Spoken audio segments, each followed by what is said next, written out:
scary Karthus, who could basically start a team fight with his ult and chunk people for half their lives. So I have my reservations. I like the idea what Riot has done with the quests. It has shaken things up. I'm just concerned how they have tried to make sure that champions were able to be played across multiple roles, giving certain champions extra modifiers on damage in the jungle. And then now all of a sudden they are seemingly shoehorning them into a certain role and nerfing them if they're not, if they don't end up in said role. The best example will be on the next patch. We will have a big nerf coming for Jace jungle. So they, Riot is very clear they don't want Jace in the jungle. And also I've already seen the patch notes. Zed apparently is also getting whacked with a band hammer, currently overperforming. So we'll see how that goes. But if we go with both teams, statistically, based on this patch numbers, the and I can't call out their name, but the I'll call them the chicken squad for now. The blue side should have a higher percentage at winning this game and should be happy coming out of the draft the way they did, because in all likelihood, considering the games are faster, they have the edge on closing this out. Fair enough. Now, if there's one lane you gotta keep your eye on, Monsevera, what is your premier lane? It's easy to say bot lane, but do you think truly this will be decided by the bot lane here with this Lux Karma? No. For how the meta has been shaking out, if a top laner gets any lead and can run away with it, he can dominate a game. So the lane that I would be looking forward to or looking out for and how they perform is the top lane, the Renekton versus the Ornn, because they get to the access to the higher levels. They can go through the level cap. So I think that the top lane is the match, the one to look out for. Which team would take it, I think I want to say that Latitude would have it based on the picks that they've made. But considering that their opponents have opted into basically going what is really strong on the patch, I could see them. I could see Latitude taking an L in this game, surprisingly enough. So if I were to guess, I'd go for the Latitude's opponents.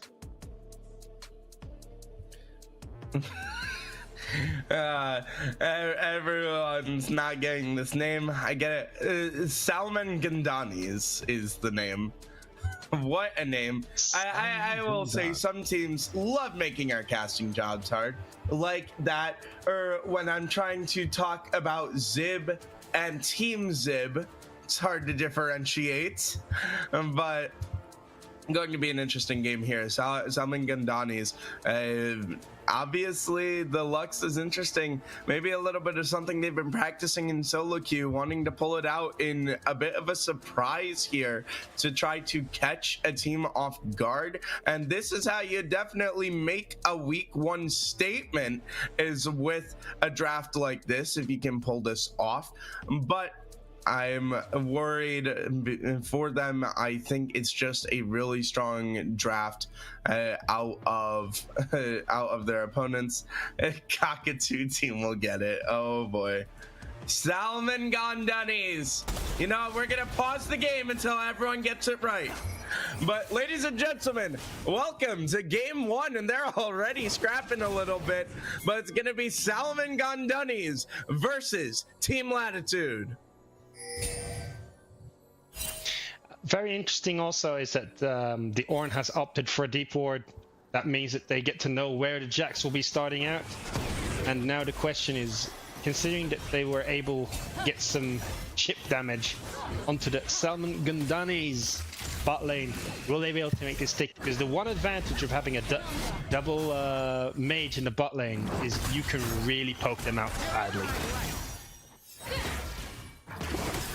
Yeah, they're going to have to stay aggressive early for Latitude if they're going to try to keep them at bay.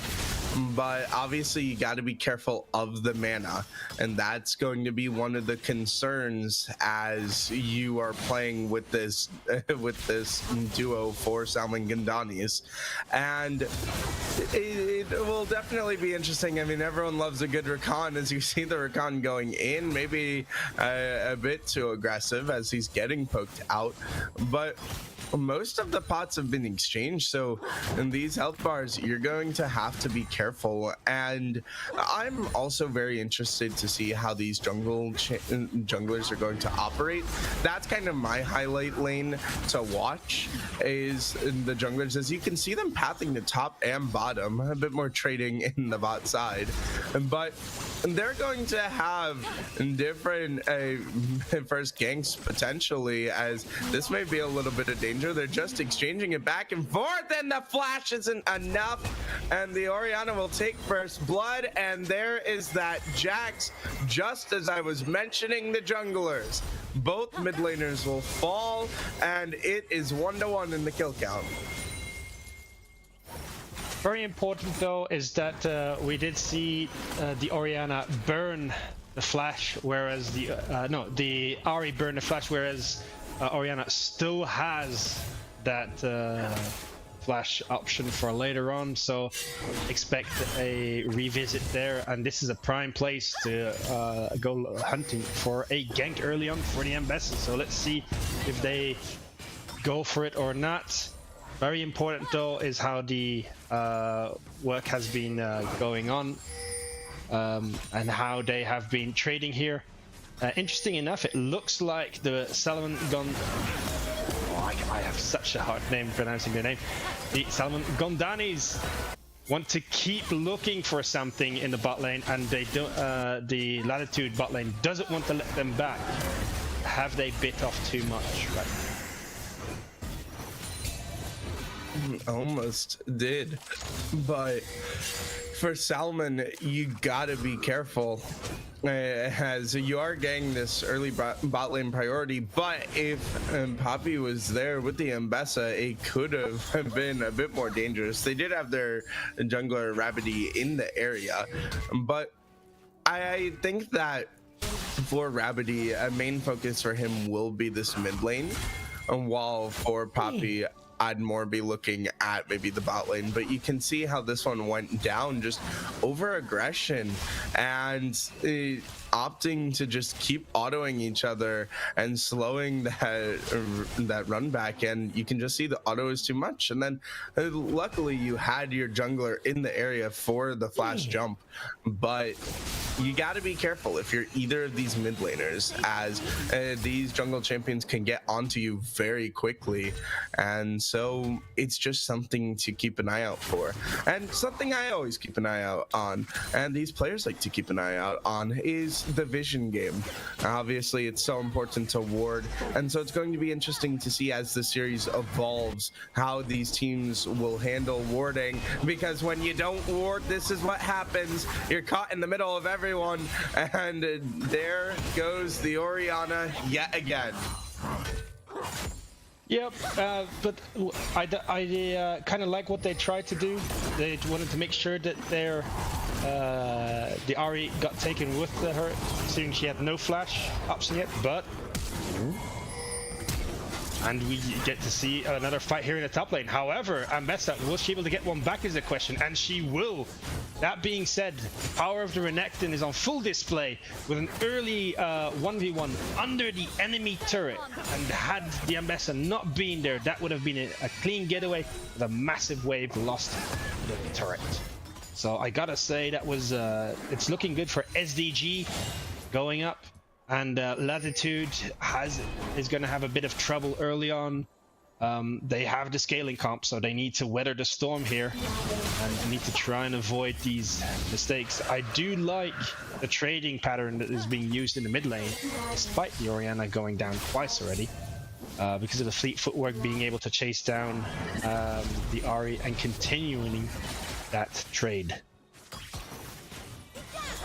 As we see Nessa lurking in a bot lane. Look at the vision real quick. Yeah, look at the vision though. They know she's down here, and so they know to not play aggressive. I mean, look at the vision overall for this side of Salmon, and you can see just how much info they have, and it's why I mentioned the vision game being really important, is the fact that, hey, if you're keeping an eye on where those junglers are, it can negate them heavily, as that was almost a solo kill on the top side, but not enough.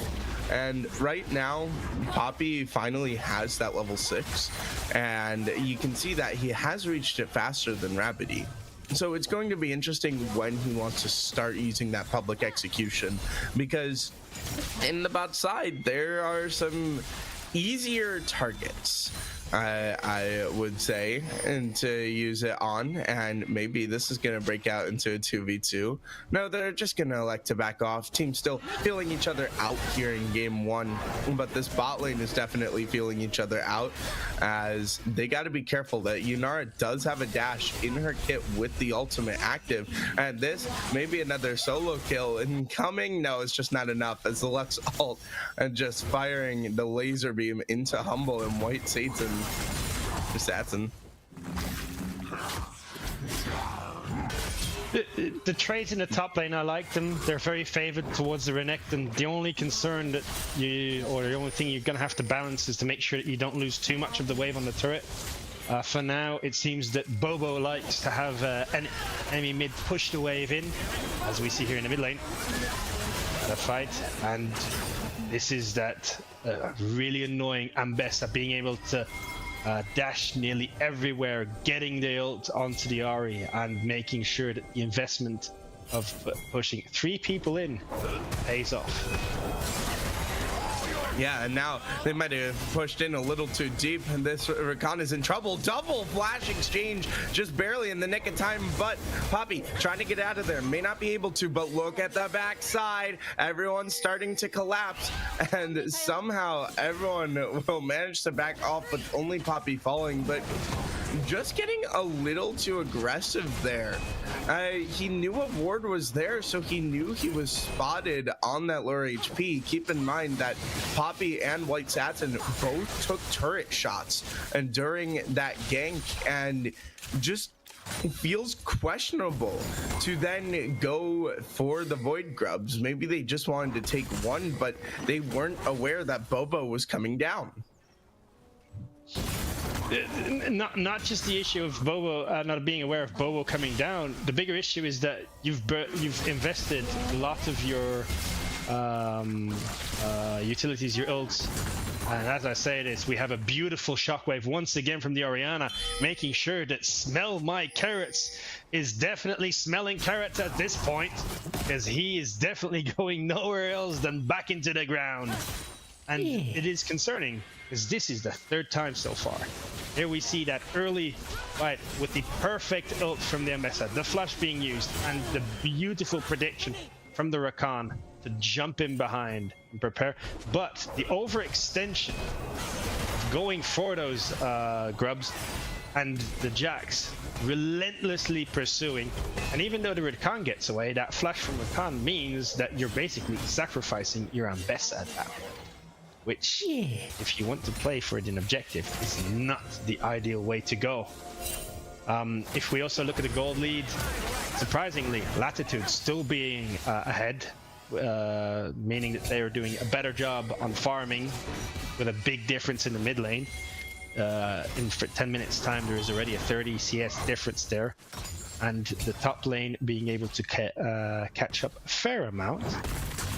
The question is, that top lane, at some point that Renekton is going to start. Once he gets his he's got his first item, this is the time where you can see some really crazy things happen.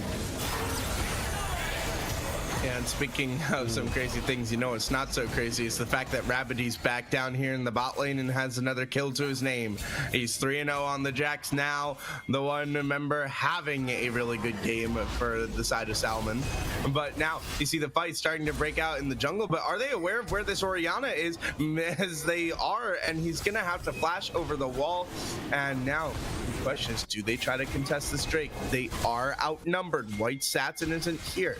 They definitely want to have a look at this, as they're gonna have a look under the ADC with the public execution, and Sam Vett is brought down. Now they're gonna have a look at the dragon, aware of how low it is, maybe not aware of the RA, and the blue team is able to secure the dragon, but the Rakan's gonna be here in the middle of them all. Jax diving in, not gonna find a kill, and Poppy gets out with his life with the support of his team. I like very much what they did right there. That was if you're not sure of the number advantage, make sure you can create it. Blowing up the Lux in the bot lane, meaning that that ult also wasn't available for any fight afterwards because it was done so quickly, meant that they actually had an equal numbers with the Rakan coming over, creating the numbers advantage, full latitude. And I gotta say that SDG can be happy getting away with a dragon and do this for what happened there. That could have gone way worse. Meanwhile, we do see in this top lane trading going on, and those trades aren't getting any more favorable. Yeah, and you can see that you can see that Smell My Care also elected for that Dark Seal. Probably regretting it now, but now the common thing we see with Orns are gonna get dove, and the Ornhorn is called, but it's not gonna be enough. There's just too much power, but that's a lot of commitment towards the top side. You got to see if they can get something back, and it looks like they won't really get anything back on the map, and this turret should be falling.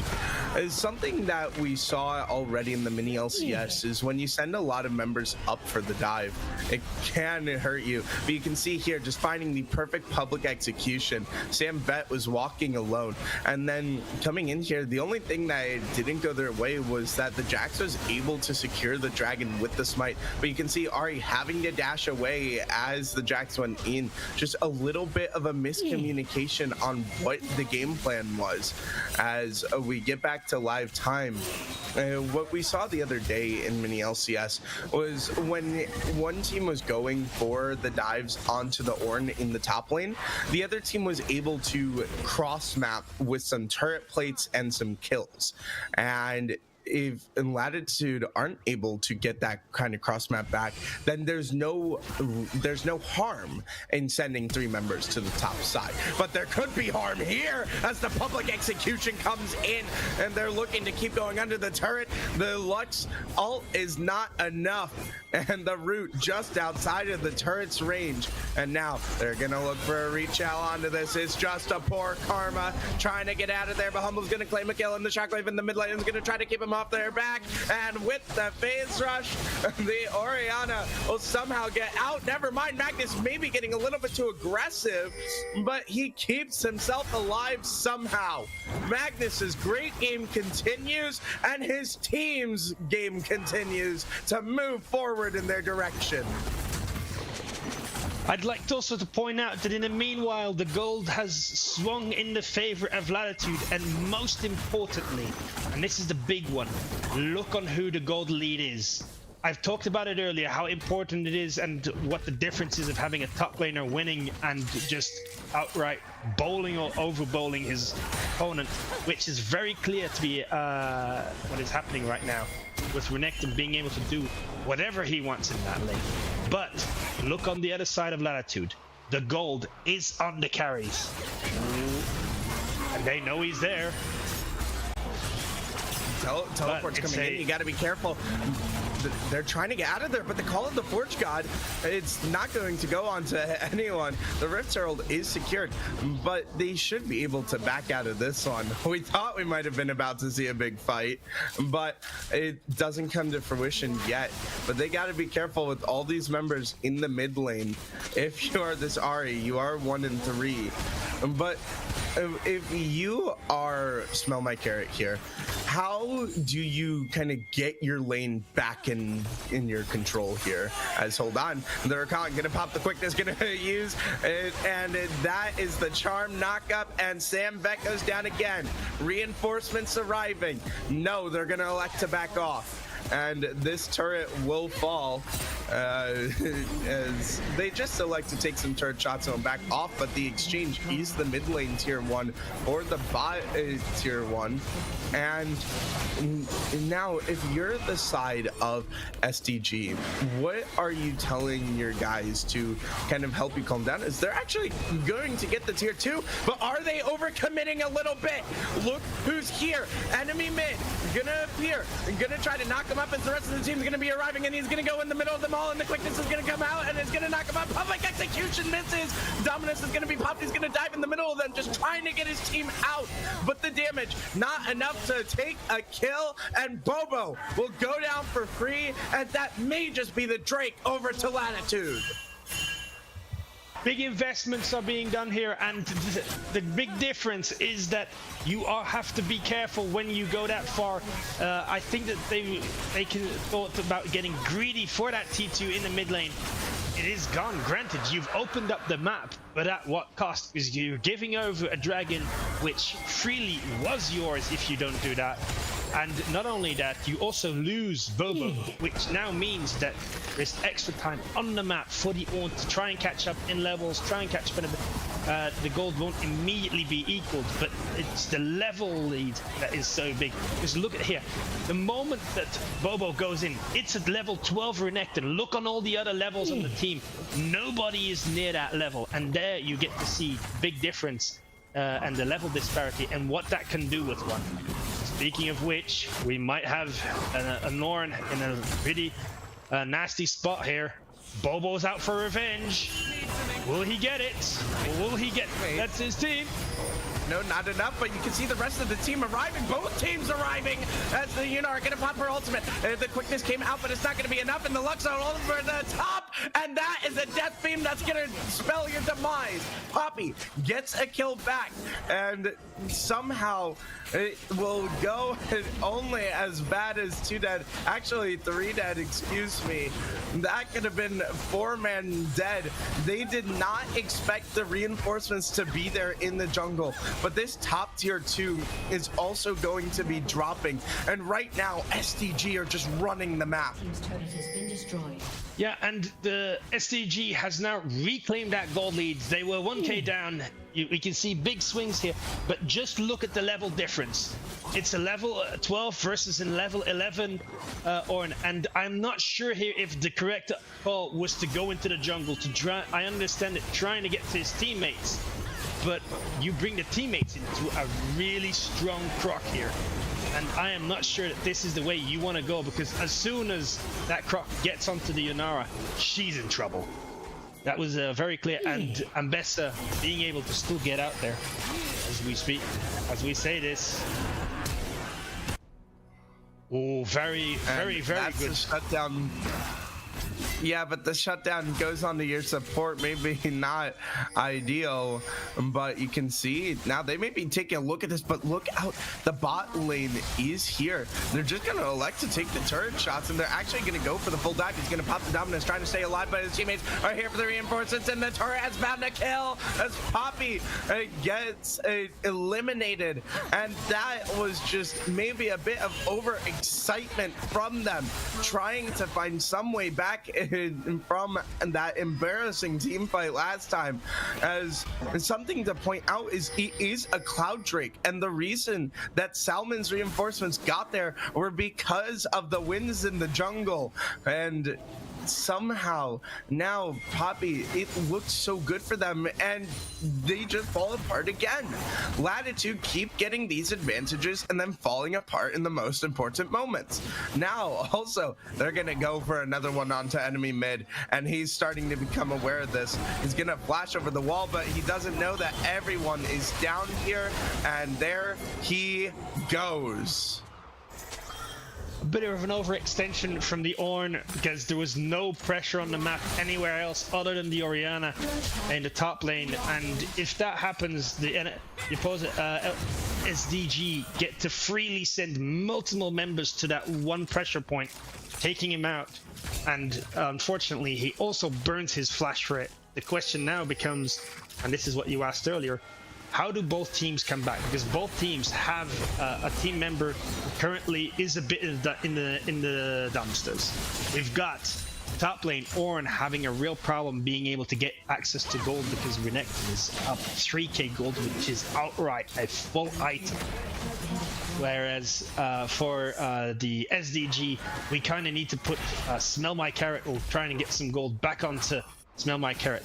The best solution, put Smell My Carrot in the side lane, pray that they will do well, and make sure that you use the other all together and create a big pressure point so that they can't just outright set multiple people to deal with Smell My Carrot. Likewise, for the Ornn, you just need levels. You just need access to XP and gold, and you will be golden at that point, because at some point, and if I'm not mistaken, it's from his next level, the ornaments are going to start coming through, and it's going to be interesting to see which items will get upgraded first. Yeah, but now they're going for this gank, and they're not aware that the team's here. Everyone's here, the public execution, trying to get the buffer off. The Call of the Forge God gonna get a knockup, but it just does no damage. And there goes Smell My Carrot, gonna be chased down by Humble. Now they're gonna elect to back off, and it'll be a 2-for-1. But with the Drake on the menu, this will be Salmon just moving to Soul Point off the back of this Drake, with Latitude basically having nothing to say for it. I mean, you've lost your jungler and you've basically lost your one frontliner, so you have to concede it at that point. Trying to commit here would be a little bit more. Yeah, they're about to lose a little bit more. Humble's gonna lose his life. The Orianna finally appears, but Magnus, he was having such a great game, and everything's just gone awry for his team.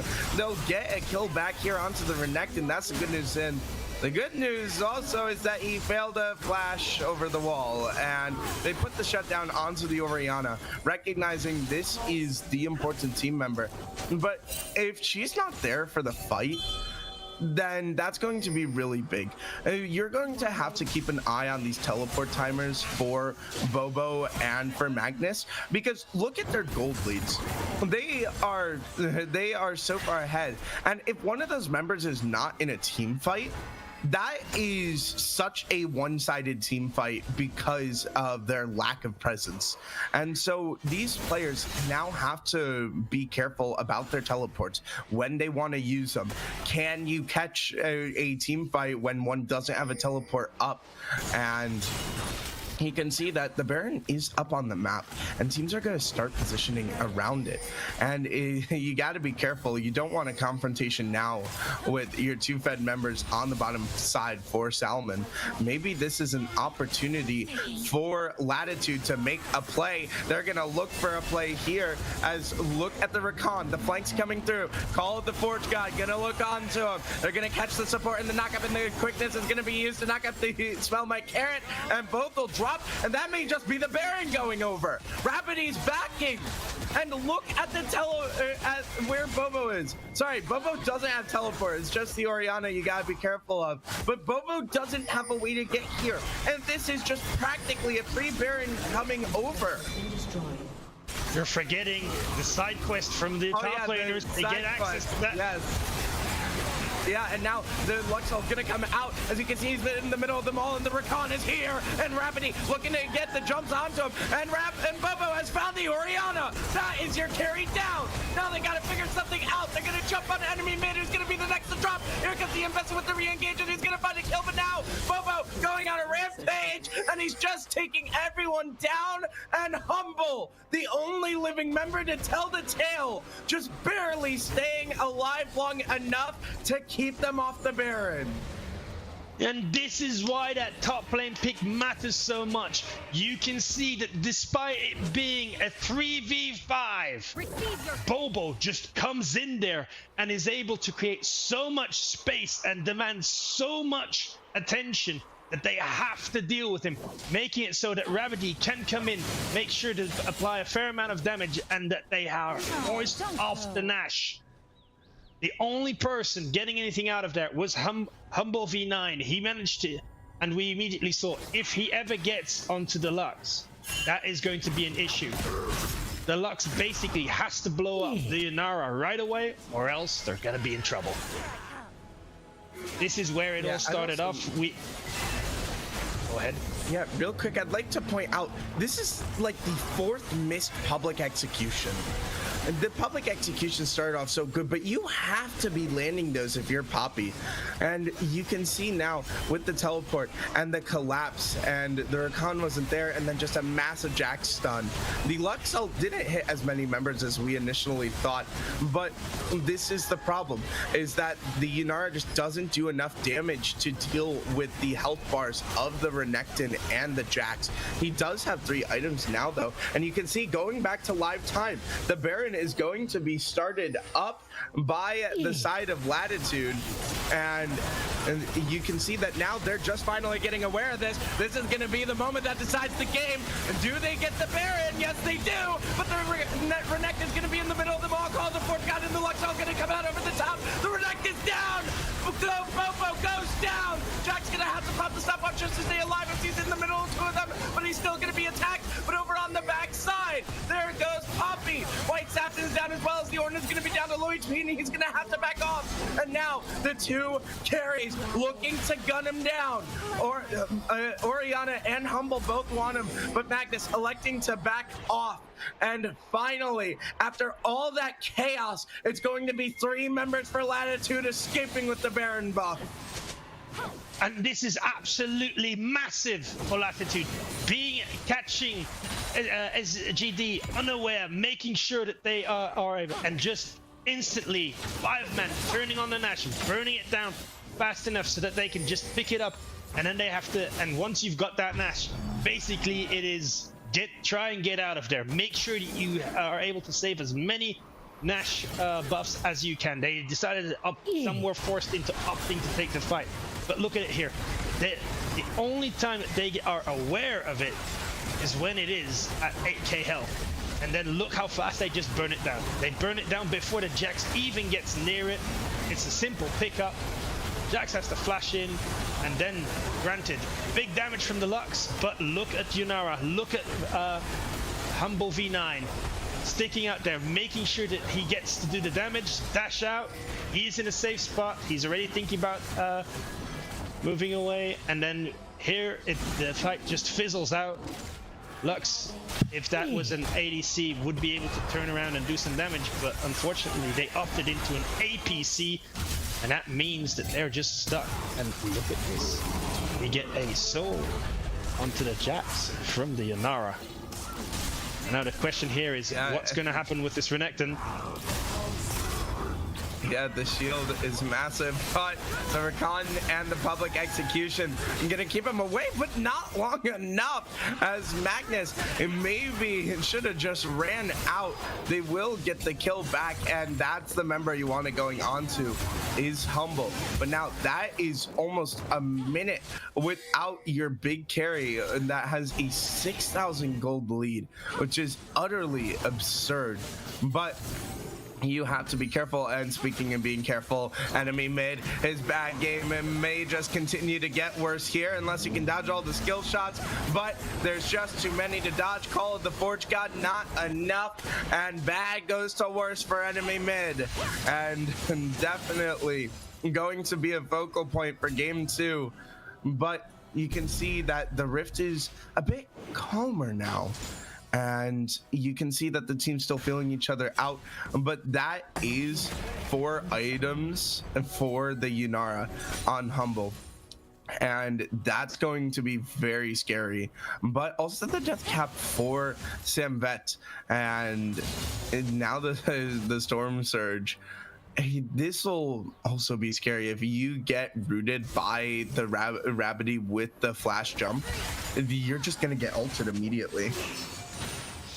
Not only that, but if you look more at the items, Ornn has gotten to level 15, which means that he's been able to upgrade 2 items. And guess what the first item was on his team that he upgraded other than his own? Instantly, it is the IE from the Infinity Edge from the AD carry, which then means that Yanara now has 5 items with an empowered Infinity Edge, and this is going to be scary because if Yanara ever gets into a team fight, she's going to start shredding people. The only thing that is still good news for SGD is that they haven't opted to a LDR yet. Yeah, but now you see the call of the Forge God, and the Jack's gonna have to pop his stopwatch in the middle of them all, and now it's gonna be in a lot of danger. They're trying to get the retreat out of here, but the Yunara popped her ultimate, and here is Poppy. But over on the back side, you can see Bobo going in onto enemy mid. They're gonna have to track back for this, but Poppy still wants more kills, but he's all alone. 3 versus 1. He picks up 1 kill. He's gonna look for a little bit more, but he's down to half the HP, and he's gonna have to elect to back off. And Latitude, the reward for that play will be this mid-tier 2 and maybe just a little bit more. It is, and this is the big advantage of having that 180 carry. Look at the wow, the damage being put out. Question now is, can the Croc do anything? And the Croc is able to blow up the 80 carry, which will temporarily halt the push to break open the base. But again, right now, there's such a massive advantage on frontline for SGD that each time that Croc is in the fight, special things can happen. And this is the important part, and the thing that you're going to have to balance. Yes, you have 2 carries, but you need to make sure that you peel that Croc off Yanara if she ever gets on. Look here in the fight, look at the damage that she's going to put out. Not focused, and the moment that she decides to go into the fight, look how quickly the Jax is being blown up, instantly forced into a Zhonya's, then the aggressive flash forward and the cleanse on the charm. Just look at that damage. Yanara realizing that the Ornn might be in trouble, goes back. We get a cleanup for the Ambessa, one kill, and the others just decide to recall there.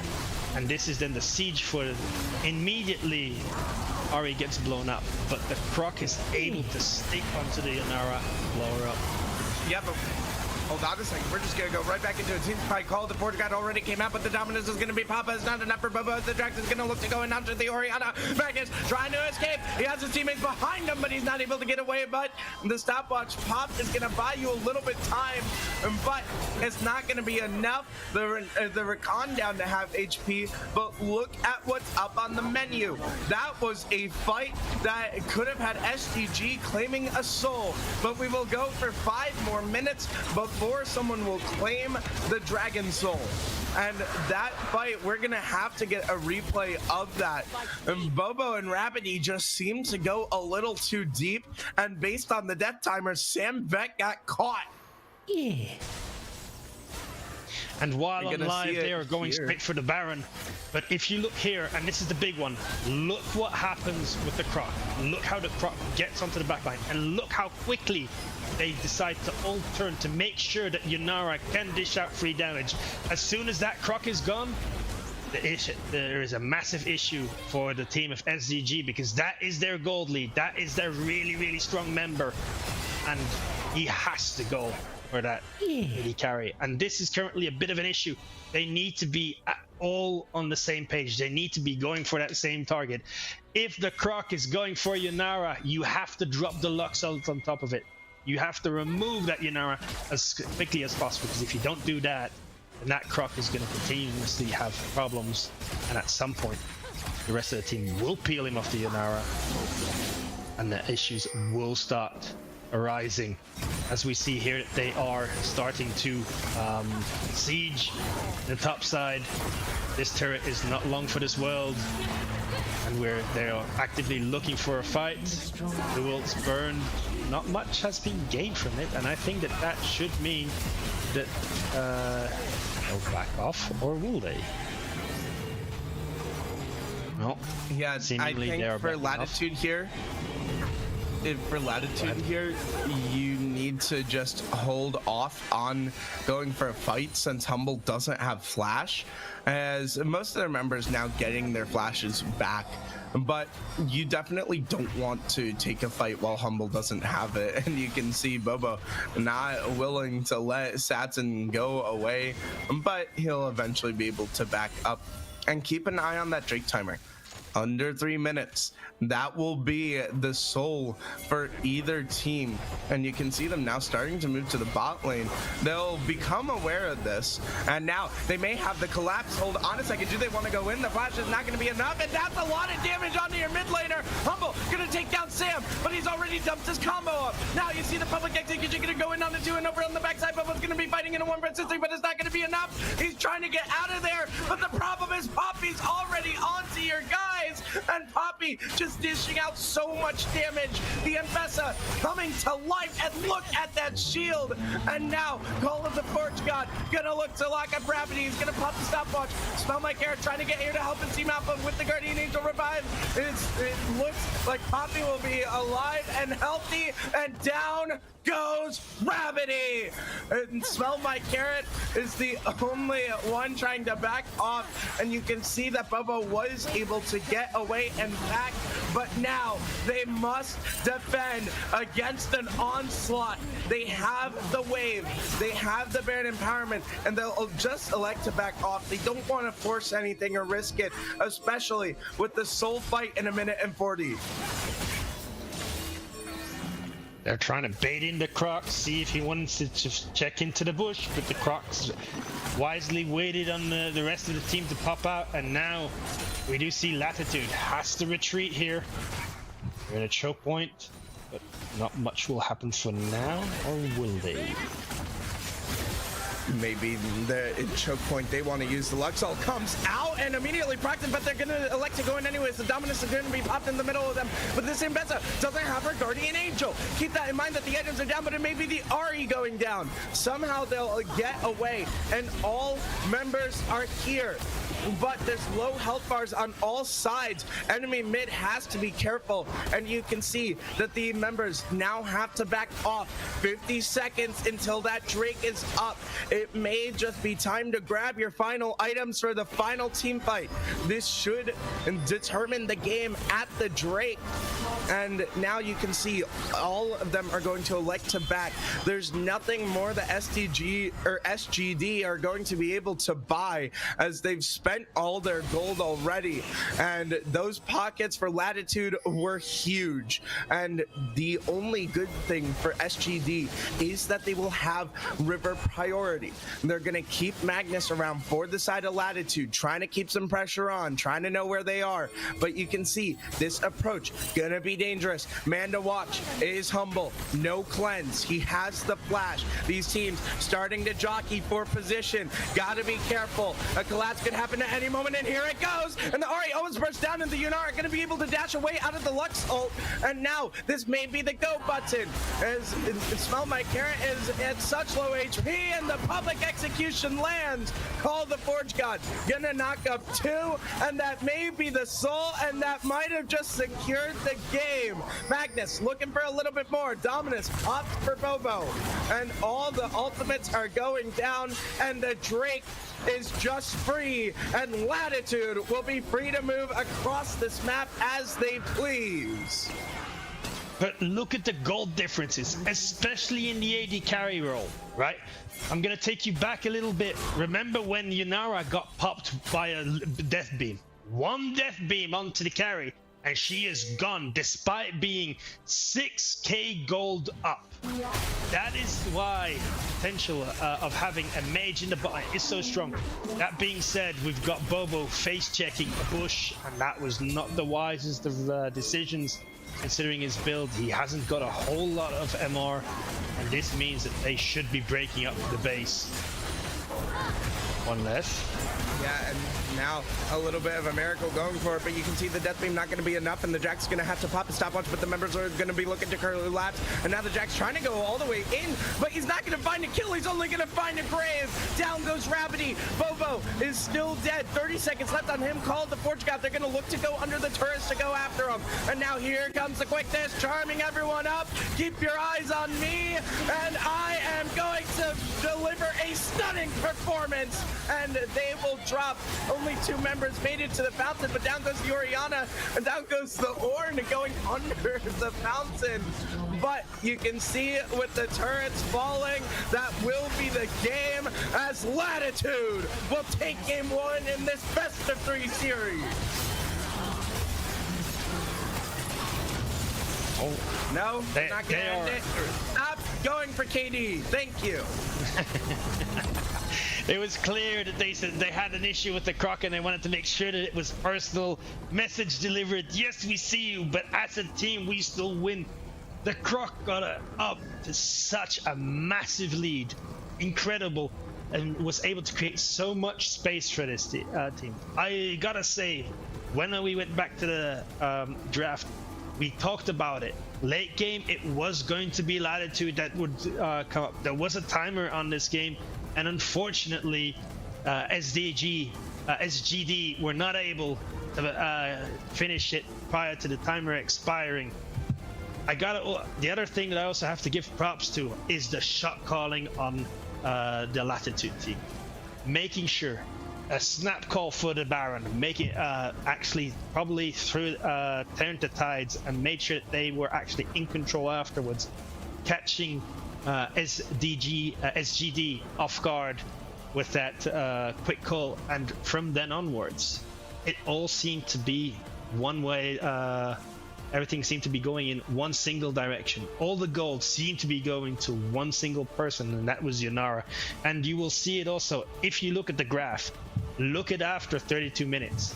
There was only one team that was ever in control of that fight, and that was the advantage of drafting out for late game. I'd also be very curious to see the damage dealt to champions, because that Yunara has to have absolutely popped off during the game. But other than that, I gotta say, a good fight on both sides, and I am very much looking forward to what Game 2 could potentially bring out here. What do you think, Shadow? I think obviously it's easy to say the MVP was the Yunara, was the Oriana, but I think that what especially caught my eye was the Ambessa and the Rakan.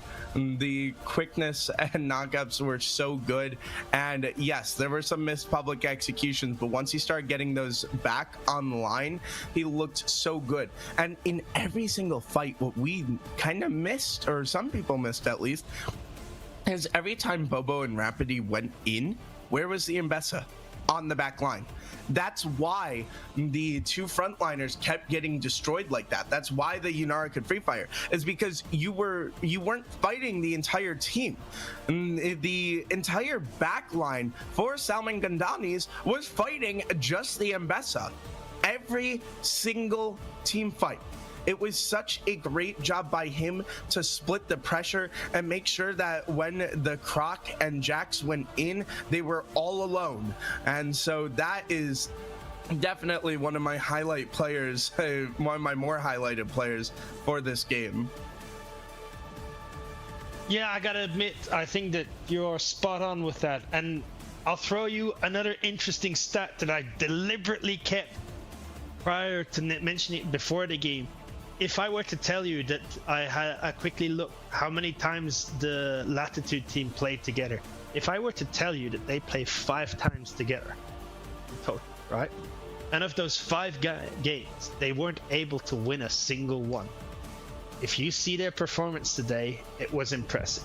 I think that there might be a slight issue on the read of the meta and what is strong and what is not, or just that they aren't comfortable on using that, but they stuck to their guns, they drafted the scaling comp, and they came out on top. Interesting, which would be interesting to see, is what adaptations happen now, because obviously a boatload of the champions you like to play are off the board. we now know that Yunara, the best AD carry on the patch, no longer is available. So with all that, unless Shadow still has something else to add, I think it's time for a break and let us catch our breath prior to the next set. We'll see you all on the other side of the break. Yeah.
Welcome back, everybody. We just saw what was such a back and forth game one. I mean, that looked like two heavyweight fighters in the ring just going at it, back and forth, and left to right.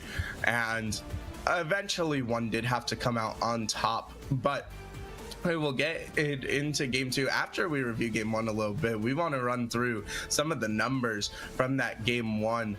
First, we can just take a look at the top lane. I mean, we all know how good of a game Bobo had, and it was such an impressive performance on the Renekton.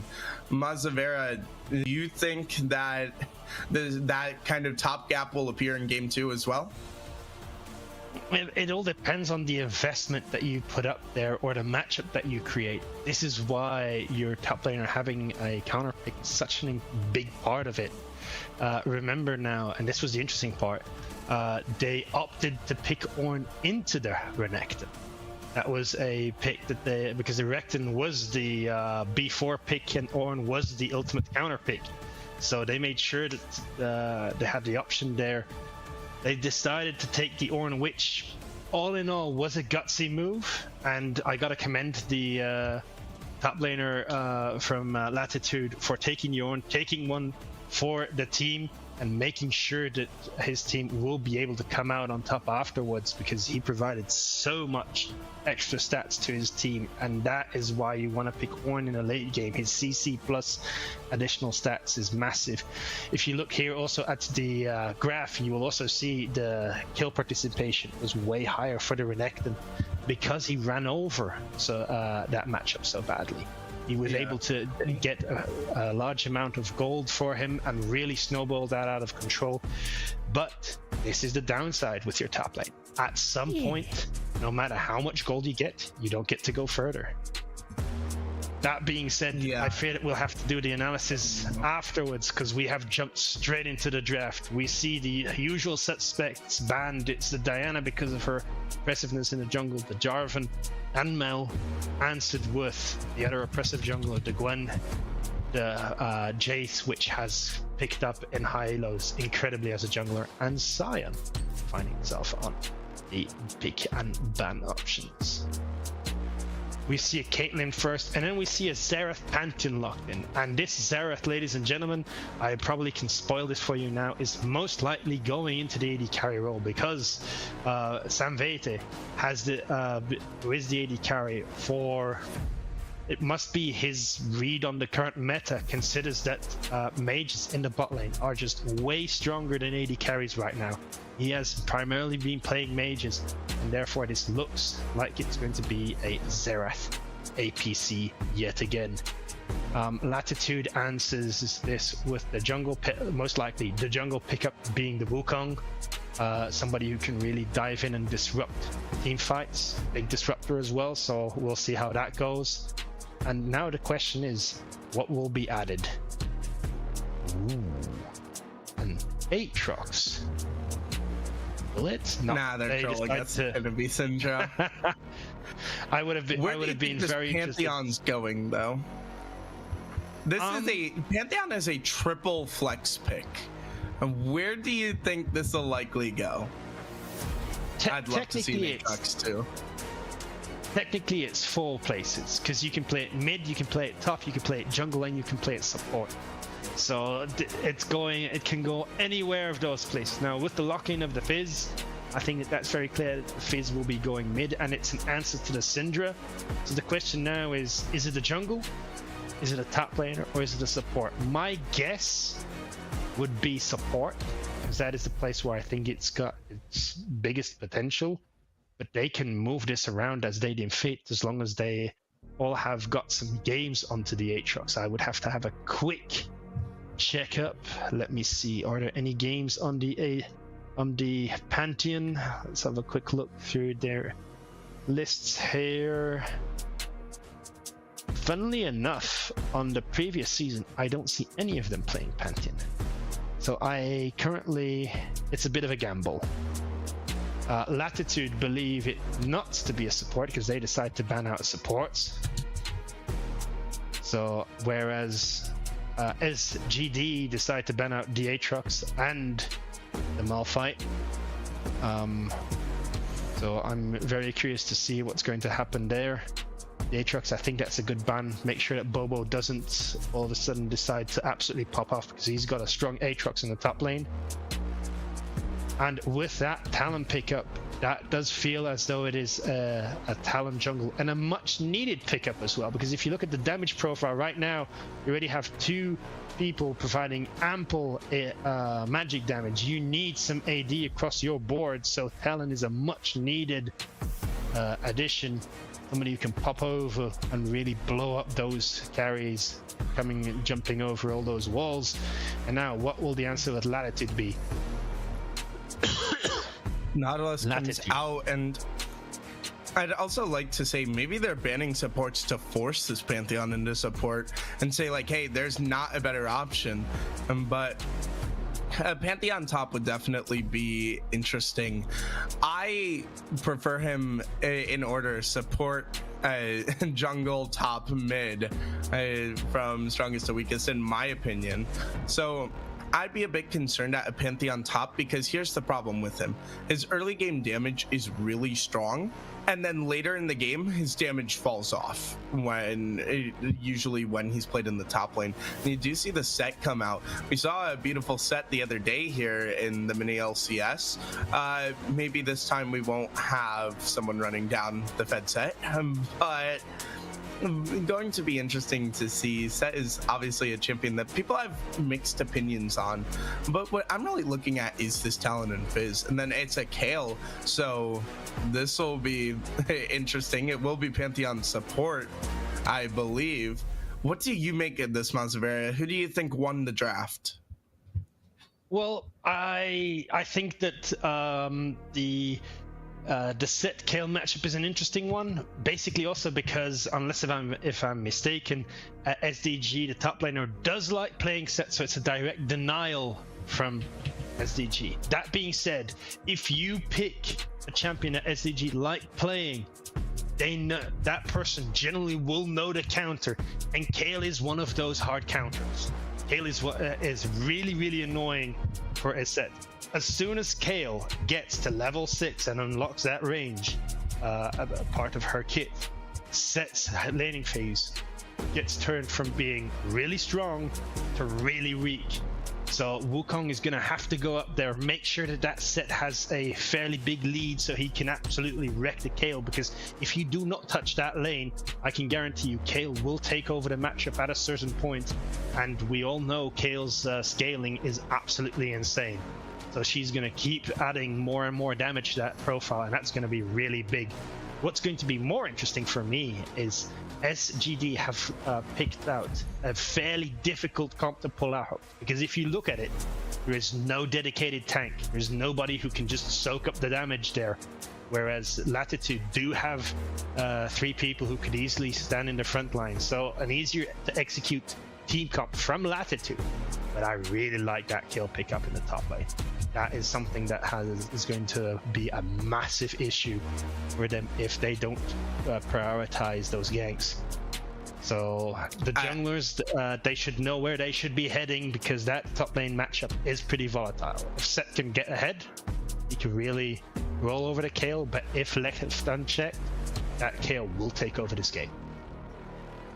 Yeah, I will say, when Kayle hits levels, so here's how this goes. As someone who has played Set and done some research on this matchup, it's been a bit, but Set should dominate the early levels. Once Kayle hits 6, it becomes a lot more unplayable for Set. Once she hits that like 11 range, Set might as well not show up to the lane. It's atrocious. And so for in this Kayle pick, I love it. Like you said, I'm intrigued by this by these other 4 picks.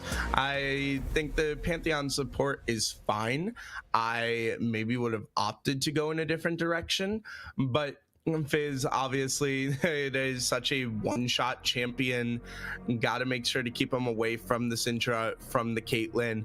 And Talon, always interesting to see how he plays out. And then the Xerath ADC, like you said, this guy plays Xerath ADC this is going to be interesting because it is long range versus long range between Caitlyn and Xerath. It is an absolutely excellent answer to Caitlyn, because Caitlyn generally on the AD carries will bully the laning phase, whereas right now she's once again going to have a tougher laning phase. That being said, Humble V9 just proved on the Yunara he is capable of suffering in the laning phase, clawing his way through it, and then absolutely pop up afterwards. So it should be interesting to see what will happen here. We have multiple options. I quickly looked at certain parts and matchup related statistics, because of course I've got that for you. The big turning points, and the ones that are probably the two important ones, are the top lane and the AD carry. The top lane I've referred to it, and we can just refer to it as last game. Look how much pressure Bobo and attention Bobo was able to absorb, and look at the AD carry role as well, how important that turned out to be. Both of those matchups are heavily SGD favored. The one caveat is it only turns in SDG favor as of level 6. So the pressure is on Latitude. They have to make things happen prior to those level 6s. I'd also like to say that the top laner for Latitude did come into chat and said that he's more learning top lane a bit, and solo queue's been rough, and obviously rough game 1, but the game 2, I got bad news, my friend. It's about to get worse. And the thing is that Set is not as much of a champion that has that late game presence, regardless of how your game has gone, like Ornn does. And so I'm really going to keep my eye on him, that even though it's a rough matchup, can you at least keep it close and still have a presence later on in the game?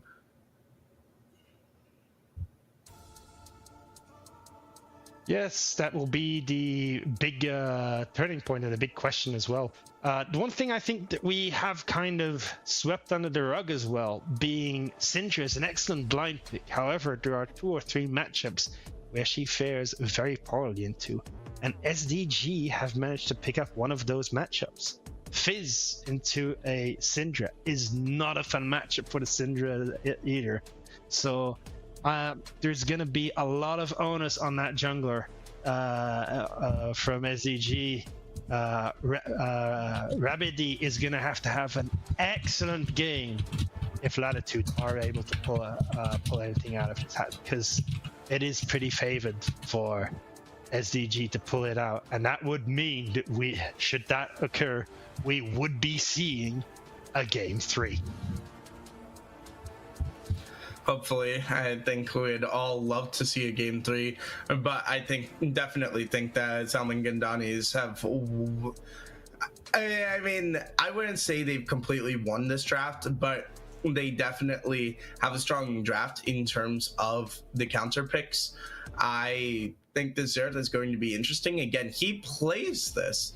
So we talk about, oh, Caitlyn's range is damn near unmatched. Cat, stop playing with the curtains. Stop. My cat is trying to open the curtains right now. But the thing is, if there's any long range that can go toe to toe with Caitlyn, it's Xerath. And it's going to be interesting, as I kind of expect these supports to be more brawling as the front line.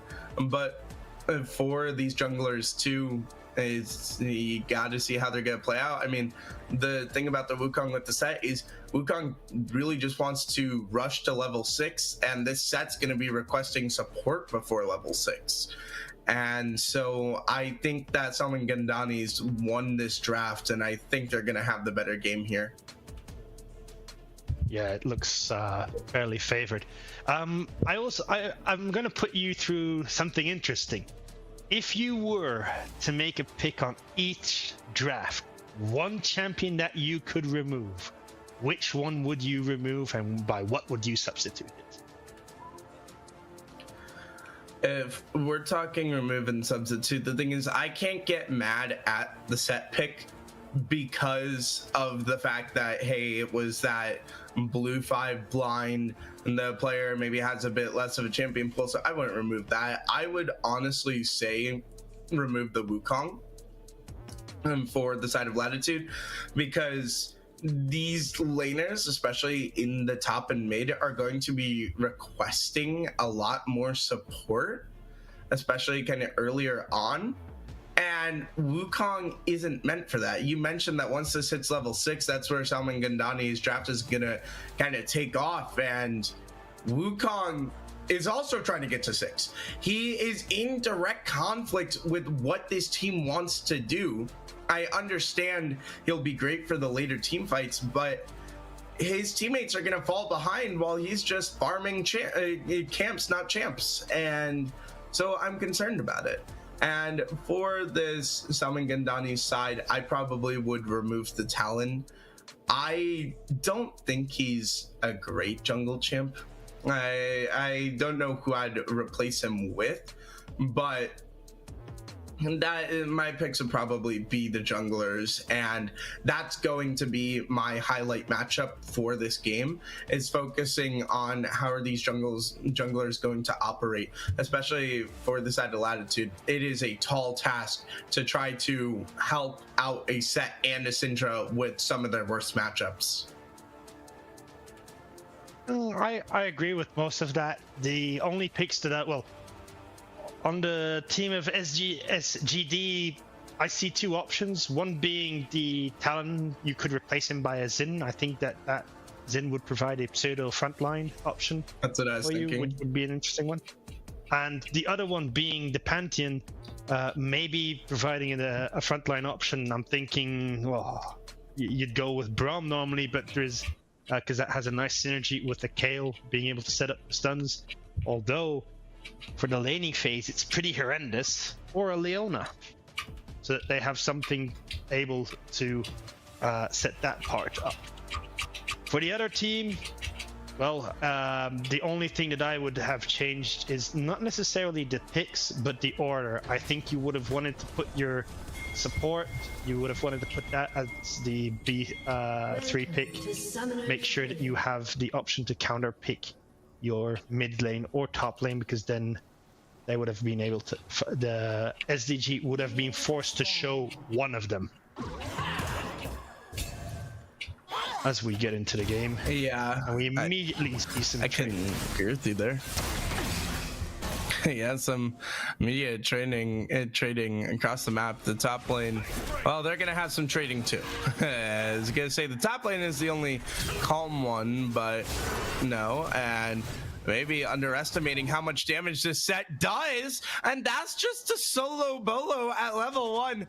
Bobo not understanding how much damage set does, and that's the thing about this matchup early, is that Kale is a counter pick to Set, but early on it is so incredibly rough for her. And I'd also like to attract our attention to some of the summoner spells, Ghost and Ignite being burned by the top laners, but there's only 2 teleports in this game. One's on the Syndra, kind of classic, what we'd expect. One's on the Xerath, and you may be confused by that, but I've come to understand that some of these some of these like AP ADCs, quote unquote, love to run teleport just so they can get back to lane faster, because they're going to base a lot more. But you're gonna see an early gank coming in from the Talon Flash is gonna be burned, but this should be the Set walking out, maybe walking away with a kill actually, as there is the flash to get out of the W. But it's going to be interesting. I'm always talk about teleport priority and being careful with those, because when you have this composition where your mid laner and top laner don't have teleport, suddenly they can't cross map farm later on in the game as much, because they're going to have to sit there and play with the team. And my entire thing just froze. Okay, I'm back. And there's a kill. Meanwhile, what happened in the mid lane? We saw good old Fizz getting close by the Syndra, and the Syndra not respecting the fact that Fizz has that ignite. Fizz ended up dropping it, and that led to the early pre-6 kill. Meanwhile, we see a shuffle and a scuffle happening in the jungle, pushing out the Talon and punishing him for that early gank, making sure that his clear is disrupted, and they will be taking away a couple of camps here. And then you will see Papirolo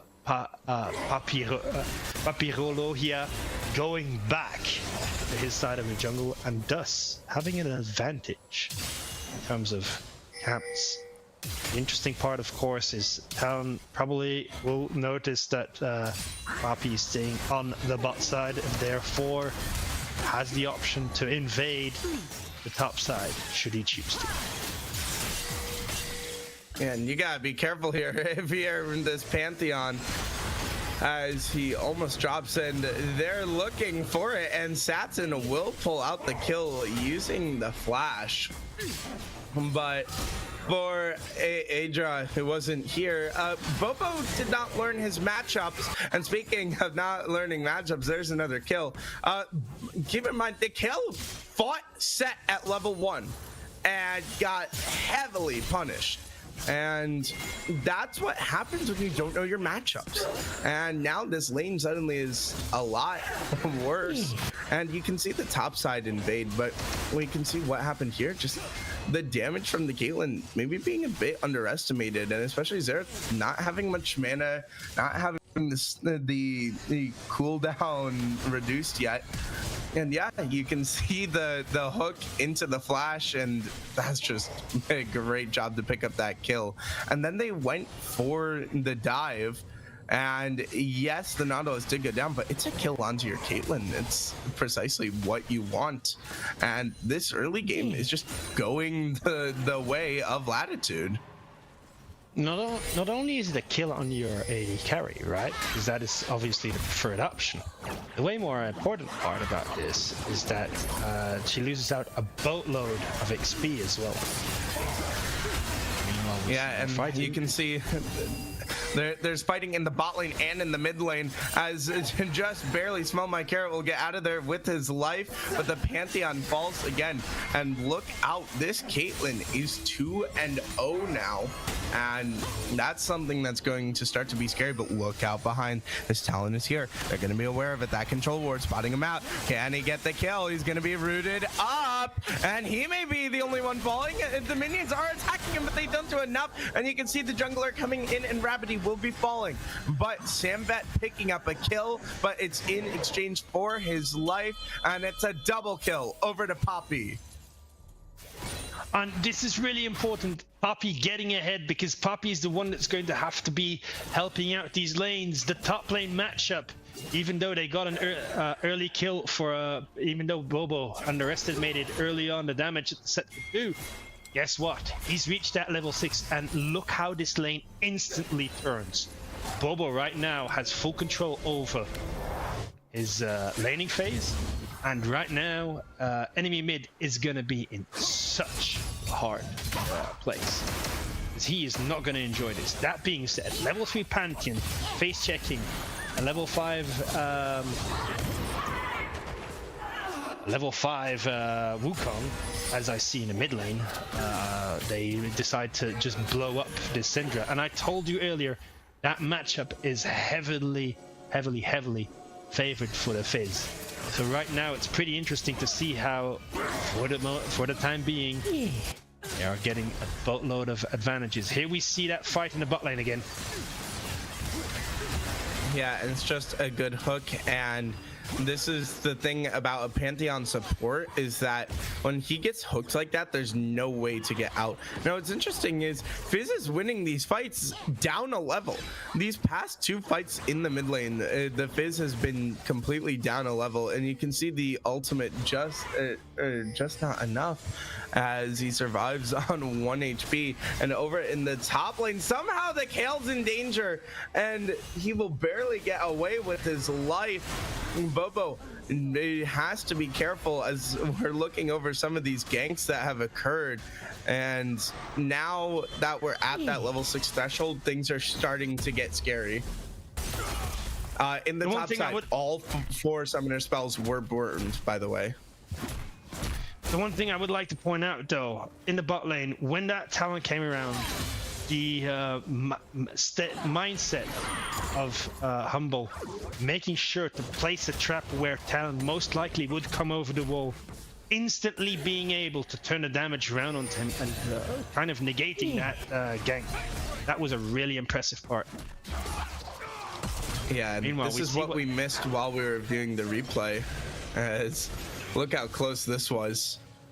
That is like the 3rd time that held push and coming in clutch, but this is like the 3rd time that an SGD member has gotten away on 1 HP, and you can see now they're going to look to go in onto the Fizz, and with the help of the support, this may be enough, but the Pantheon's going to be here jumping onto the Syndra, and now here comes the Wukong, trying to get his mid laner out of there. He's going to be spinning around with the Cyclone. There goes the Pantheon, and that's a kill over to the Syndra, looking for a little bit more as they want this Fizz, and the hook's gonna be baited, and the Talon just tanks it, and he pops the ultimate. And now here comes the artillery from the Xerath, but he's using it in the wrong location, and Humble picks up a kill. And what is going on? And the ace in the hole finds a double for Humble. And my God, bad decision after bad decision puts everyone in a rough spot. Yeah, the thing that for me is a bit surprising is look at the level difference in the support, and this is where draft-wise I understand why they took the Pantheon, because they otherwise would have had a very heavy AP profile. But if you look at it again, Pantheon is level 4, Nautilus is level 6, Caitlyn is level 8. This Pantheon represents nothing more than a minion right about now, and he desperately needs to just relax and get some levels in there. Meanwhile, look at how that top lane, that Kayle is consistently pushing out the set.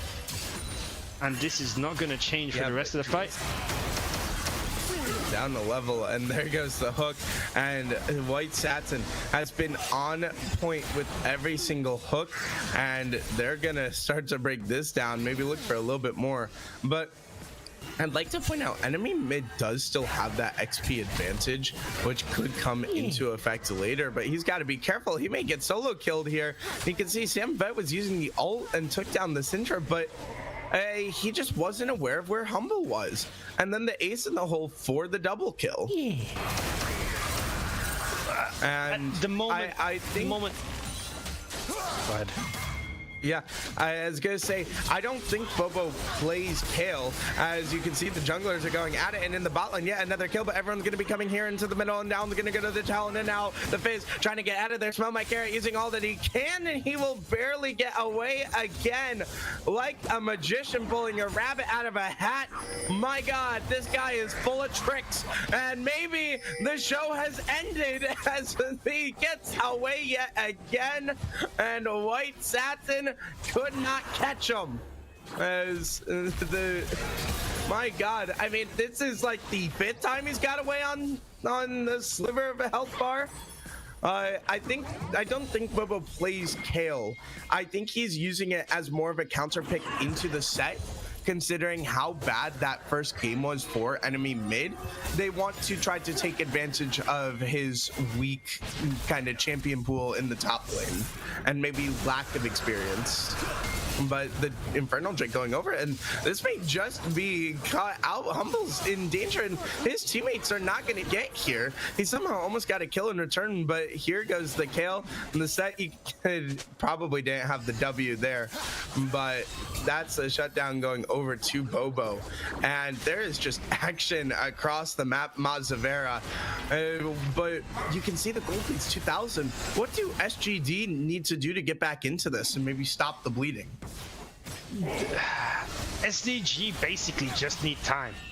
Again, if this goes on, the longer this goes on, the better it's gonna get for SDG, because that Kayle is gonna absolutely start bullying people. look what happened here. She's level 11 now. She's got that second part of her passive unlocked. And they just need time. Right now, this laning phase is getting worse and worse. I gotta say, I am very curious as to... we get a fight in the mid lane, and Syndra, once again, not long for this world. Meanwhile, in the bot lane, we're going to see a trade around. But what I wanted to get back earlier to, which we still haven't had the option to, as soon as that Xerath ult opened up his ult on mid 3 or 4 minutes ago, he was kind of damned if he did, damned if he didn't. Because the moment that happens, there's nothing you can do. Kate shows up in front of you, and you are going to take a very horrible trade. So he just opted to make sure that we could trade the kills. I think that was probably his best choice at that moment. But you can see here, look at the top lane. Look at this Kayle, the damage that it's doing. And Seth has no other option now than to start using his W, his Haymaker, to make sure that he just stays alive in the laning phase. So he's going to have to do that, and this is going to get progressively worse. So what SZG needs now is time, more than anything else.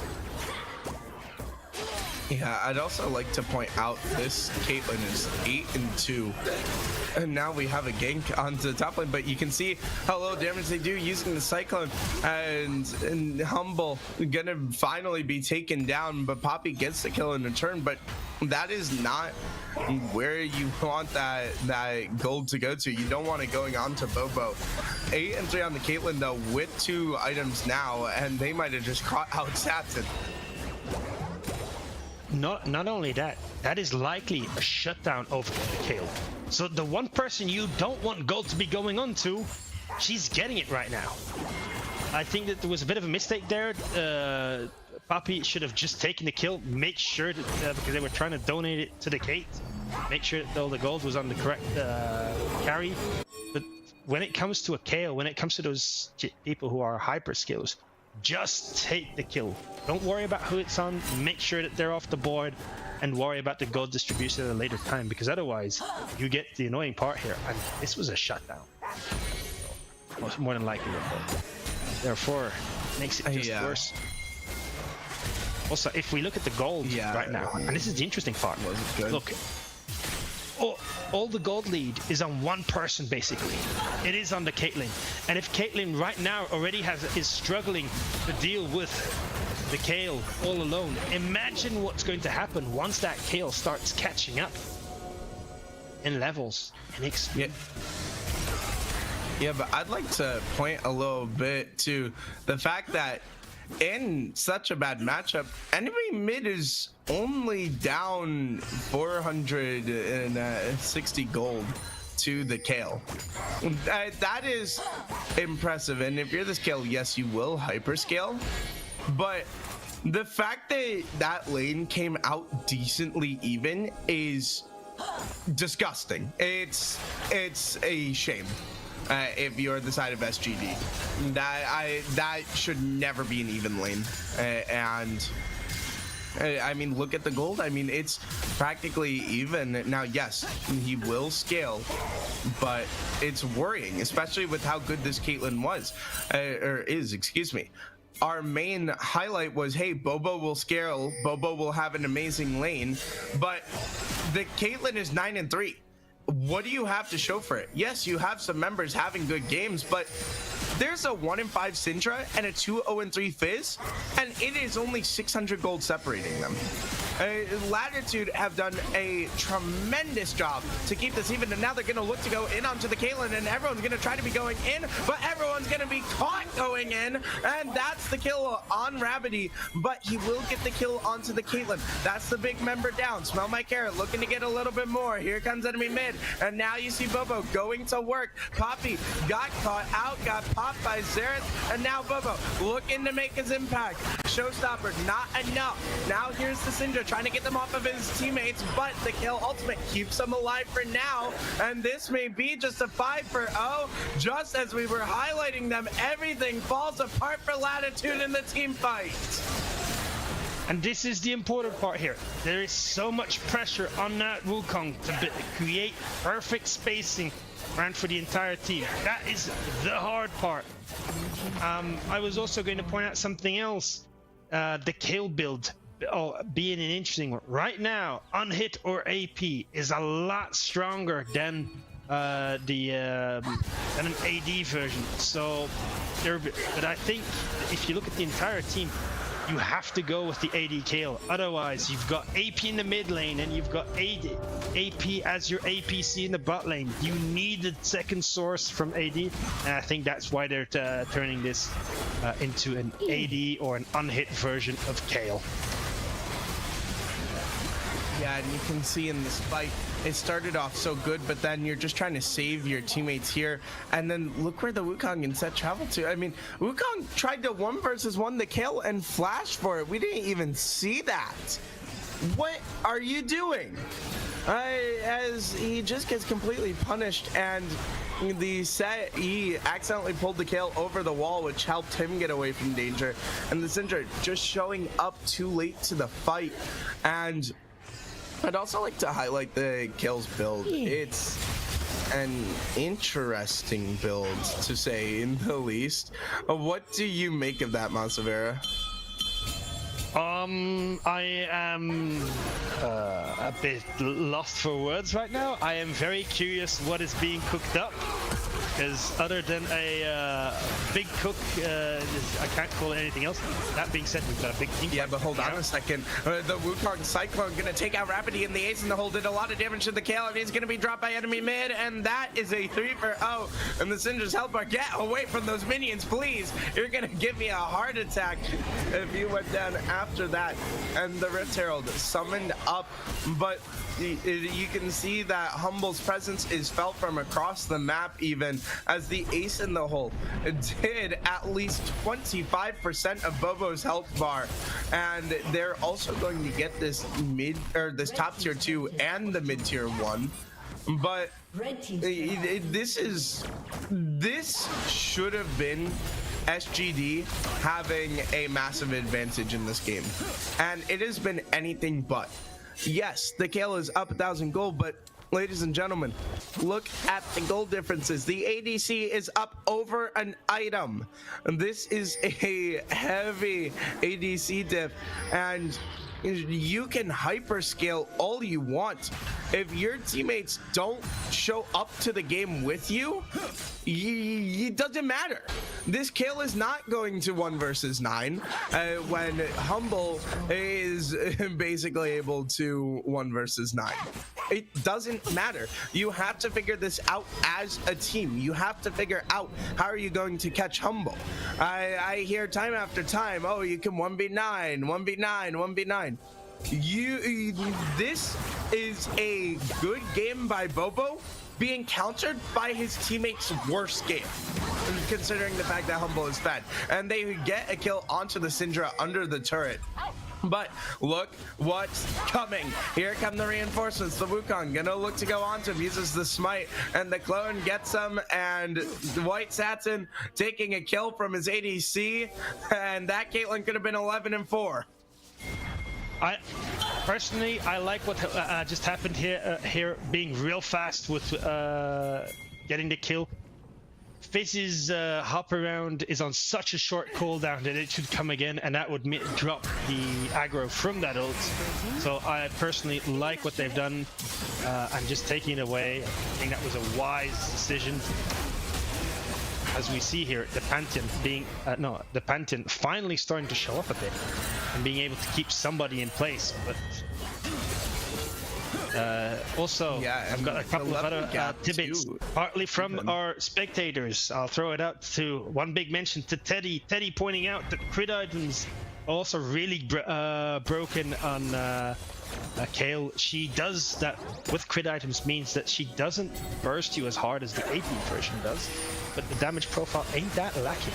So it's going to be interesting to see how that will show up in the rest of the game.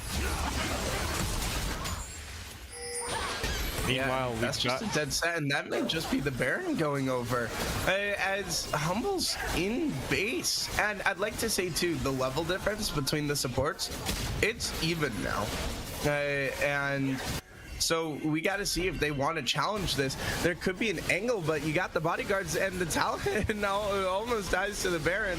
But this should be Baron going over. They shouldn't really get a look at this unless the Wukong gonna flash engage, and he's just blown up, and you have just gone way too far. Also, it's time to start pointing it out. We talked about how close that top lane matchup was earlier, right?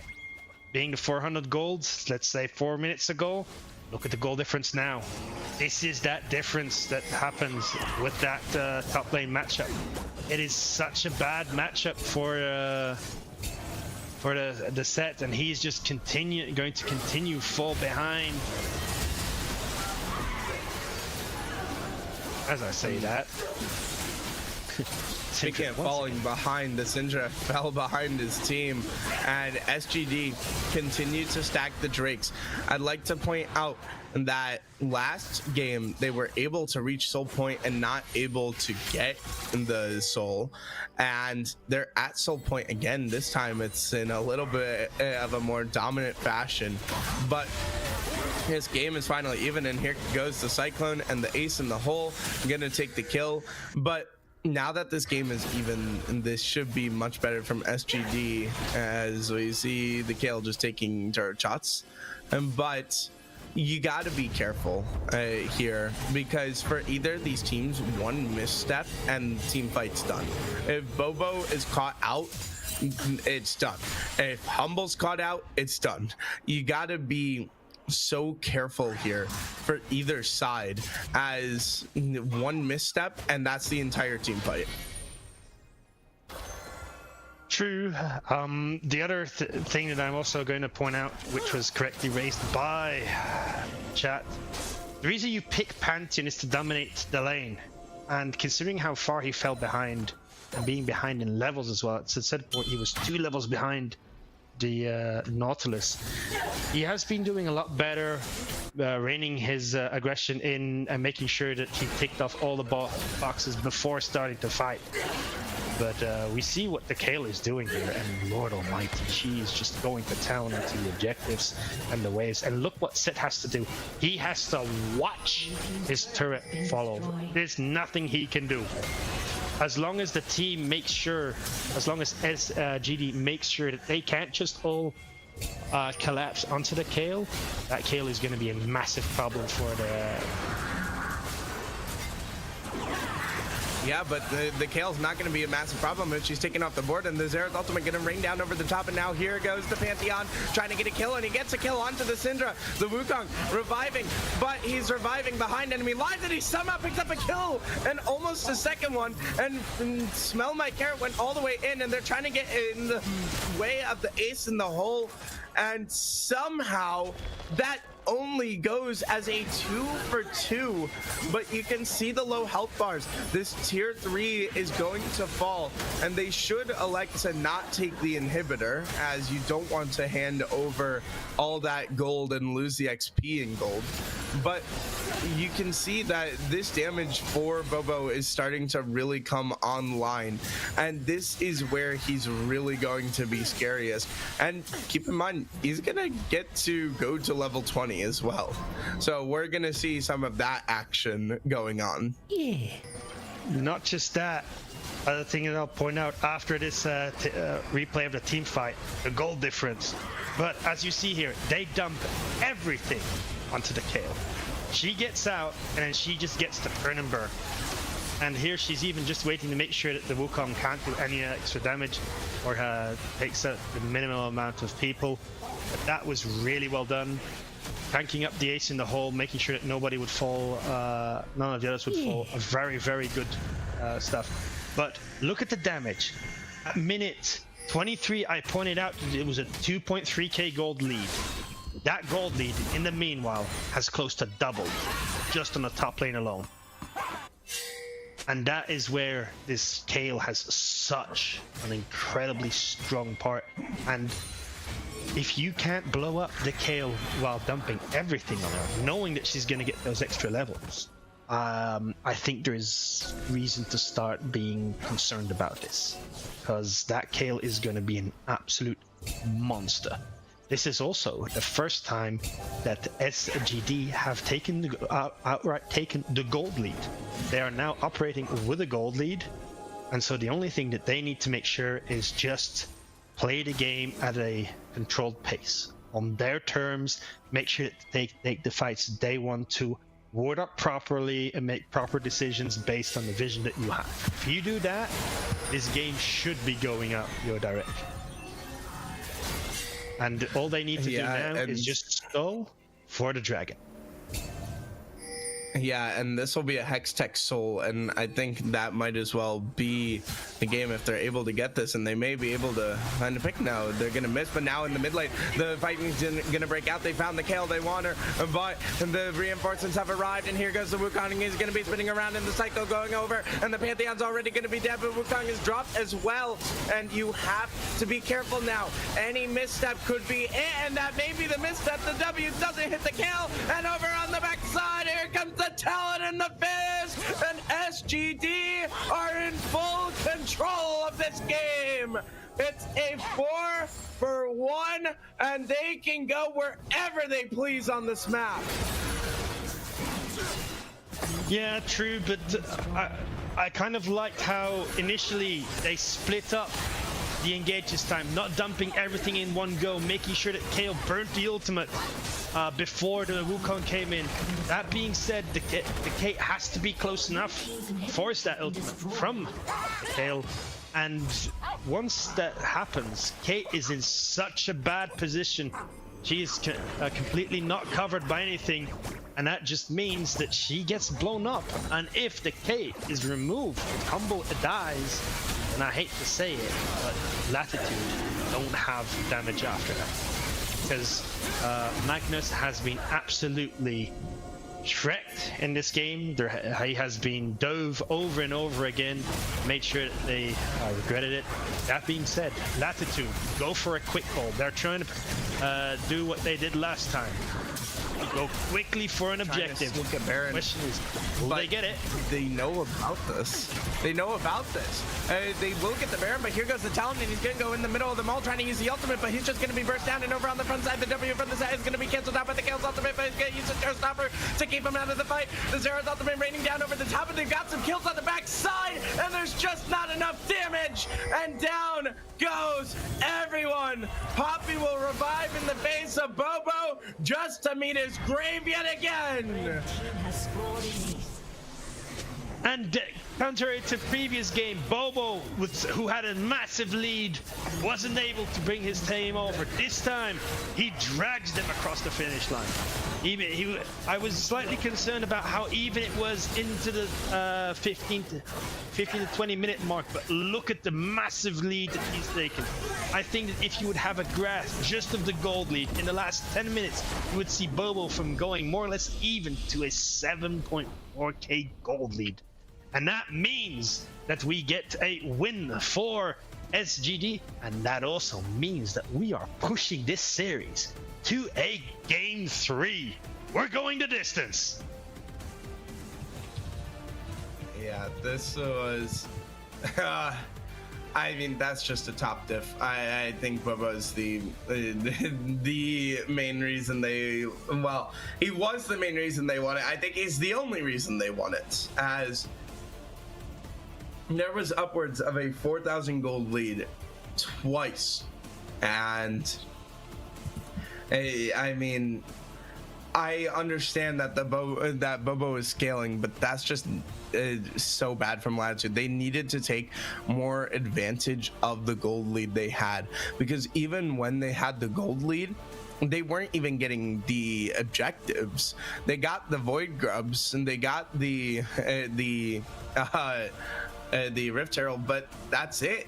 And it was just too far gone by the time that Salmon started getting the gold lead. I mean, Kale has scaled, the Drakes were in their favor. Latitude cannot do something like that again for game 3. I also think that Latitude made a bit of a, as I pointed out earlier, made a bit of a mistake in their draft, because right now SGD were able to counterpick both of the solo lanes. They picked Syndra early, so the Fizz was the answer. They were forced to blind pick the top lane set. Kayle was the answer. Both of those lanes did incredibly well this game. And therefore, I think that if they go back to the next draft, I would assume that they were to pick red side to remedy that. But they need to make sure that they at least create a good matchup for one of the solo lanes, because handing them over, both of them, puts such a pressure on your jungler to be perfect. And we're all human beings. He is going to make a mistake. And as soon as that one mistake happened, you can just see the massive slide in gold going all the way in the advantage of SGD. One final thing that I will point out, if you look at the gold difference, SGD had a gold lead of 4k in the end. I would like to point out that Bobo in the top lane had a 7.4k gold lead. That means that he is literally put this team on his back and made sure that all the gold that was invested in him ended up resulting in a W. I am very much looking forward to see if he can do it again in Game 3. But the objective control from SGG was on point. I like the attempt at the Baron at the end. Latitude recognizing that they had to do something to try and force a comeback into this game. Unfortunately, it was too late. SGD recognized it and were able to turn this around. Shadow, do you have anything more to add? I mean, here's the thing. A next game, that bot lane needs to clean it up for the side of Simgan and Dolly's. I can't properly. If that bot lane goes that way again, this game 3 is done from the minute it starts, and I think Latitude take it. I think the reason they didn't take it was because it was a huge counter pick, heavy scaling top champion on Bobo, who's been playing a phenomenal series, by the way. But the problem is that the other lanes haven't gone great for them. You mentioned the counter pick with the Fizz. I mean, the Fizz and Syndra for most of the game stayed at even gold. The Fizz is the counter pick. Yes, he got some kills. He wasn't ahead in gold. He was ahead 300 gold when he should have been ahead maybe 1,000, 2,000, whatever it should have been. Your counter picks were not working. Yes, the Kayle came alive later on, but she came alive because that's how her kit works. That was not a good laning phase from Bobo. That was not a good laning phase from Carrot. I need to see a lot more if they're going to win Game 3. And we're going to have to send it to a break and wait to find out how this will go. Can Bobo continue to drag his team across the finish line? Will Latitude finally be able to shut him down once again and take the series win? We'll find out after the break. Or no break. Yeah.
Welcome back, everybody. We just saw what was definitely a very interesting game. Bobo continuing his reign of domination over the lobby, proving that he may be the best player here. And obviously, the ADC for Latitude had such a great game, but like I said, sometimes your great game is countered by your teammates' bad games, and it'll be interesting to see what happens here. We kind of have some expectations for this, but looking over what happened last game between the top laners in terms of stats, I mean, it was even throughout, and then Bobo just said, wait a minute, I'm Kale, and ran away with it.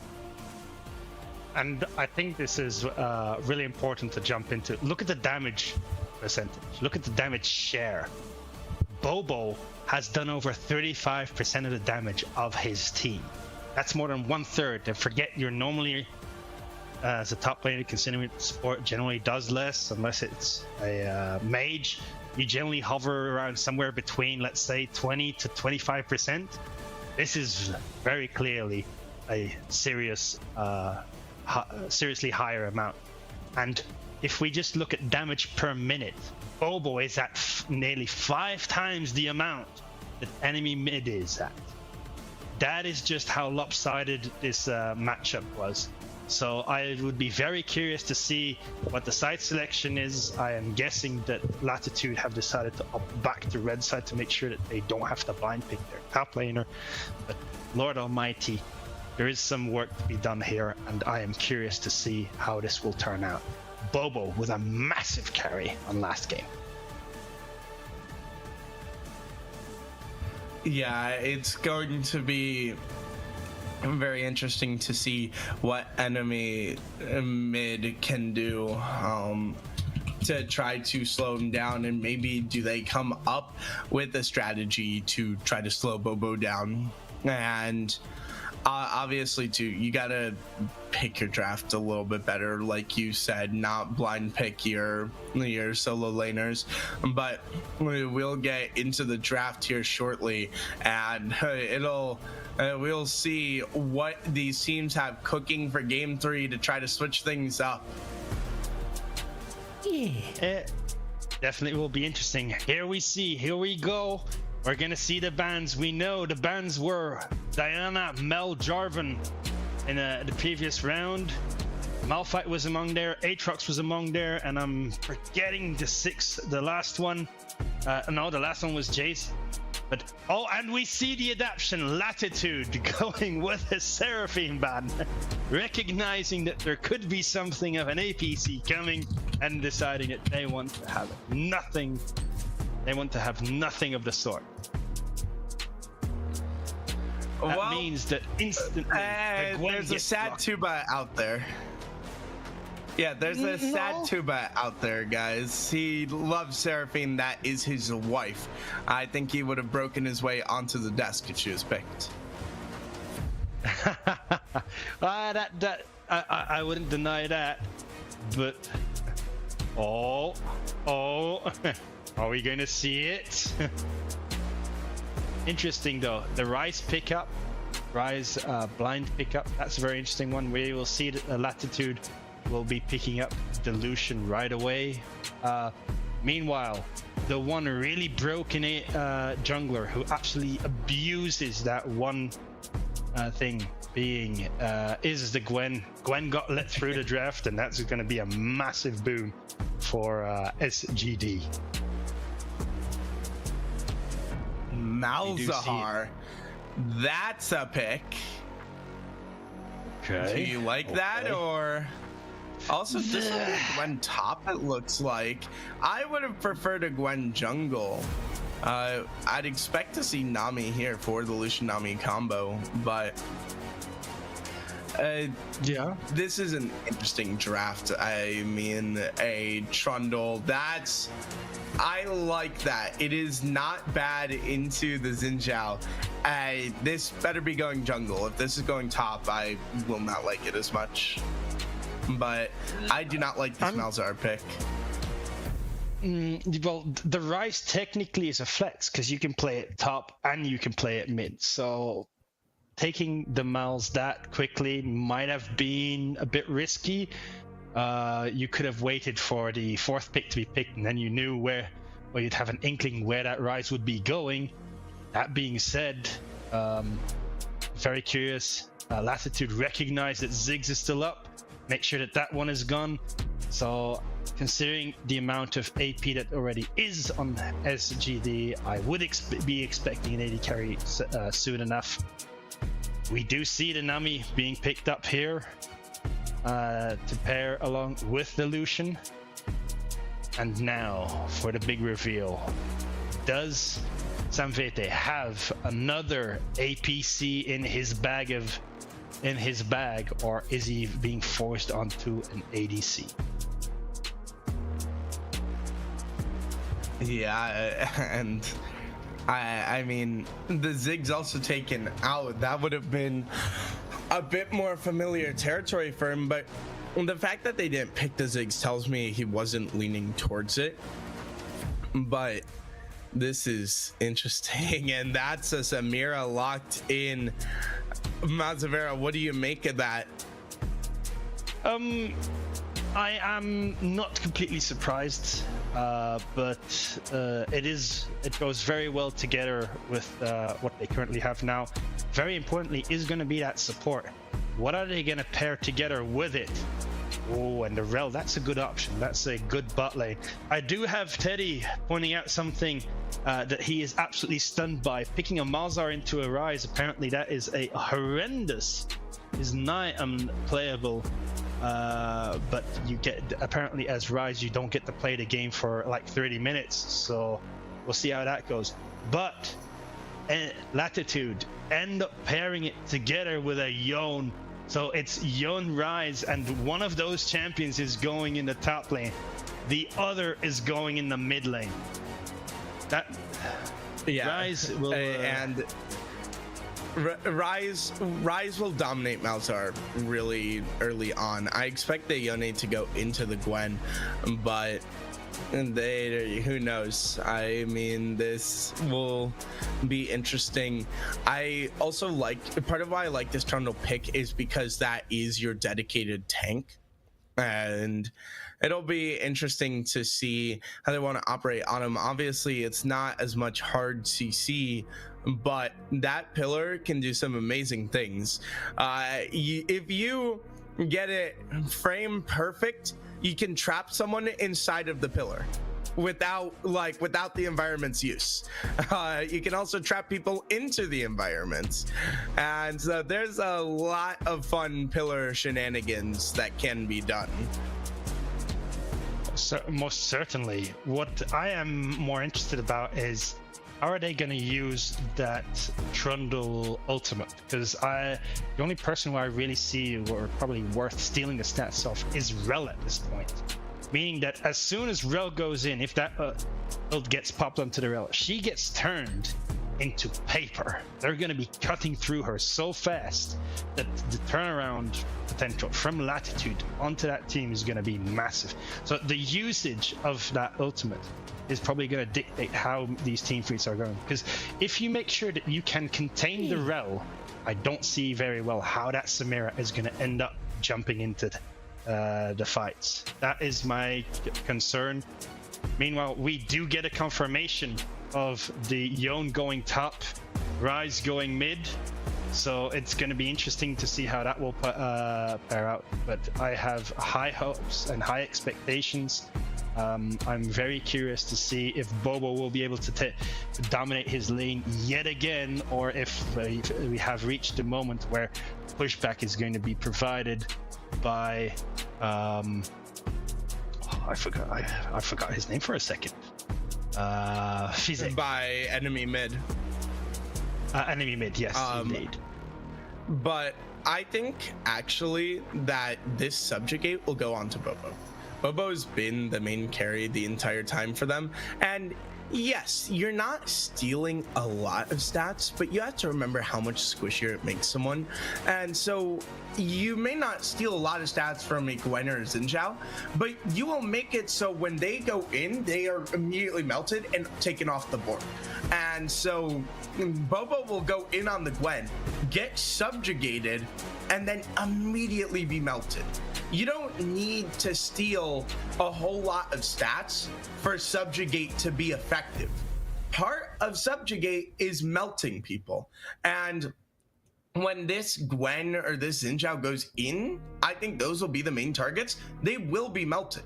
Because yes, you can get maybe some more stats from Rel, but Rel's not the big threat in the team fights. It's going to be the Bobo who's been carrying his team through this series, or Xin Zhao, who's obviously such a strong jungler.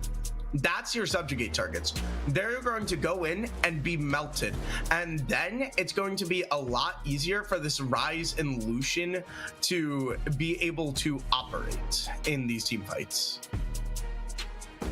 I generally would agree with most of what you've mentioned. The one thing that I'm going to point out, though, is that Ryze does scale crazily hard, right? Lucian doesn't scale as hard, so I do feel that but again, Yon scales really well into the game. I kind of have a deja vu of game 1 here, where draft-wise, I feel like SGD have basically taken all the champions that are stronger right now, matchup-wise, in the current meta, have put together a really good team. But once again, they are going to be on a clock. In game 1, they weren't able to get that win despite Bobo being an absolute menace on the red egg. Game 2, they decided to up the scaling, and then they won out. Game 3, I feel that scaling once again is slightly in favor of Latitude, and therefore the question is going to be, will you get a replay of game 1, or are they going to be able to finish the game on time this time around? So this will be a perfect way to show, have they learned their lessons from game 1, or will we be in for a repeat?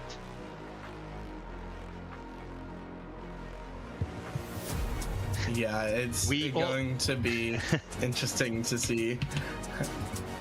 We also have a minor request from production. Please finish the game in 30 minutes so that they can go into the next series right away.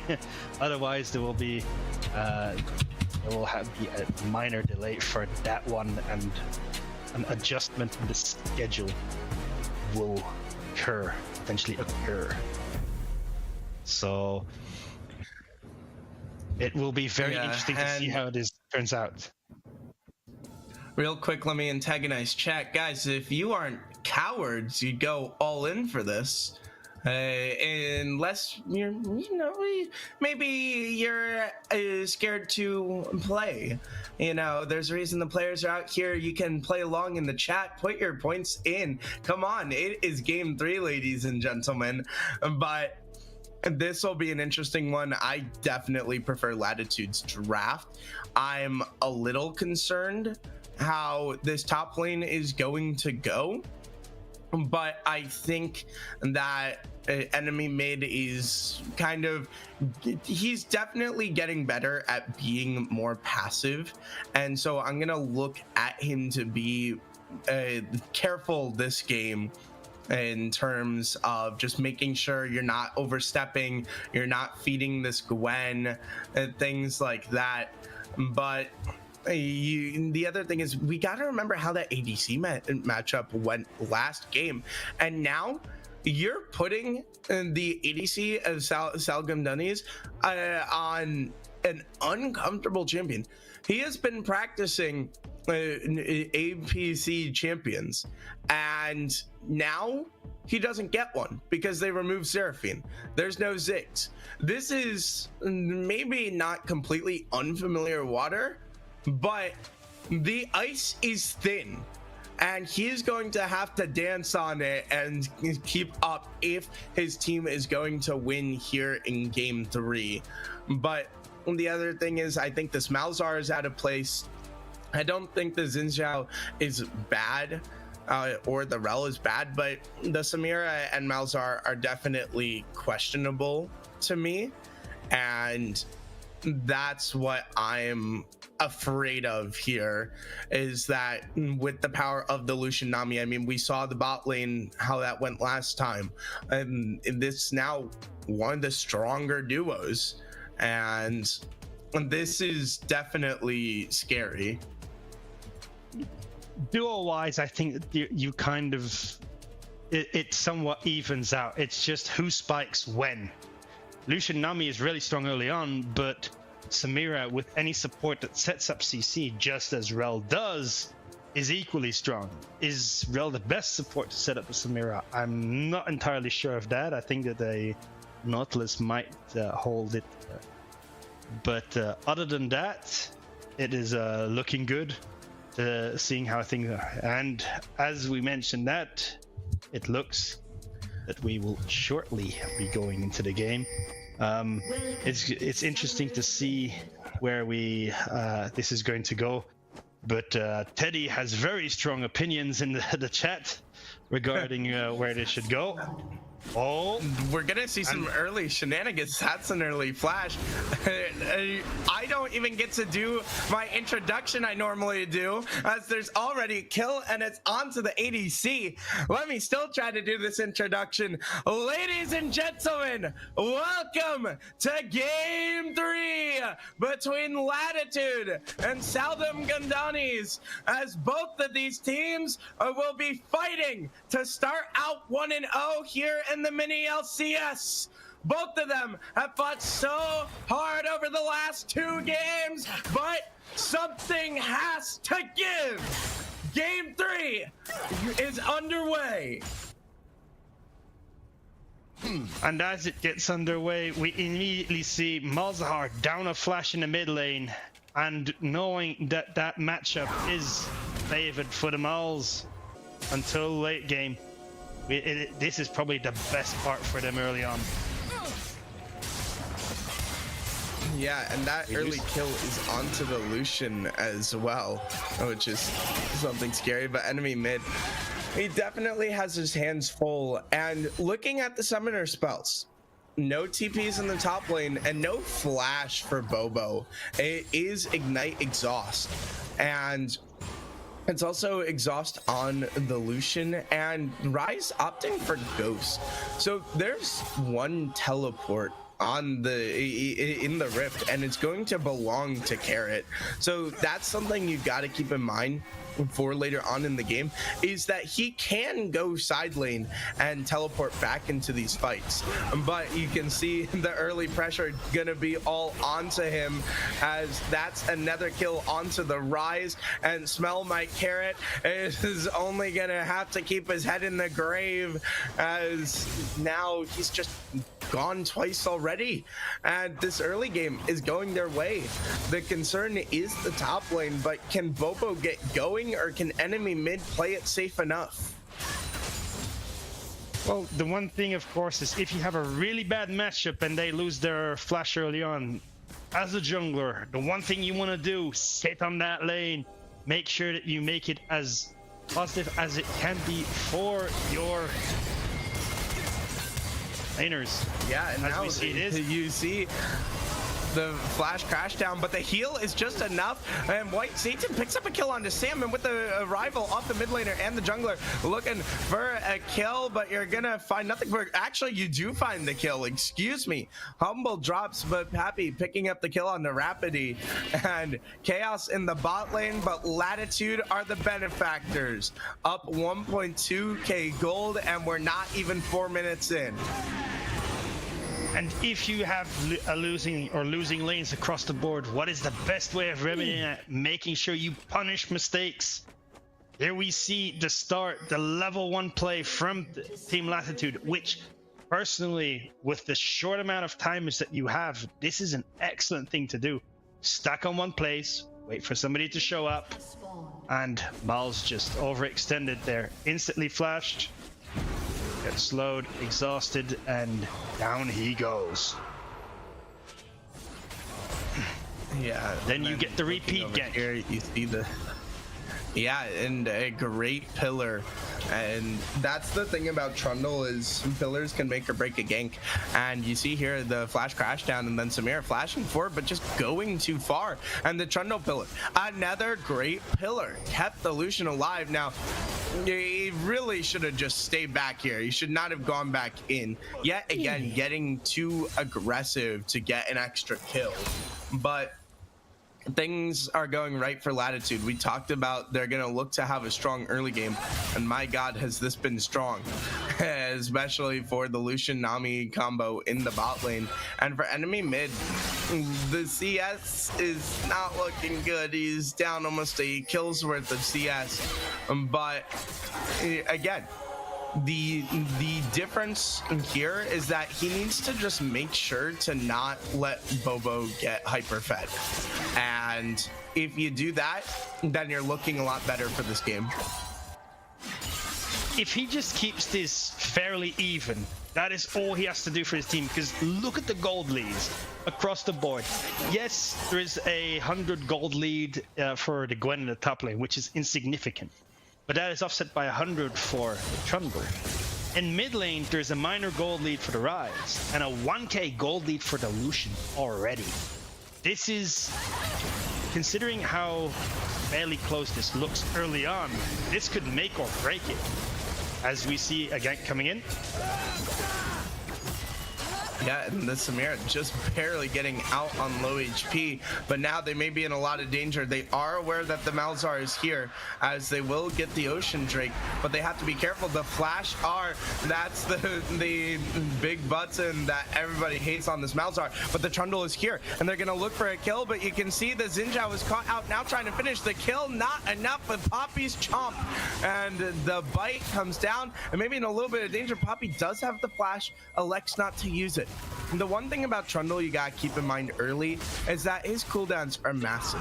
It is like 15 seconds on Q, on E and W, but what is Rise doing?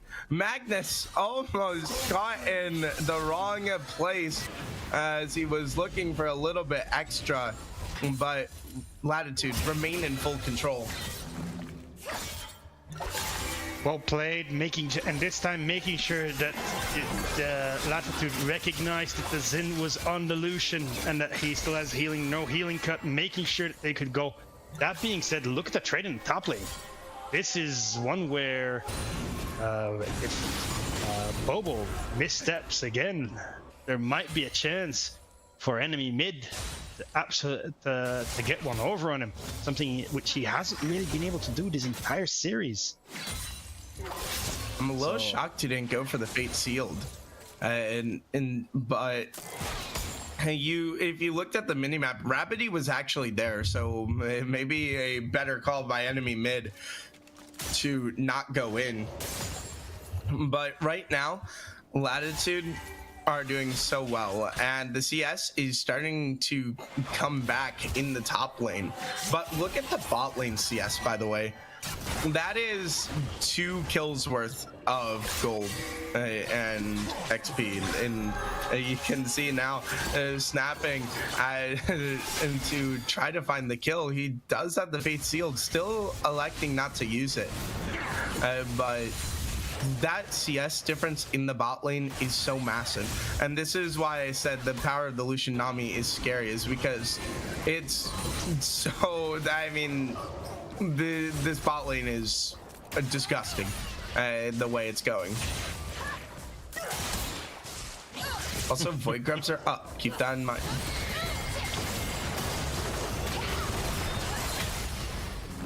But good cancellation of the ult there. This should be interesting here. Oh, nice sidestep from enemy mid. Can he still pull something off here? The Fate Sealed, but the problem is the pillar. He flashed away, and then he went back over, and that play by enemy mid just got a double kill over to the Gwen, and that's exactly what we were worried about. He went back over the pillar, and then Fate Sealed, but the Fate Sealed doesn't go through environment, or doesn't bring enemies through the environment. So Poppy was trapped trapped on the wrong side of the pillar and wasn't able to help out. No, and the big thing here is enemy mid was doing so well in that top lane. There was 100, 200 gold difference. Look at what it's ballooned to now. Let's see if he can stem the bleeding here, or if this is going to get worse, because this is really important. Yeah, and right here they're gonna look for the Gwen. The Nami now in a 1 versus 1, but they're gonna snap out of his body, trying to take her down, and enemy mid does get a kill back, and that is some gold back in his favor. And it's all two of the 3 Void Grubs, excuse me, going over to Latitude. And I will say, if I'm SGD, I'm really happy that a Trundle did not get 3 grubs. Sometimes when Trundle's played in the jungle, you don't see him on towers a lot, but he melts them. And I'd also like to take a look at the vision. And Latitude have really good vision across the map, and the vision game is oh so important because you get to see when things are coming like this. The Nami wave gonna come out and riding the waves, and now as the Lucian ultimate only gonna go into the minions, and now Rel's gonna look to be going forward with the Xin Zhao, Samira was going forward, but the ADCs are both gonna be dropped and traded, and it'll be a 1-for-1 with all 4 summoner spells burnt across the ADCs. I think that considering that SDG in the bot lane is that far behind, I think you'll take it. You'll be happy. That should technically also be I would have been surprised if that wasn't a shutdown of some sort for the Lucian or Humble on the so Samvete got the better of it. That being said, it's really going, it's back and forth continuously, and Malzahar just comes around and just cleans up, making sure that that gold goes over to Bobo, trying to get him back into a state where he could potentially carry his team all the way. I would also like to say, look at the bot lanes. Yes, I think we're understanding why he plays AP carry champions now, but if you're gonna play in a fearless league, you gotta learn more than 3 champions. And you can see now that Humble completing his role quest, getting those boots, and here comes the Trundle. Gotta be careful of this. They will spot him on vision, but here comes the rise with the Realm Warp. Now the Crash Down Magnastorm looking to keep him off, as Samvete gonna be the first to drop. Here's the Malzahar trying to keep his teammates alive, but the Subjugate onto the Malzahar. Watch how fast he drops with this Subjugate, and that's why you bring it. And now you see in the top lane, both top laners so low, but the minions are gonna do enough to Bobo. As it's minion diff, ladies and gentlemen. Dropping. It's minion diff, ladies and gentlemen. Out. Come on. Oh, Lord Almighty. That's got to be an annoying one. That being said, first turret is being picked up by Latitude, who now have a significant goal lead. This has ballooned up to 6k, and I feel that Bobo is feeling a bit of the pressure having to get through to it. That being said, top lane quest completed for enemy mid. He will now have access to his TP, and we will see how that will move forward from here on out as we get a replay. And they brought it. Yeah, Malzahar tried to teleport, but Samvete was blown up. And watch the Subjugate here. The Subjugate goes onto the Malzahar. You mentioned, hey, it's not a lot of stats stolen, but look how fast he suddenly dies under turret because of that. If the Subjugate wasn't onto him, that could have been the Nami dead. And you see what happened here in the top lane. Snapping out of his body, going in with the full combo. And he didn't even use the ultimate. And then just Bobo got a little too aggressive, trying to bait him in. And I mean, that was just such an unnecessary death. That wasn't a forced error. that is just trying to get too aggressive. And now, do they have a read that the Trundle's here? He has his ultimate. And does he use the Fate Sealed? There it is, and a miss, but the Trundle, the exhaust actually coming out, and the bot lane's up here, and it's just the end of Bobo. And ladies and gentlemen, a 6,000 gold deficit. This may be the end of their hopes and dreams here in this game, unless they can get something big here with the crash down. Magnus Storm coming in, and Samir popping her ultimate, getting a lot of damage, and there goes Humble. But now on the other side, here comes the Xin Zhao, and that is a double kill. So there is a positive. The gold lead is now dropped by 2,000 with those shutdowns going over. So keep your head up if you're SGD. There are still hopes in this match. Yeah, but it's going to be interesting to see what's going to happen in the mid lane here.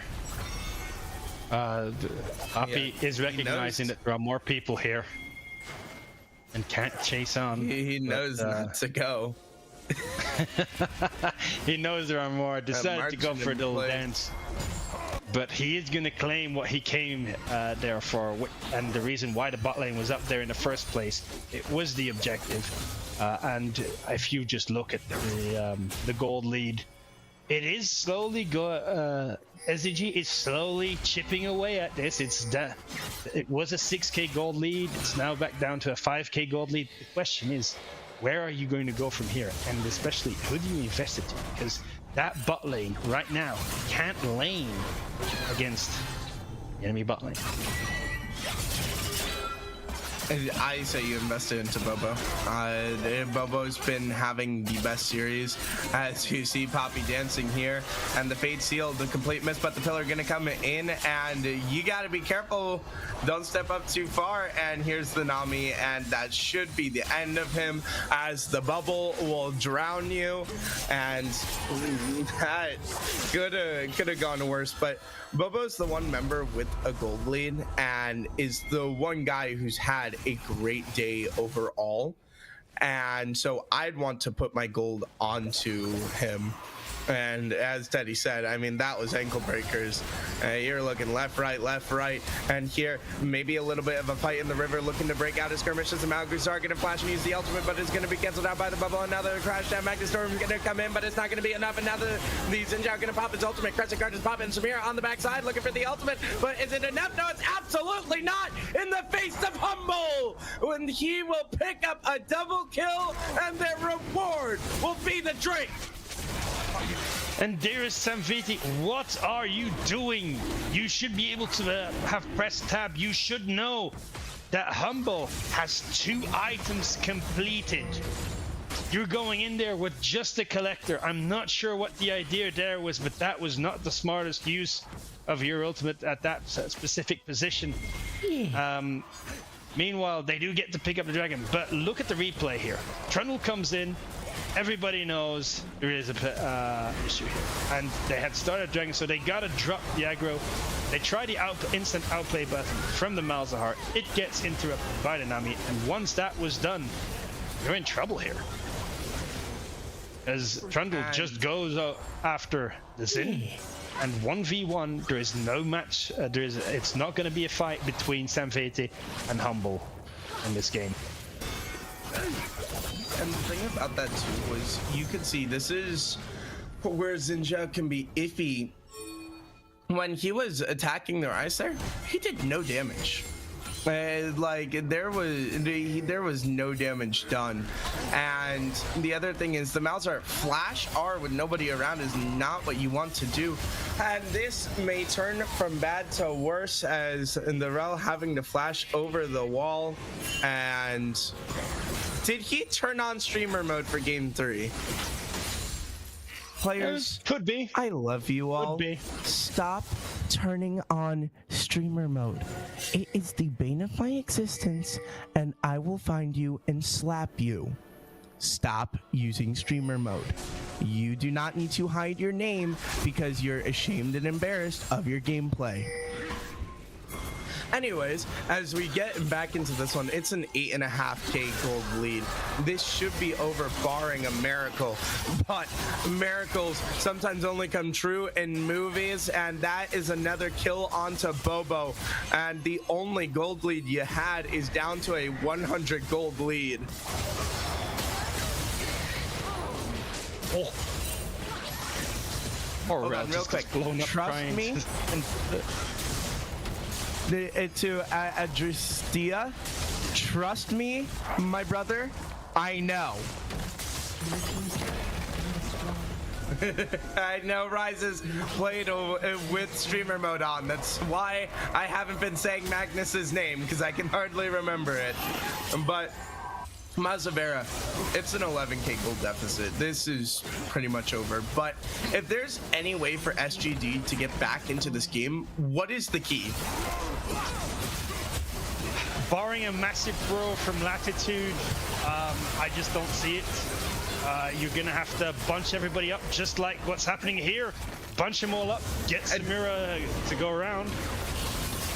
And this is your angle, actually, a quadra kill onto the Samira. That was your angle, and that might be your moment, and they're gonna try to rush this Baron down. Yeah, that is one way to get back into the game. Immediately punish the mistake from the opposition. If they bunch up with a Samira and Samira can go in and ult without an interruption, that is one way to go for it. But it should be interesting to see. We've got a Fate. Oh, and there comes the outplay button. Bye-bye. Now, has he bought enough time? Has he bought enough time? Oh, that was a... closer than they would have liked. Oh. Yeah, and they're still looking to fight this as White Saffron has taken a kill. And now over in the pace, the Rel's trapped in. He finally makes his escape, but Bobo and the Rel are on the wrong side of history. They should be able to back, but the gold lead is still 6,500, but it's starting to go down. And I mean, that was the miracle fight that you needed. If you were Semvet, as that gives them an opportunity. The door's not completely shut, but it's definitely not fully open yet. Yeah. Also, I'm not sure I would have gone with Vandal Pipes on Rel, because attack speed on Samira doesn't feel that great. And if you're doing it for the Gwen or Xin, I'm not sure if that's the ideal build path there. I think there would have been a better choice item-wise. That being said, back into a fight.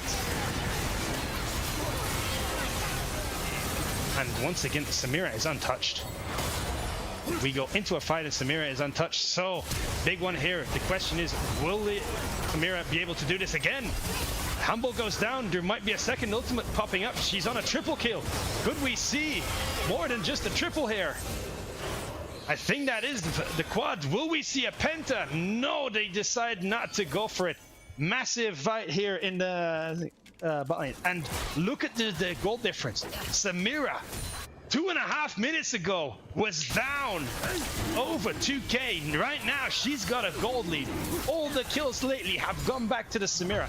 And this is the one way that you can absolutely change this around. This fight around. Because right now, one person with the Nash is Samira. But if you all play for her and set her up for success, if the team is bunched up, she can dish out a fair amount of damage. And now she suddenly has 3 items, nearly 4 items completed. This is a massive swing. Thank you for taking over. My mic wasn't working. My unmute button wouldn't work. But now the Samira is ahead, and she's at 12-4. And the thing is, she's going to be able to do that for more fights now, so they have to be careful. But now you see, and that is my Carrot is just caught out yet again, and he's just dead yet again. And now maybe the Samira's turn. She does a lot of damage, popping the ultimate, but the Fate Seal going to be able able to cancel it out, and the Lucian is there, and there he goes. Sam has gone down, and with the culling, trying to get this rel, they go under the turret, but it's not enough. But still a 4,500 gold lead, and they did get the Drake back. They stopped that soul from going over, but 3 minutes and 40 seconds until the next Drake is up. You will have a date with the devil at that dragon pit that may determine this, and you got to be careful. You cannot bunch up like they did in the face of a Samira as the crash down. Gonna catch Satin backing, but will they be able to catch him? And he's indecisive about where he wants to go, and he will drown beneath his own waves, as he should drop here. And for Latitude, this is starting to get scary. There is no reason they should be coming back from an 11,000 gold deficit. And they may actually have a kill onto Bobo. Hold on a second. Devilla comes in, knocks him back, exhaust onto him, and the Lucian trying to survive, but the flames will engulf his body and he will fall. And I mean, this is now becoming so back and forth. The gold lead back over in Humble's favor, but the problem is, if there's a team fight without this Samira, it's gonna be bad. They have to try to get more members gold, and they're gonna do that with this tier 1 in the mid lane. As keep in mind, there is still also the bot tier 1, so a lot of standing gold laying around for SGD. But now here comes the Trundle trying to make an impact, trying to get him in the Fate Sealed onto 1, and now everyone's gonna go in as the Crunchy Card just popped into the Fate Sealed, got enough damage done, and that is Sam down. Next up on the chopping block, Rapidity going down as well, and here's the Realm Warp trying to catch up to Smell My Carrot, and this might have just determined the game. The Baron is up in 44, and you can see that Poppy feels so confident in his teammates, he just started backing. But just as we were talking about the comeback, it might have been folded. Yeah, well, I think that the important part to recognize is, even though Samira and Samvete managed to claw a lot of gold back, which was really impressive, you still have that Rise who has been silently scaling. And at some point, he is going to come along. He is going to do a lot of damage. The question then becomes, where do you go from here? Because right now, it looks like Latitude is going to completely open up his base. Yeah, and now they push. It feels like the base. They have multiple like this is options over. Here. They have multiple options. They can go Nash into Dragon. They can look for a fight. The safe thing is go Nash, recall, get all the gold you need, go out for the Dragon, try and secure your soul, and then try and end it. But there are multiple options here, and Magnus has put himself into a prime position to be a really big carry in this game. Yeah, and hold on, the Nami wave actually catches the Xinjiao. Crunchy Card is going to be popping, the Fate Sealed is going to be on the 2 of them, and now they're just going to be burst down by the Culling by the Lucian, and now everyone's going to be dropping, and that might have been the game. Samira Ultimate trying to bring it back from the depths, but it's not enough, and Latitude might have just secured their first win. Bobo looking for a miracle, but ladies and gentlemen, it is past Christmas time. No miracles will be found here. Latitude have won this game deservedly so. They're just gonna run it down. They don't care about the soul. They have earned this victory through a hard-fought 3 games, and even when it started to get rough, they hold on. Good stuff from Latitude to claw it back. I think you got to be asking yourself some questions if you're Latitude for letting it come back, for letting the opposing team to come back into this game. It was basically done and dusted after, let's say, 20 minutes, and then all of a sudden, 2 team fights, all the kills onto a Samira, nearly a pentakill, brought them back into a game and turned very closely turned this game upside down. So I gotta give it to them. This has been an extremely enjoyable series, both ways. Teams going at it, making good calls, somewhat questionable calls at times. But I like to see what both teams have done, and I am looking very much forward to seeing them afterwards. That being said, Shadow, I have to ask, if you were to name an MVP this series, who would it be? I mean, if I had to name an MVP, I think that it's pretty straightforward who my MVP is.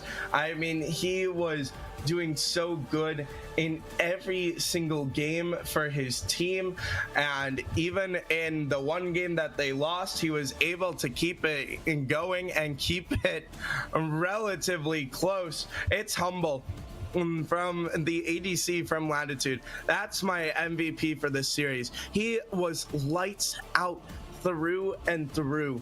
I would also say Poppy had such a kind of underseen impact between all that he did with the CCs on the jungler role and getting the right ganks. But for all of these Latitude players, they played really well. Even enemy mid, obviously it was a rough series for him, but what a Yone game. I mean, that is how you make a statement. Maybe he was taking it easy on Bobo for the first 2 games, because those Fate Seals were so impactful and so important.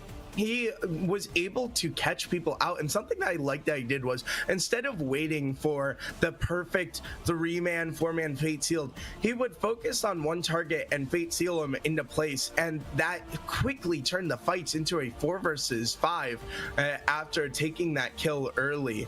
But I mean, everyone played well. Magnus played well. Satin, yes, he had some rough moments throughout the series, but he did great on the support role. And this is no diss to Salman Gandanis. They played a really good series, especially from Bobo. But I think they just took a little bit too long to get off the ground in each of the games. And by the time they did, it was just a little bit too late. Yeah, I'd agree mostly with what you said there. I do think that there's an important shout out to be made for Bobo, our man. He was on a mission in each and every single one of the games. Game 3, he wasn't able to really put the pedal to the metal in the laning phase like he did in the other ones, but it was clear that he is doing extremely well up there. I'm very much looking forward to seeing him try and repeat that against other teams, because Lord Almighty, it was enjoyable to watch. That being said, we will wait for some information regarding production, but my guess is there will be no interviews, and we will be looking at a next series shortly. Yep.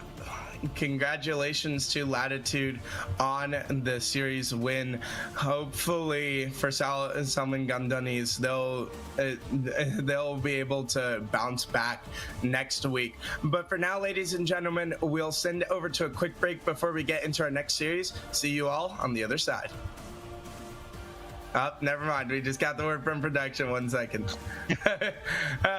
Magnus, you make my life difficult, Magnus. You make my life difficult. Ladies and gentlemen, we're going to send it to a quick break. We'll see you on the other side. Yeah.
Western production.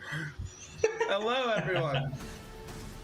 Welcome back. I was trolling Mazavera a little bit. We've brought Beto back. We've re-kidnapped him from South America. And that means that this is a mostly Western production casting crew. Yeah! What do you mean re-kidnapped? They pay me in cheese. Shh, no one else is getting paid. Beto, stop it. You're gonna upset the other casters, okay?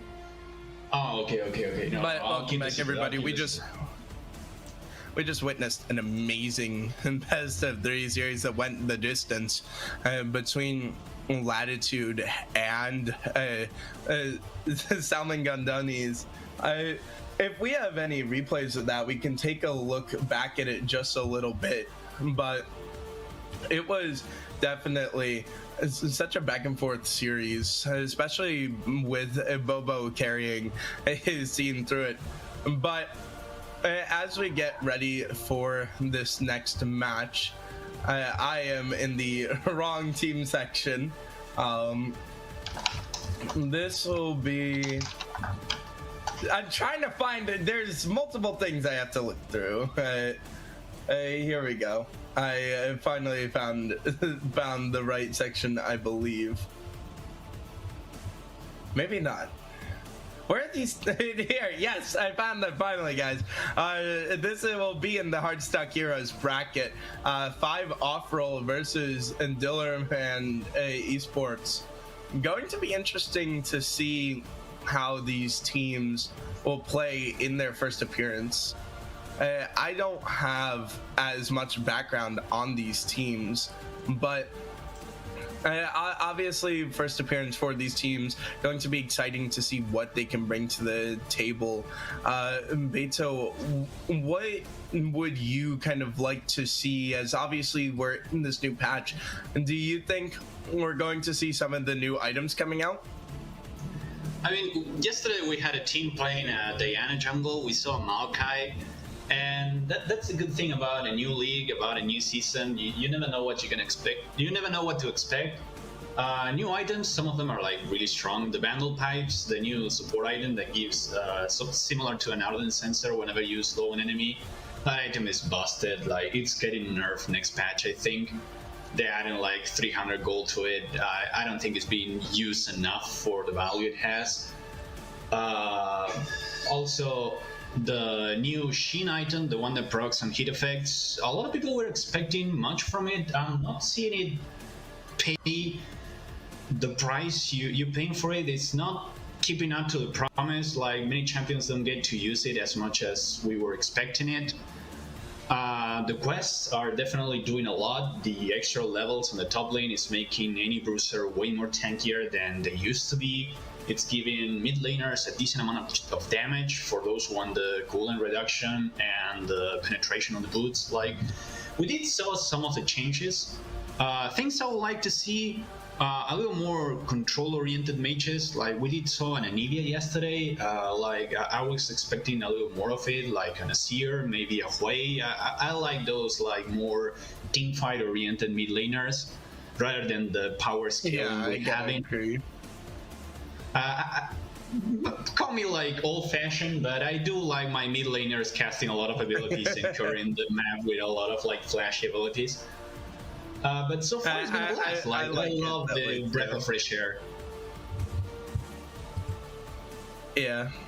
We will get into Champ Select here shortly. Now, the thing to note is the rank differences here. As for, let me make sure I get the teams right. For Dillerman Esports, with their champions, the bit concerning is they have 3 players sitting in gold right now, and 2 of them are legitimately gold, compared to their opponents having higher ranks. But as right before we finish that, take a look at the draft. Beto, whose draft do you prefer right now?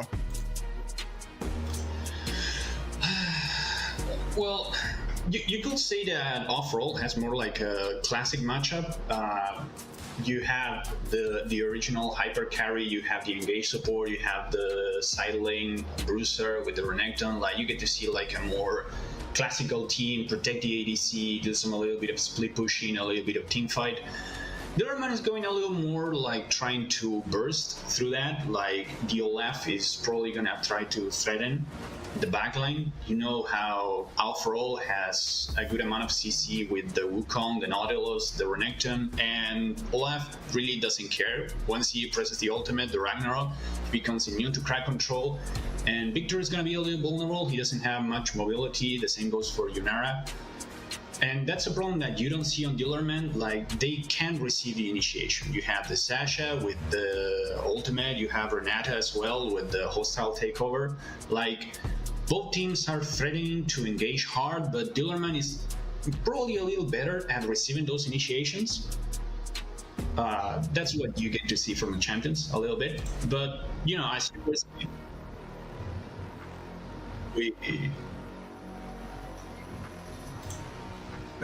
so we got a little bit of a word that 3 non-bans is intentional, but for 5 off-roll 2, this is a team mostly made up of platinum players. There is a diamond player and an emerald, and so it's going to be interesting to see.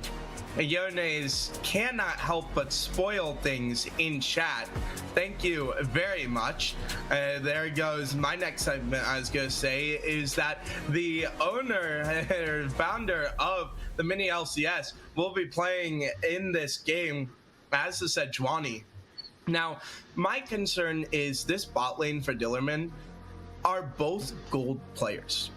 It is by far the lowest rank in this lobby, and so it's going to be interesting to see how they want to operate against this team composition. And I don't know how much I like the Xayah and Renata, as usually they're used for the disengage, yes, but it's mainly the Wukong and Renekton kind of diving in at you. This isn't like a dive comp where I'd say like, hey, we need such heavy disengage, but it's going to be interesting to see how both teams pilot. I'm also a little concerned about Xayah first pick because she's usually a response into dive comps, and that will be her taken off the board. Maybe Dillerman have a dive comp prepared for game 2 that they want to catch him off guard with, but it'll be interesting to see how they want to operate this. I think that I personally am favoring 5 off-rolls draft a little bit more. I mean, it's the more classical draft. Like, you know, those champions work. They have been tested over and over again. I've always support the underdog, my dude. Like, I know they're probably gonna win, but you gotta love it. I was talking about the mage's casting abilities all over the place. I'm kind of happy to see the Victor and the Syndra, but the Olaf is not a conventional pick nowadays. The Renata has found a little bit of grace. Like, you usually see her with the Draven or the Kalista for like an aggressive early on lane. It's not that common to see her on the Sasha. I would love to see it working. I'm a man with a dream.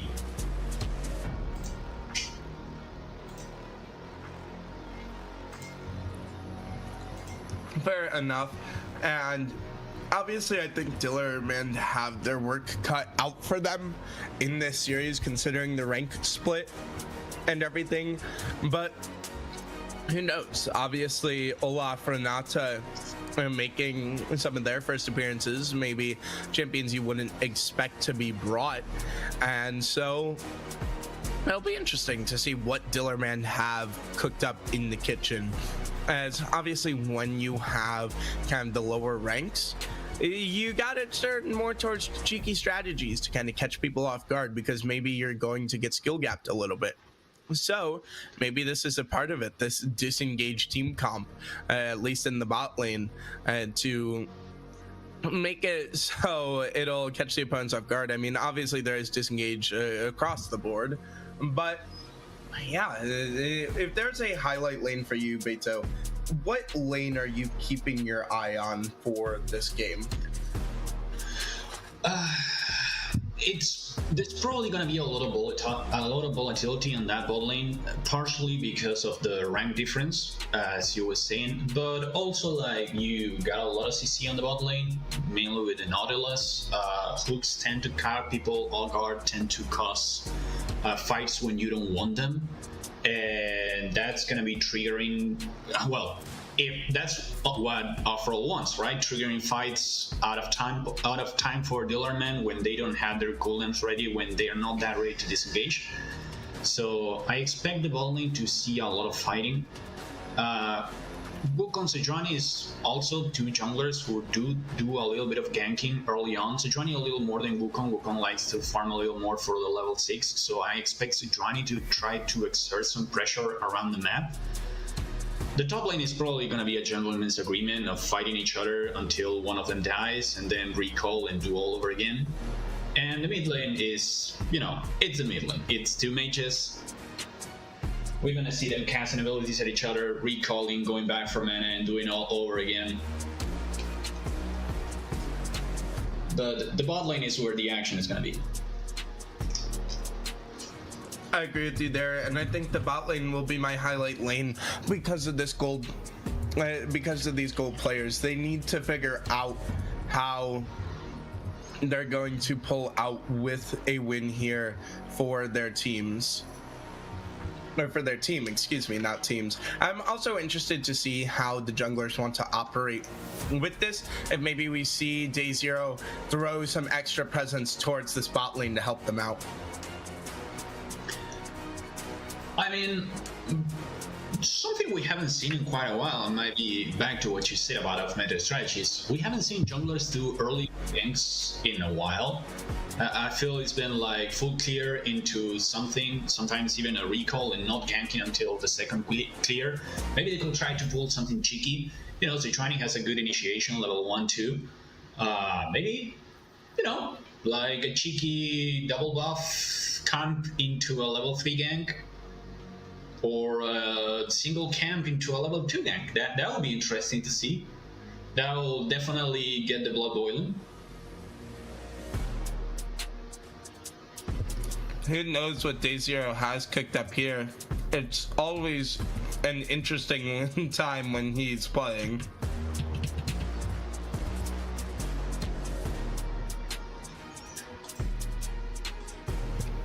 But ladies and gentlemen, we will get into this game now.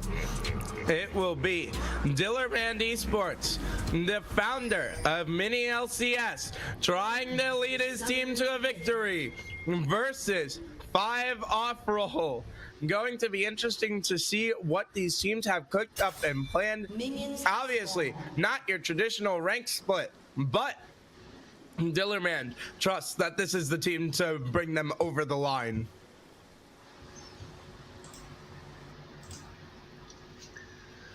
Beto, what do you expect early on for these junglers? You mentioned they tend to go full clear, but do you think that'll be the case? Do you think it's just another full clear day at the office? I mean, that will be expected. Both of them seem to be doing top to bottom clear path. They also expecting a lot of aggression in the bot lane. Both top laners bringing Ignite though. That's gonna be interesting. What I said about them fighting each other to death, they're gonna take it personally. Olaf being a really strong level 1 champion is gonna exert a lot of pressure over the Renekton, but should not be able to kill early on. Yeah, the Olaf is something we don't see a lot. And going to be interesting to see, maybe does Forecast have the experience against this Olaf and know how to play against him. And over in the mid lane, we're seeing the Syndra coming back for yet another series. I had a rough time against the Fizz last time, but this time you're against the Victor, and it's looking a lot nicer for you. Yeah, it's an immortal mage, doesn't get to jump your Scatter the Weak Orb of Deception? Oh, that's Ari combo. It's gonna be definitely an easier matchup for her.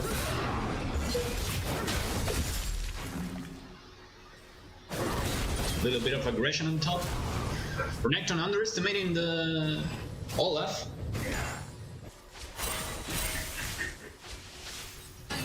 He has Flash and Axe. That's though. insane. Both survived on 1 HP. That is insane. But Dula has more potions. Yeah, and he did pick up the axe. Olaf regains the cooldown on the Q every time he picks up the axe, so he can harass him from afar and get the kill, even if he's on the turret. Yeah, I don't know what the plan there was for Forecast. Questionable decision, maybe calling his bluff, and it didn't work in his favor.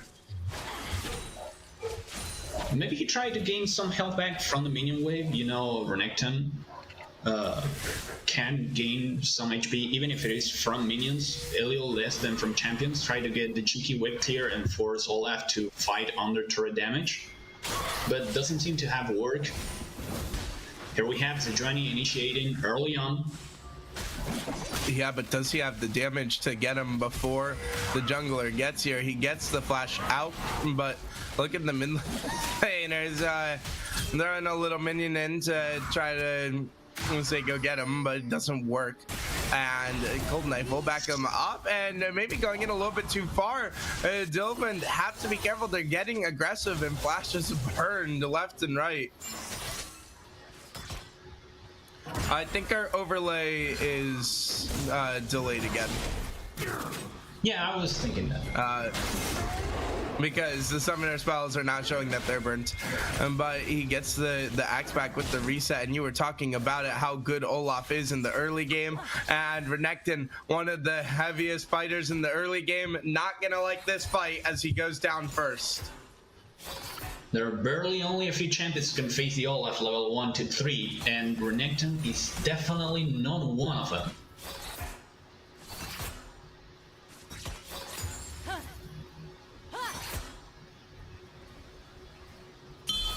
Funny enough, the lane I was expecting to have the most fighting on, it's been the most passive so far. Nautilus is not trying to take the spotlight for him, not trying to engage. Even though he has a Junara who deals a decent amount of damage early on. Yeah, and you gotta be careful. The Yunara is such a lane bully champion. We talked about in the last series. Right now, she is the best ADC on the patch. And so she is such a dangerous ADC you have to be careful against. Yeah, I mean, once she gets the stacks, there you have the fighting on. Yeah, I thought you were gonna take over, but now Daisy gonna make his entrance and make his arrival, and he's missing some of his spells. But you can see the Zaya trying to flash out, make sure she gets the kill, and she will get the kill. But the Wukong is gonna be here, and they're gonna look to take down Mad, and there he goes. And T-Rex, or the Rex, excuse me, is gonna be the next one to drop, and the jungler is gonna dance a little bit, but all of the bot lane has fallen, and they are starting to get bloody down there with summoners burned left and right. Yeah, Cold Knife not having the damage still to fight that Sejuani. He's gonna be needing to farm that level 6 on the Wukong if he wants to participate in these fights. So far, Day Zero is gonna have the advantage on those early ganks, just as we were talking.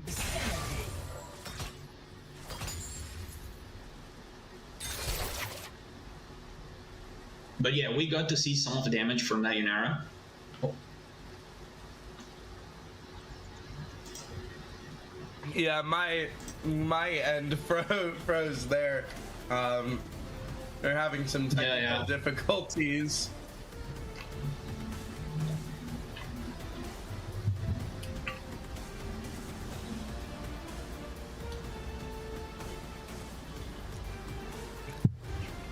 Sorry, ladies and gentlemen, we'll get... I did not just read that chat message. We're gonna just go past that. But for these teams, obviously, it's an uphill battle for oh my god, I'm forgetting the name, Dillerman, excuse me. It's an uphill battle for them. Obviously not an easy one, but what would be the key to like catching a higher ranked team off guard, Beto? Oh, way back. The overlay spin! As we were talking, playing as the underdog, you gotta try something off the meta, like these Olaf seem to be working. You know, you're not gonna beat Faker by playing a Seer because he's gonna be a better Seer than you. You gotta pull out some weird strategies and you're gonna try to make them work. And the Sejuani seems to be working. It's exerting a lot of pressure on that Wukong. The Olaf is definitely making that Renekton struggle. And the Satchel Renata is an unconventional pick. We were talking about how it brings a lot of disengage, and it does help at keeping that Nautilus off of them. Speaking of which, we seem to have a little bit of initiation on the bot lane.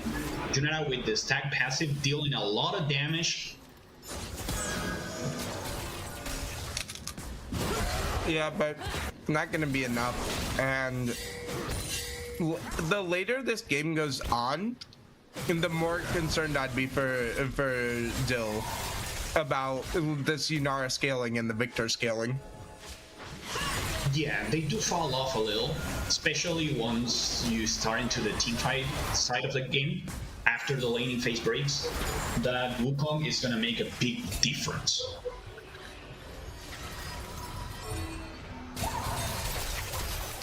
Listen, I've been up since 9 a.m. and haven't had food. Let me have a little bit of a snack. I'm sorry.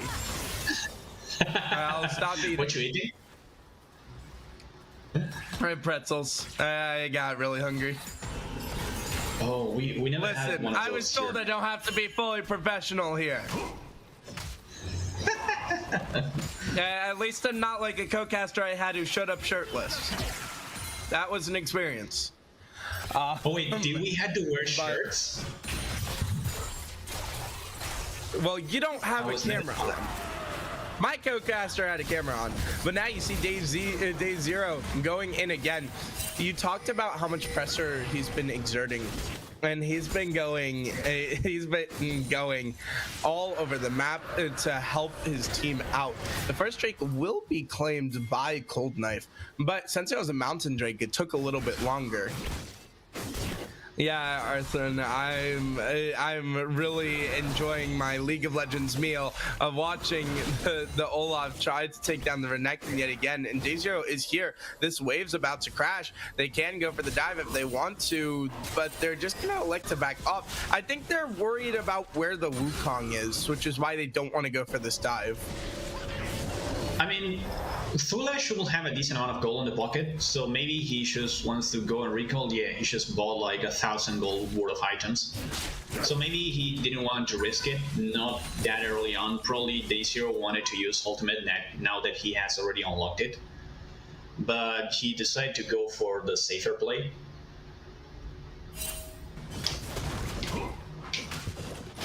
Yeah, and you can see now in the CS leads, Thula has a huge CS lead, but everything else relatively even. Yeah, games have been quite even in gold so far. Like, besides that top lane, maybe the jungle is having a little bit of an advantage, and he is being able to make that advantage for the other roles. Like, we see that Aghanim's has gotten some early lead as well, but that's what you will expect from a Syndra against a Victor. Not really that much. Yeah, it's mainly the kill they got early on. Yeah, but I can see in the mid lane also a slight gold lead starting to be built up at 400, and the only lane with at least a decent gold lead is the support role. But you gotta be very careful if you're the side of Dillermand, as obviously you're having the better early game, but this could fall apart in an instant if you're not careful. 1,000 gold lead is never safe in League of Legends. I mean, definitely they do have some better laning phases, but when it comes to the team fighting, we're gonna see that Nautilus being a really decent front line, especially considering that he's been having like a decent amount of gold into him. Oh. Yeah, and now you gotta be careful. Day0 in a lot of danger, but the hostile takeover is gonna come over the top and be able to keep him away. And Day0 trying to get out of there, but the exhaust is gonna be onto the Rex, and he's not gonna be able to hook his way forward. And now Desire in a little bit of danger from the Yunara, but everyone will be able to back out. But look out, they may go for this dive. They know all three members are low, and everyone is starting to elect to back off. Until lots of cooldown's being used. Get a little too aggressive. Hold on a second. Cold Knife, I'm gonna have to flash out of there, and now you can see the Rex wants to come over to help, but he's not gonna be able to, and he's just gonna lead them on a wild monkey chase like a monkey loose in a zoo, and he's finally brought down. And I am not saying that name. Syndra gets the kill. I think it's pronounced Aghanims. It's the item from Dota. I'm not a Dota player, but if I'm not wrong, that's the name of the item. But yeah, really good rotation from him. Barely having to move a little from the lane. Small 5 seconds and you get 300 gold. Who won't take that deal? Yeah, and speaking of 300 gold, I mean, Thula is at the point where he can just tower dive freely whenever he wants to. Yeah, sadly, there is no should have played safer against an Olaf. Not especially when he's fed. Yeah, Thula is starting to become an issue. And for the side of 5 off rolls, you gotta figure this out. And you gotta figure this out fast, as it's a 3,000 gold lead now. Oh my boy, you're not winning that. This is... So we're into hard to see. Yeah.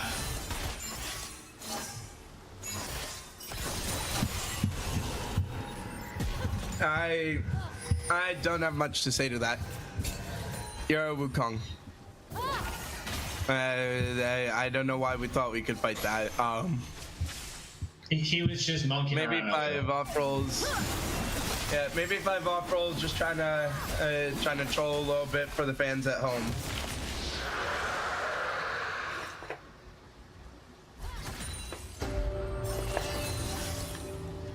But now, Beta, what do 5 off rolls have to do to get back into this game from this kind of dire position? It's gonna be a little bit complicated. At this point, you're losing the lanes pretty much everywhere. Like, bot lane is being able to survive, but as you start getting that Olaf out of that top lane, he already took first turret, so you will expect him to start opening the map now. He's probably gonna go bot. You will lose turrets, you will lose gold. It's important that you don't lose that much. You're probably gonna lose next Drake as well. You want to see if you can keep that Junara fed. He is gonna be your win condition. He's not that far behind. Sadly, Victor is not having a great game either. He's been being destroyed by that Syndrak, who is making that goal lead even farther ahead. At this point, you pretty much have to abandon Abernecton. There's no way he's gonna get back into the game. Maybe he can like bounce some ways back, get some goal, and once the team fights start happening, he could try to side lane, maybe try to force the Saja hold and try to see if you can make her be a little more vulnerable. But yeah, Abernecton is gonna be out of the game pretty much. They're gonna try to fight on him to be one, but he does have ultimate. Yeah, but the ultimate wasn't enough. They get the shutdown onto the jungler, but Villa now is at 2 items. And here's my thing. The good news for 5 off rolls is you may still win the team fights. It's not like it's over. If they get crushed in a team fight, then it may be over, though. Yeah, like it's definitely surviving that Olaf is gonna be a little more complicated. As soon as he presses the Ragnar button, if he keeps attacking, he becomes immune to crowd control. And sadly for you, 3 out of your 5 champions are melee, so he's gonna have targets to refresh the ultimate cooldown. It's gonna be a little hard, as like if you were to have 5 champions, you could choose kite him off. So it's gonna be a problem. It's gonna be a situation to disable a little bump to the fuse as a team collective work.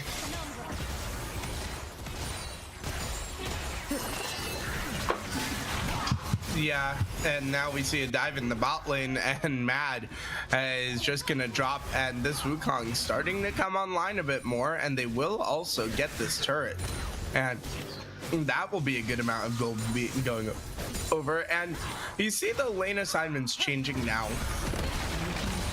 but especially when your top lane and mid lane are doing so good, do you think changing the lane assignments is the right call? Absolutely. Like, if you have the advantage, if you're dealerman, you want to force the enemy rotations. As we were talking, Junara is your win condition. You want to force her out of the... Oh, that's out of Fast and Furious. That's good drifting. Yeah, and here we go. The Arctic Prison gonna come down, but it's not gonna be enough, and the hostile takeover over the top is gonna get someone killed, and the turret has dropped, and the turret's not there to help with the Cyclone. Gonna come out in response, trying to get them members away. Hook comes out on a Day Zero, and Day Zero is dropped. That is a 1-for-1. Somehow, only 1-for-1, I believe. Maybe it was a 1-for-2, and Spectator's still delayed. We never know, but I'm just kidding. We did fix the Spectator. I'm just trolling our producer really quick. It was a 1-for-1, but yeah, as you were saying, that Junara is dealing a lot of damage. I just gotta troll the producer. That Junara is dealing a lot of damage, and Dill is having a little issue going through that front lane. The Olaf sure is capable of dealing a lot of damage, but there's a lot of CC going on. Day Zero basically could not move the entire time, was CC'd through the whole thing. Olaf managed to pull a lot of damage, but had to retire because of that Junara's damage. And as we were talking, like, she is your win condition. You want to feed her gold. She got a shutdown right now. This is the kind of place that you want to see. Yeah, you lost turret, but you get the shutdowns, and all that gold being funneled into your ADC is what you need to win. Ragnarok Yeah, being and now you used see the Ragnarok immediately. being popped, and Yunara ultimate in response, trying to get out of there. Flash is being exchanged with the barrier, and he's gonna have to back up, but he's in the middle of 3 of them, and he should just be falling here. He survived for a while, but the shutdown actually went on to forecast on this Renekton, and he just got another kill, and he's gonna pick up a double kill and maybe a triple. He wants it. Does he get it? No, he doesn't. And now the rest of the team is here, and they got to be careful as the hooks are gonna come out.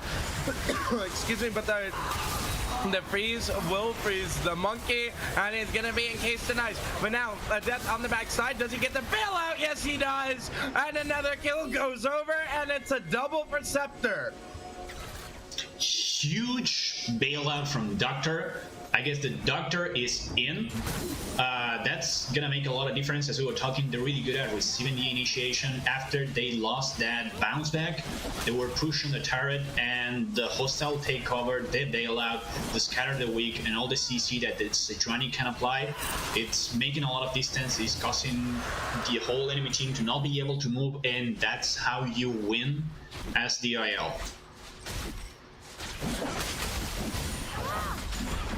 Yeah, and right there, they just overextended. 5 off rolls, had a great fight, and then just got aggressive again, and it cost you. And the other thing is, like, the kills are going on to the wrong person. The kills keep going onto this Renekton, and you'd rather have them on the Yunara. I mean, that's the problem when you face a team with that much crowd control. You get out of position a little and you're not going to be able to move. You need to be really careful with your aura. Just like that.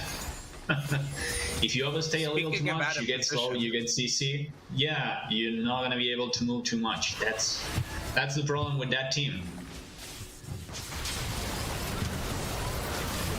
Yeah, and now they're gonna look to start the Baron. Now, the mid laners are fighting down here. Both have TP if they want to come up here, but do they have an angle onto this without their ADC? They're gonna look for a Miracle Steal. It looks like Baron down to 5,000 HP, and now they're gonna actually elect to turn and burn, and now the Renekton is gonna go after his teammates with the hostile takeover, but he's doing a lot more damage, but it's not enough, and everyone's gonna drop, and they don't even get a kill in return. And that will be a 3-for-0 at the Baron, and the Baron as the icing on the cake.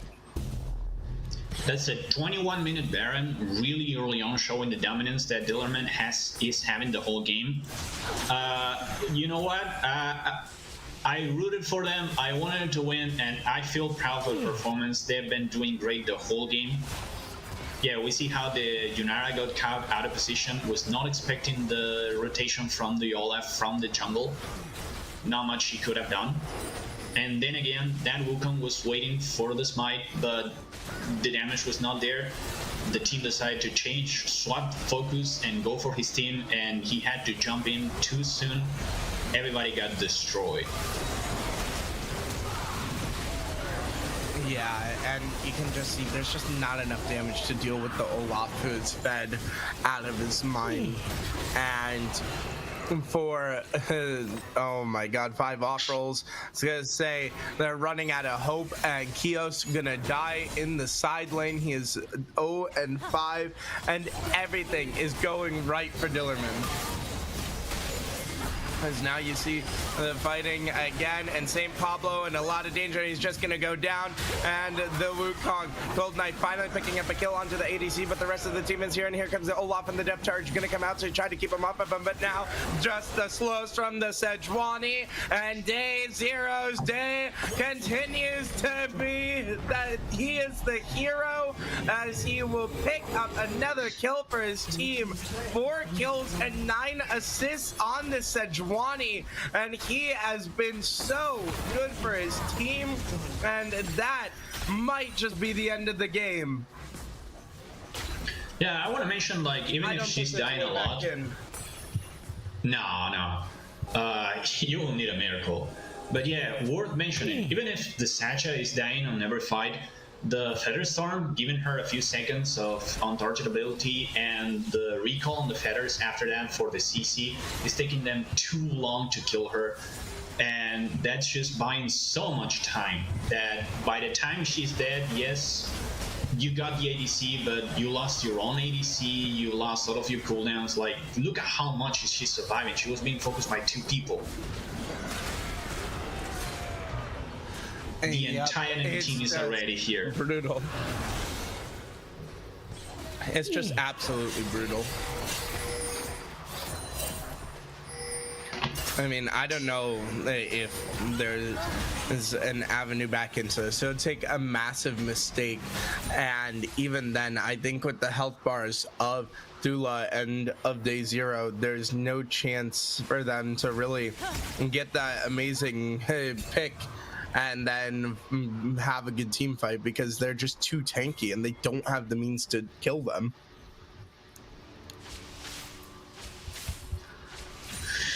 Yeah, team's definitely lacking a lot of damage right now. Junara is not being able to be online. She's still sitting on 2 items plus boots.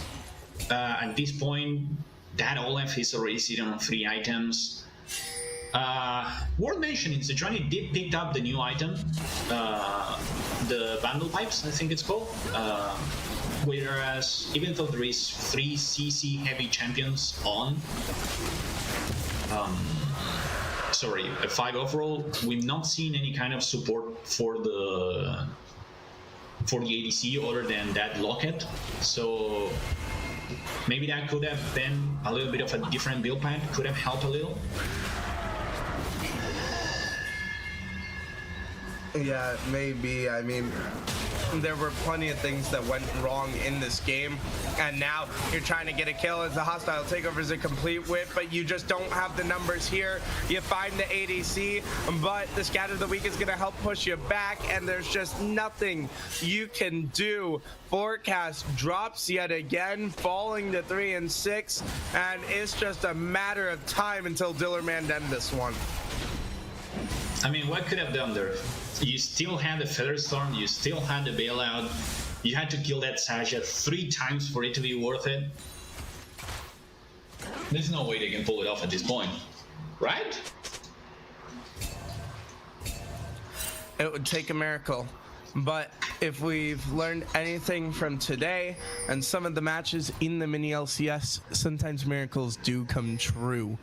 But it will definitely take a lot. You need to get the perfect fight angle.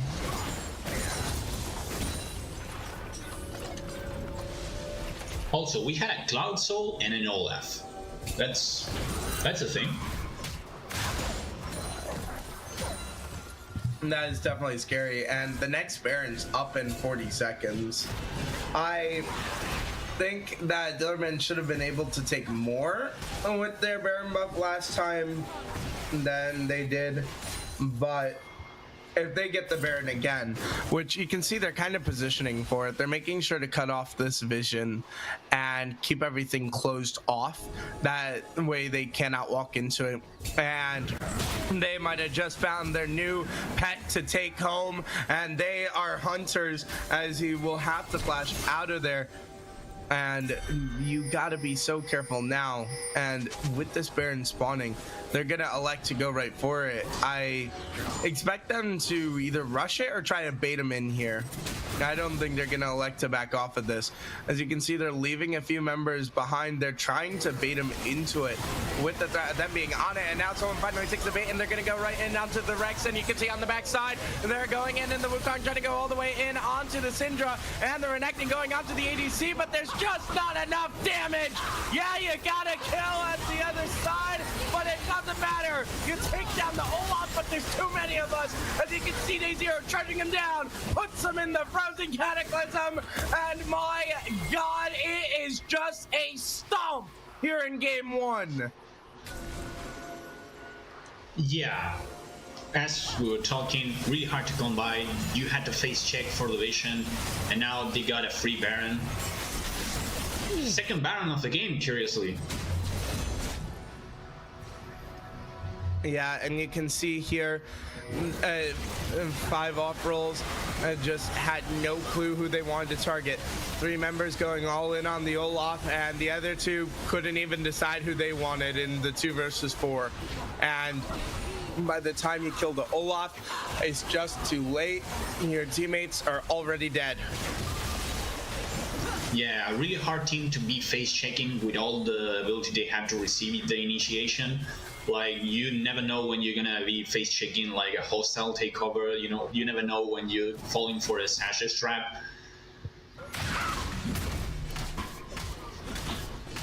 Yeah, and you can At see this point, they're trying to clear the waves, but at this point, it's just too late. I mean, it's a 10,000 gold lead. This isn't one team fight away from the comeback, and this is 2 team fights away.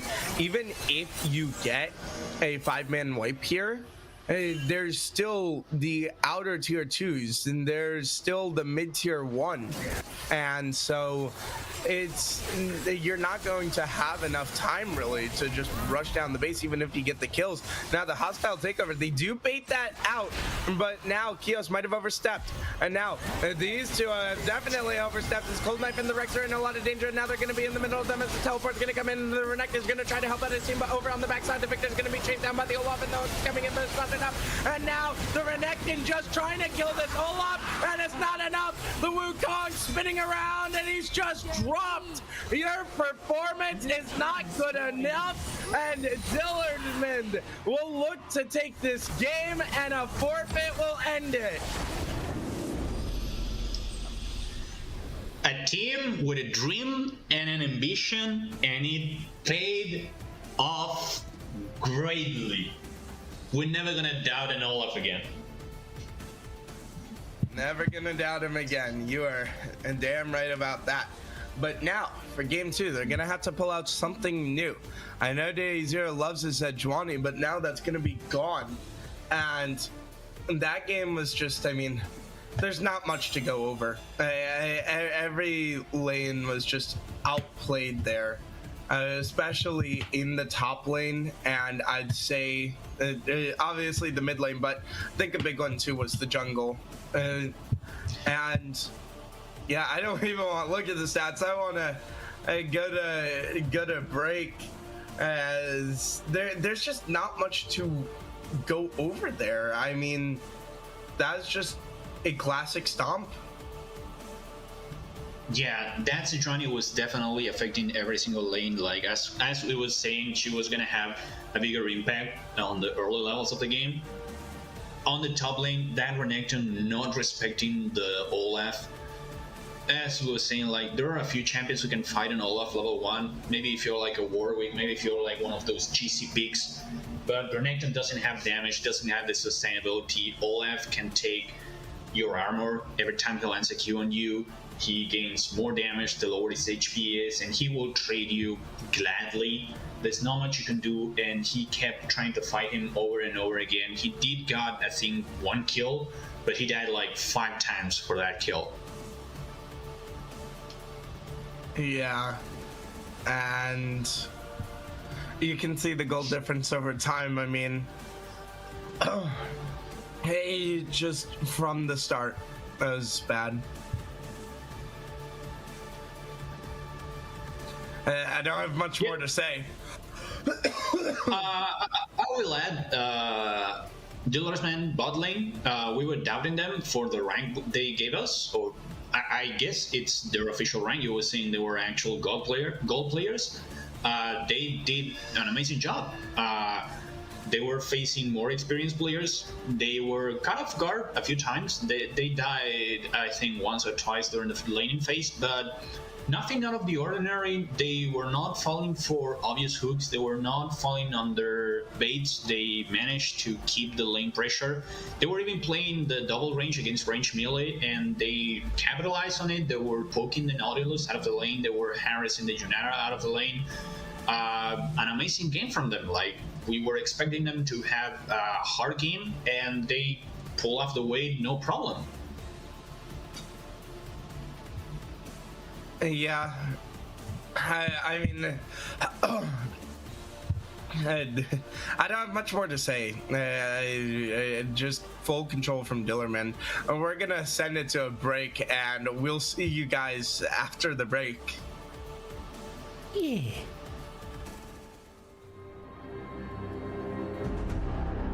I just cannot discuss games like that are stomps. Like, there's just not much to say. Hey, these guys fucking sucked. That's it. How the fuck with the rank differences? Like, let me explain that. There is one lane where there is a higher rank for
Welcome back, everybody.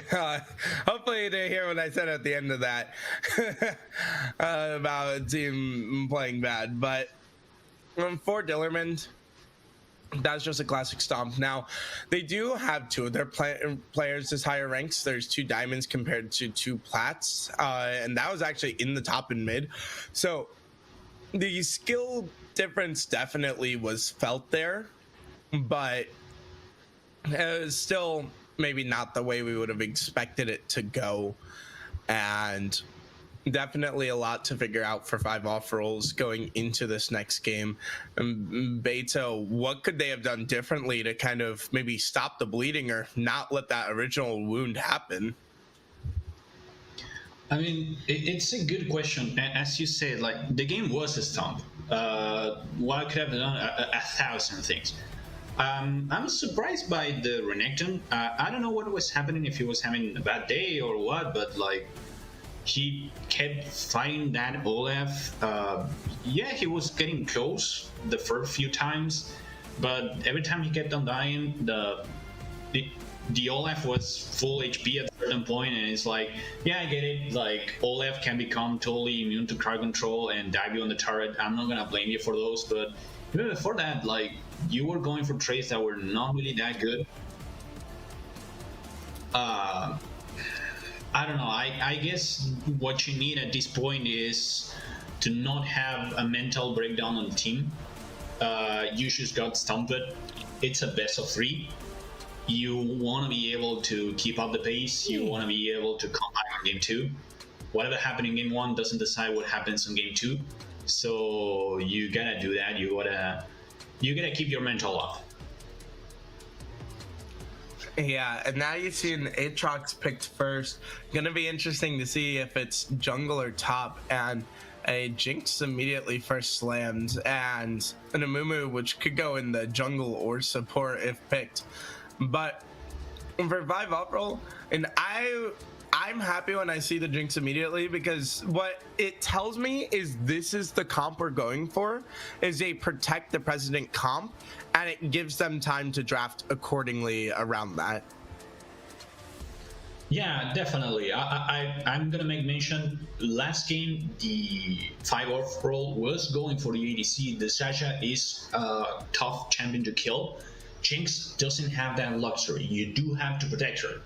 We do see the Amumu, who I'm gonna assume is gonna end up in the jungle. We saw Daisyo having an amazing game on an early gank-heavy CC jungler, and Amumu does fulfill that role really well.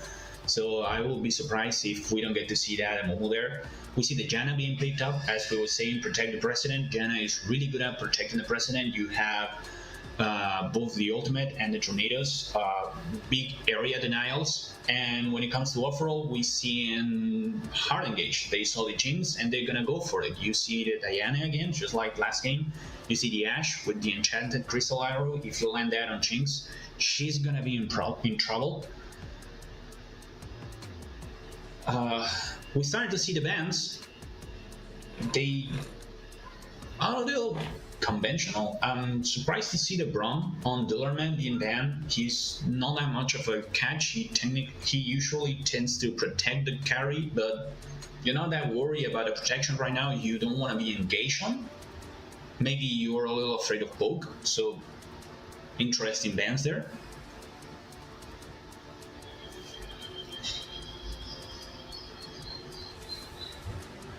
I think the Braum was more so to make sure they couldn't pick it to block the Jinx's rockets, and especially the Mega Death Rocket or the tornadoes, or maybe what else they're bringing here.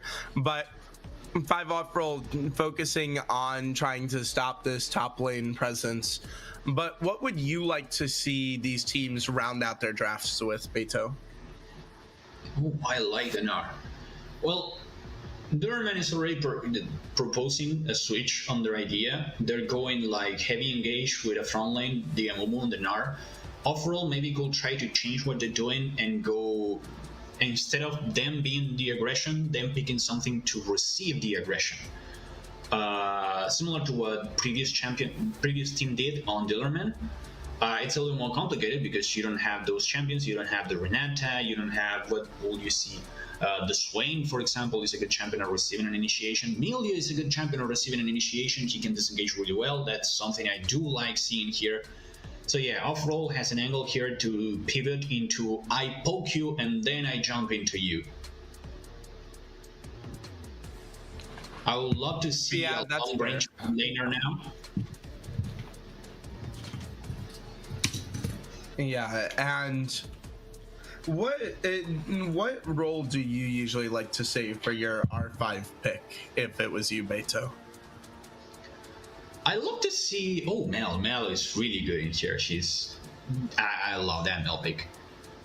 I generally like when teams keep the support for the last pick because supports tend to be able to rotate around the map and have so much influence on the game that I think is my favorite. Granted, I'm a T1 fan and they love doing it, and Carry is a psychopath. So that's one of the reasons why I love it so much. But yeah, I do like when teams tend to go for like weird supports because it's my favorite thing to see. Some psychopath with an off-meta pick going around the rift, sowing chaos is my kind of favorite games to watch.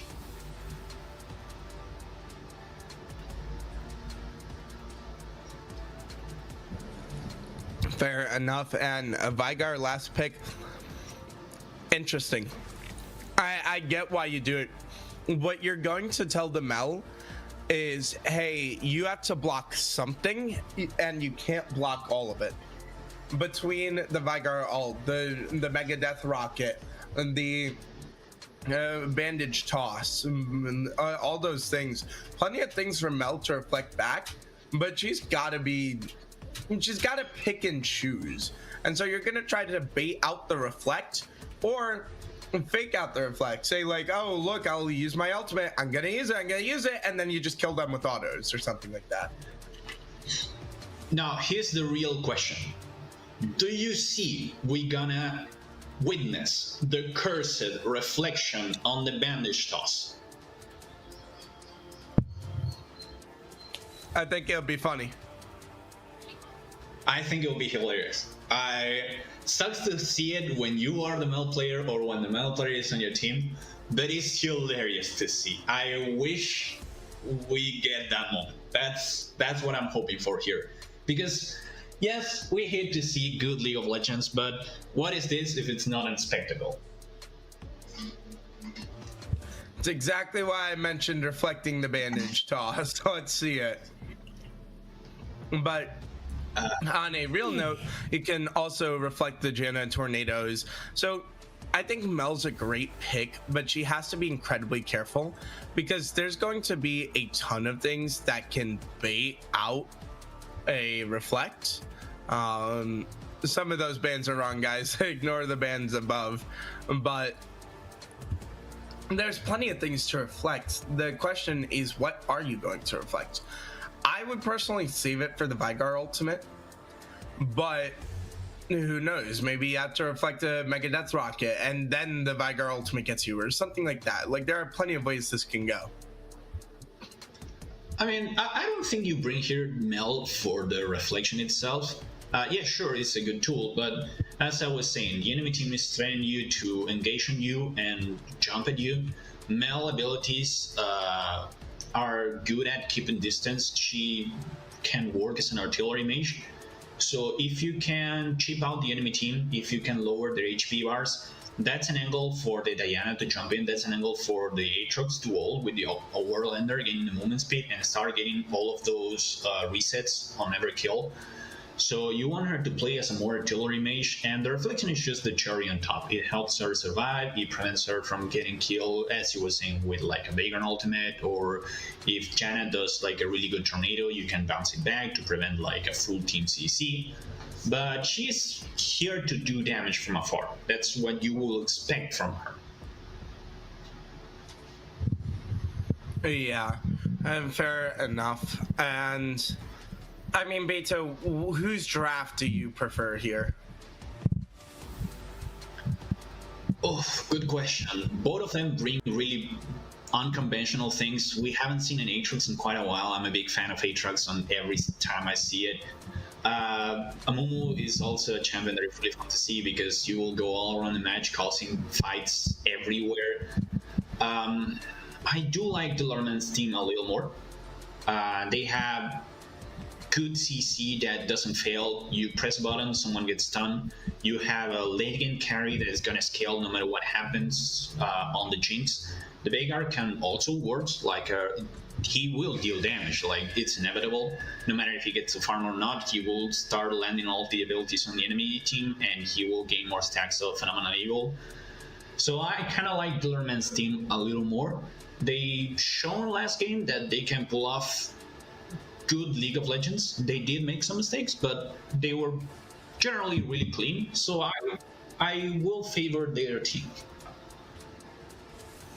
Yeah, I think, honestly, I prefer Dillerman's team, but something calls to me that 5 off roll are going to bounce back here, and we're going to get a second game 3 here today. And just something calls to me. I don't know what it is. I would prefer playing for the side of Dillerman, but 5 off roll, hopefully we can see them bounce back and send it to a game 5. Or game 3, excuse me. We're not at game 5s yet. Yeah, also, I'd love to see if we can see this Diana make the sort of Night and Dawn work. Like, I feel like that item has been underperforming. I don't know, maybe that item is gonna need a little bit of a buff. it's a little complicated to justify it.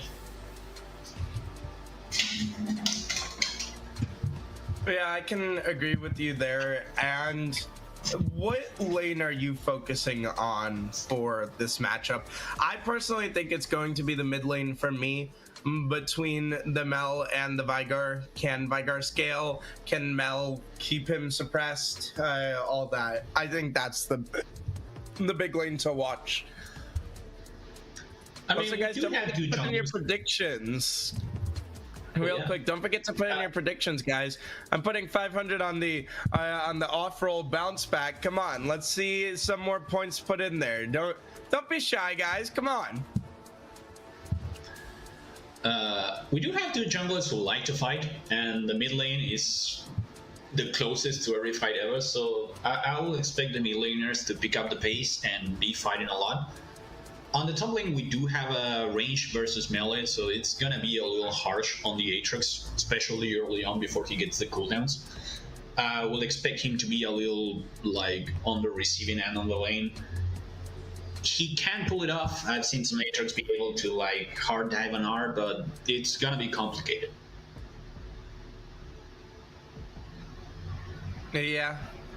I think also Aatrox is a personal favorite champion of mine. I'm just hoping this goes well, but I am a little concerned about the Diana jungle. It's for the Dusk and Dawn with how powerful it is.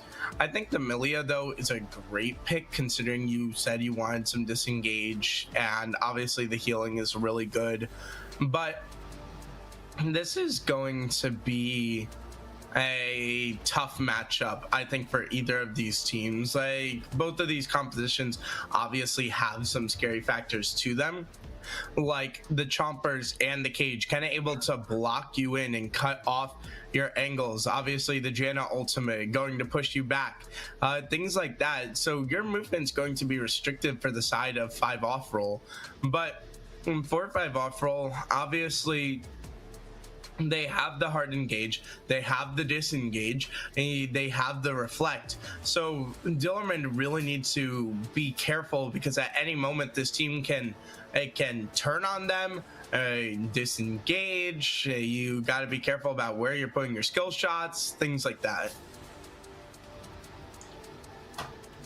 Yeah, Aatrox is also a favorite of mine. Like, every time Aatrox is viable, you watch a good League of Legends. Yeah, sadly, I agree. He was one of the first picks, so he's not gonna have a good game. He's gonna have to go through a lot of CC and disengage. The Janna is gonna make his life harder. The Amumu is gonna make his life harder. So I don't expect him to be doing much this game. I hope I'm wrong, but yeah, it's gonna be a rough game for him. Minions have spawned. I agree with you. Now, I forget what you said. What is your highlight lane for this matchup? Oh, the mid lane, mainly because the junglers are going to be fighting a lot, and I expect the mid lane to pick up the pace and go fight with them. So, Veigar is already warding Raptors, really aggressive. That was dangerous for Malzahar last series.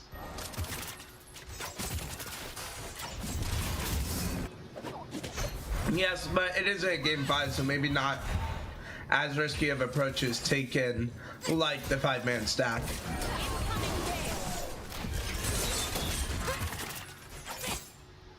Yeah, also I think he waited a little to see his teammates witnessing their lane opponents. So he didn't win there immediately. He waited a little for the minions to crash so that he knew that the enemy laners were on their specific lanes. So it was less risky the way he did it. That was like a little bit smarter from him. Yeah, I agree with you there. But that ward is gonna spot that Diana.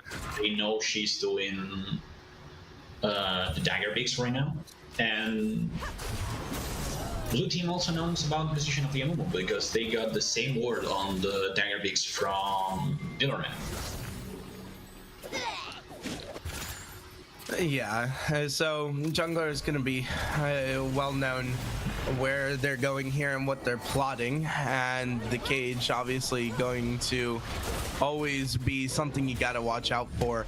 It's such a fight-changing tool that can be used, and so it's always something you got to keep in mind against a Vigar, whether that's in lane or not, is that if the jungler suddenly comes down from a gank, you're put in a cage, and excuse me, that will be you burning your flash or just falling into a grave.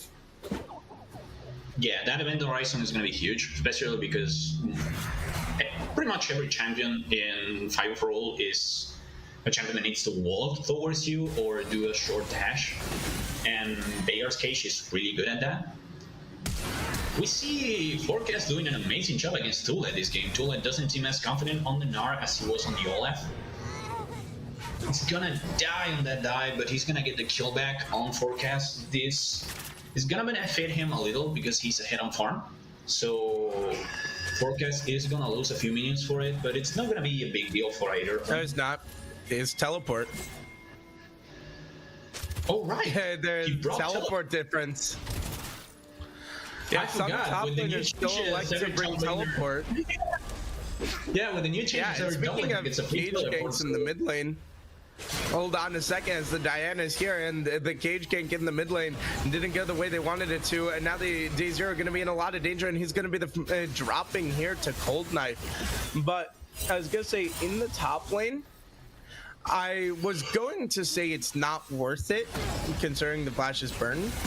But I think it actually becomes worth it because he will, well, actually, never mind. He's down in farm. It becomes a bit more worth it, I should say, because he has that teleport advantage. But I overall don't think it was worth it to flash in and get the kills because he could have just stayed and farmed or backed with Dula and all that. So I definitely think that was the wrong play. As you see the hitter knocking up too. Go ahead. That trade was pretty much even. Like, they had like a 12-13 gold difference, and they still in a 12-13 farm difference. It was pretty much a 300 gold for every single one of them, and they got both summoners from each, so it was an even trade. No one got benefited from that. Yeah, and you gotta be careful now with the Gnar slam into the wall. He does have the ultimate. He is gonna take a turret shot, and maybe that's the go button for Forecast. No, he elects to back off, especially because the minions were going after him. We know from that earlier series how much minions do, considering we watched Bobo lose a 1 versus 1 because minions. His opponent literally wasn't fighting him, and he just died to minions. And so always got to be careful around those little buggers. But now you see the aggressive positioning of Cold Knife. Maybe he's gonna grab the scuttle and come up top. You need to remember that minions will only aggro on you when you do targeted things like auto attacks or like TF golden card. So if you do AoEs like Aatrox Q, minions won't aggro on you. So that's a benefit on Aatrox side. Gnar, as soon as he auto attacks the Aatrox, will pull aggro and will start taking damage, whereas Aatrox can retaliate without anything happening to him. I actually never knew that. Yeah, But now minions you don't see trigger a fight over aggro the on dragon you gonna on be AoE. set up here, and the Drake is gonna be stolen away, and Day0's life is going to be stolen. And now some fighting under the turret as Thula has to jump away from it. But what happened there? Cold Knife just walked up and smited it from the edge of range, and Day0 wanted to commit for the Drake and got nothing but a grave, and he is now 0-2 in this game. I mean, Day0 smites. Everyone was telling me about it. Real quick, everyone talks about Day0 smites. He's kind of regarded for being bad at smiting, and I think we just saw it there. I mean, should I remember Day0, you please that don't fire me. Pioshi won a World Cup by losing every single smite battle? Remember that? I think it was like 3 years ago. That is true. But still, this isn't PSG playing. This is Day Zero, who, if I keep insulting, I'm gonna get kicked out of MiniLCS. Guys, Day Zero never misses a smite. Best player in this league. God, please don't make me lose my job. No. What you're not seeing here is that because he's the one that is organizing the league, he wants the event to be interesting. So he would rather go into a best of 3. He doesn't want to win too soon because that's not interesting. He is playing with our entertainment as his main objective. Yep, and Day Zero now going in. He's gonna use the tomb, but the flash gonna get him out of the cage, and the reflect. You see go right back onto the Vicar, as now Kios is still gonna fall, but Cold Knife gets a trade in exchange. But is he aware of how many members are here? He's now starting to become aware as the Nar's gonna jump in. Here comes the Aatrox looking to come get his teammate out of here as he's gonna pop the ultimate, and that may just be him going down, and the World Ender's popped, and he's gonna look to end your world. The Milio's here trying to help keep this kill going, and he dashes over the wall, and here goes this forecast, as the forecast only thing it predicted was a storm. And my god, Dillerman getting caught at a position in the jungle. And for everyone just coming in, we said Day Zero smites. He stood in the dragon pit, the other jungler and 3 of his teammates walked up and just killed him for free, and now they're just gonna go back into another team fight as Day Zero gonna have to look to get out of there. He didn't understand how many people were there, and Cold Knife only gonna make him find a grave yet again. You just got back here and you just go back there. Oh my, Day Zero's game continues to spiral out of control. Yeah. Day 1 and 4, ladies and gentlemen. Forecaster Janek will not forecast a rain of swords onto everyone's faces. And we see a lot of the value from the Milio this match. Oh, we see the whole fight again. We see how the Mel, being really good at being engaged on, managed to stealth for so long. It allows to bounce a lot of damage back. It allows the Diana to deal a lot of damage back to that Momo. By the time the Aatrox was here, it was already at 2v2. Yeah, if we could get a replay of that smite fight as well, just one more time for everyone just coming in, and just, hey, you know, make Day Zero think about getting rid of us one more time. But you can see that the Milio just holding Vigard back just long enough for Aatrox to get his dash back and be able to auto him down. And then the Janna ultimate pushing the Milio into the Mumu, but they didn't realize they were on Grubs, and they just get caught totally unaware, and the Mega Death Rocket tried to make an impact and was just a complete whiff.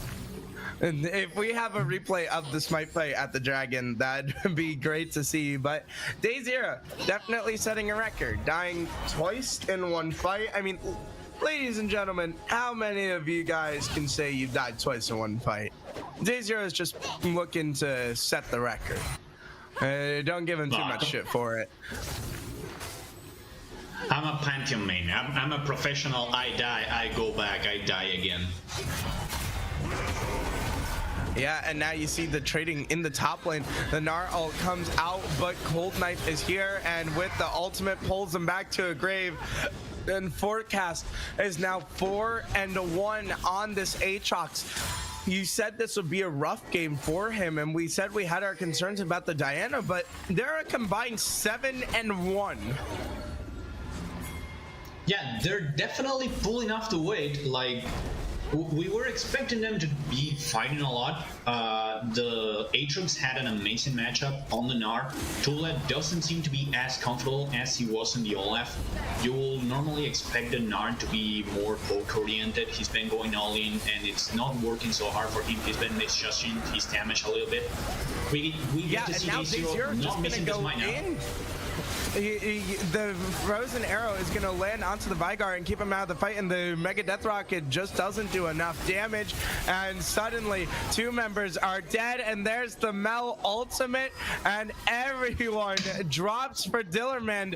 They got the Drake, but at what cost? That Mel pick is definitely pulling out the weight. It's been amazing so far. Yeah, and now just taking a look at the gold lead, it's almost 4,000, and you can see what is going on with the gold lead between the lanes. I mean, it is just looking so strong for 5 off rolls right now, but they still need to close this out. It's not like it's over for Dillerman, but things are definitely looking grim. As some more trading in the top side. Hold on a second, this may be another solo kill, especially if you jump the wrong way, as the world enders popped, and the forecast says that it's the end of your life, as the sword will come down and eventually kill him, and that is another solo kill for forecast. Yeah, Tula approaching too close to the Aatrox. You do have the rain advantage. You don't have to be that close. You're gonna get stunned, you're gonna get pulled, you're gonna get stunned again. That's what Aatrox does. We were talking about how Aatrox was not struggling. Like, he's 5 kills ahead now, but he's still 30 farm behind. That's why the goal difference is not that bad. Like, yes, he should beat Gnar for another attack for the 5th time already. Or the 4th time, is it? But it's still on mistakes that Gnar keeps on doing. You should be trying to keep the distance. Your passive gives you movement speed. You could harass that Aatrox even more.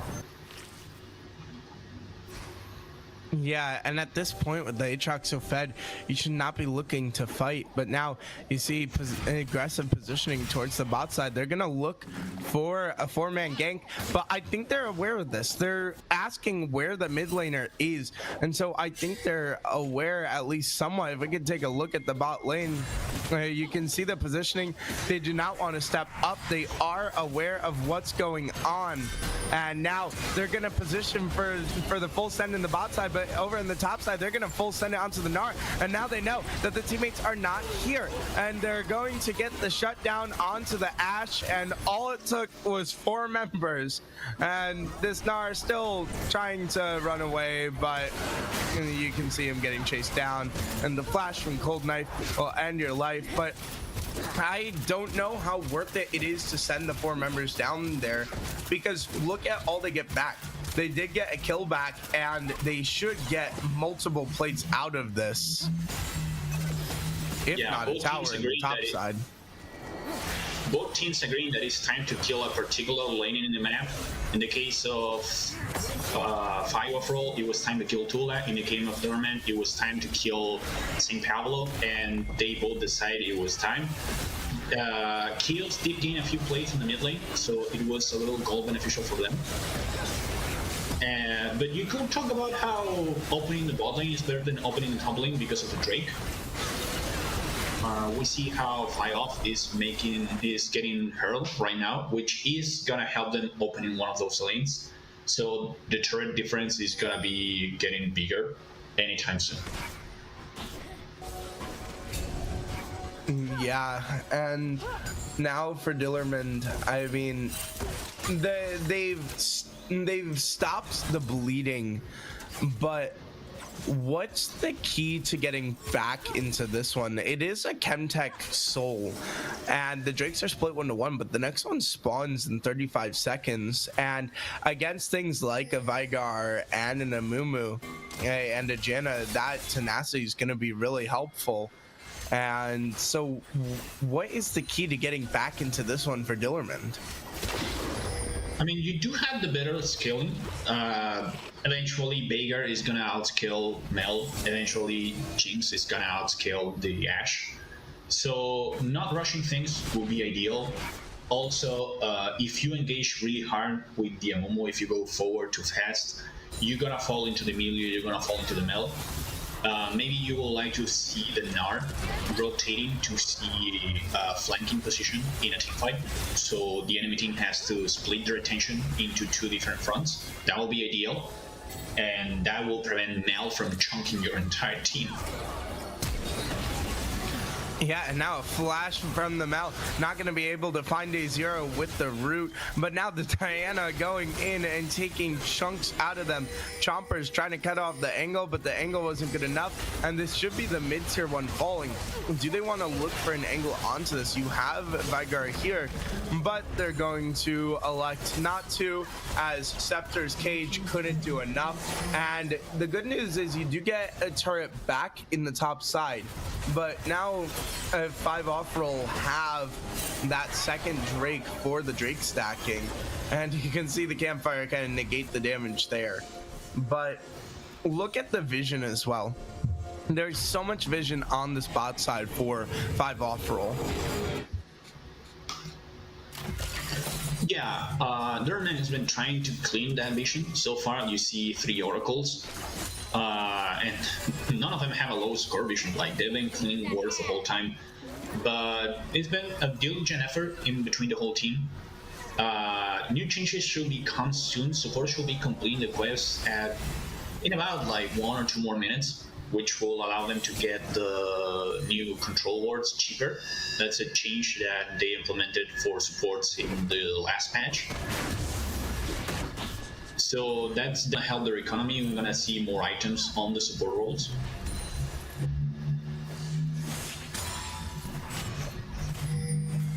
Yeah, and now it's just a little bit of calm before the storm, as these players kind of slow it down a little bit more, play a bit more carefully. But as this game goes on and we get closer to the next Drakes, team fights will be forced eventually. Yeah, 3 minutes for the next objective. If you're Dillerman, you want to be taking the whole thing at chill, lower speed. You might even be considering giving up 1 Drake. Yeah, it will put the enemy team on Ocean Soul, but it's not the soul itself, it's just the soul point. And that'll allow your Jinx to scale. She's ahead 500 gold. Oh. Yeah, and now a lot of danger here as the flash forward comes in, and Cold Knife flashing and dashing, and that will be the end of Dr. Duck. And they are aware of where Day Zero is, so they know that there won't be a re-challenge here, and they have to be so careful now if you're Dillerman, because obviously the death timers are getting longer, but if you die in the wrong spot, this could easily be Baron going over. This could easily be a Drake going over. I mean, you can't afford to be caught out like that. Yeah, especially considering they have a Diana. We do see the new item in both, the Sword of Knife and Dawn, of Night and Dawn, and Diana being a magic damage dealer and Mel also being able to do a lot of magic damage. 5 off-roll should be able to do a really fast Baron, so it'll be a priority for Dillerman to keep any form of vision at least on the nearby area, just in case.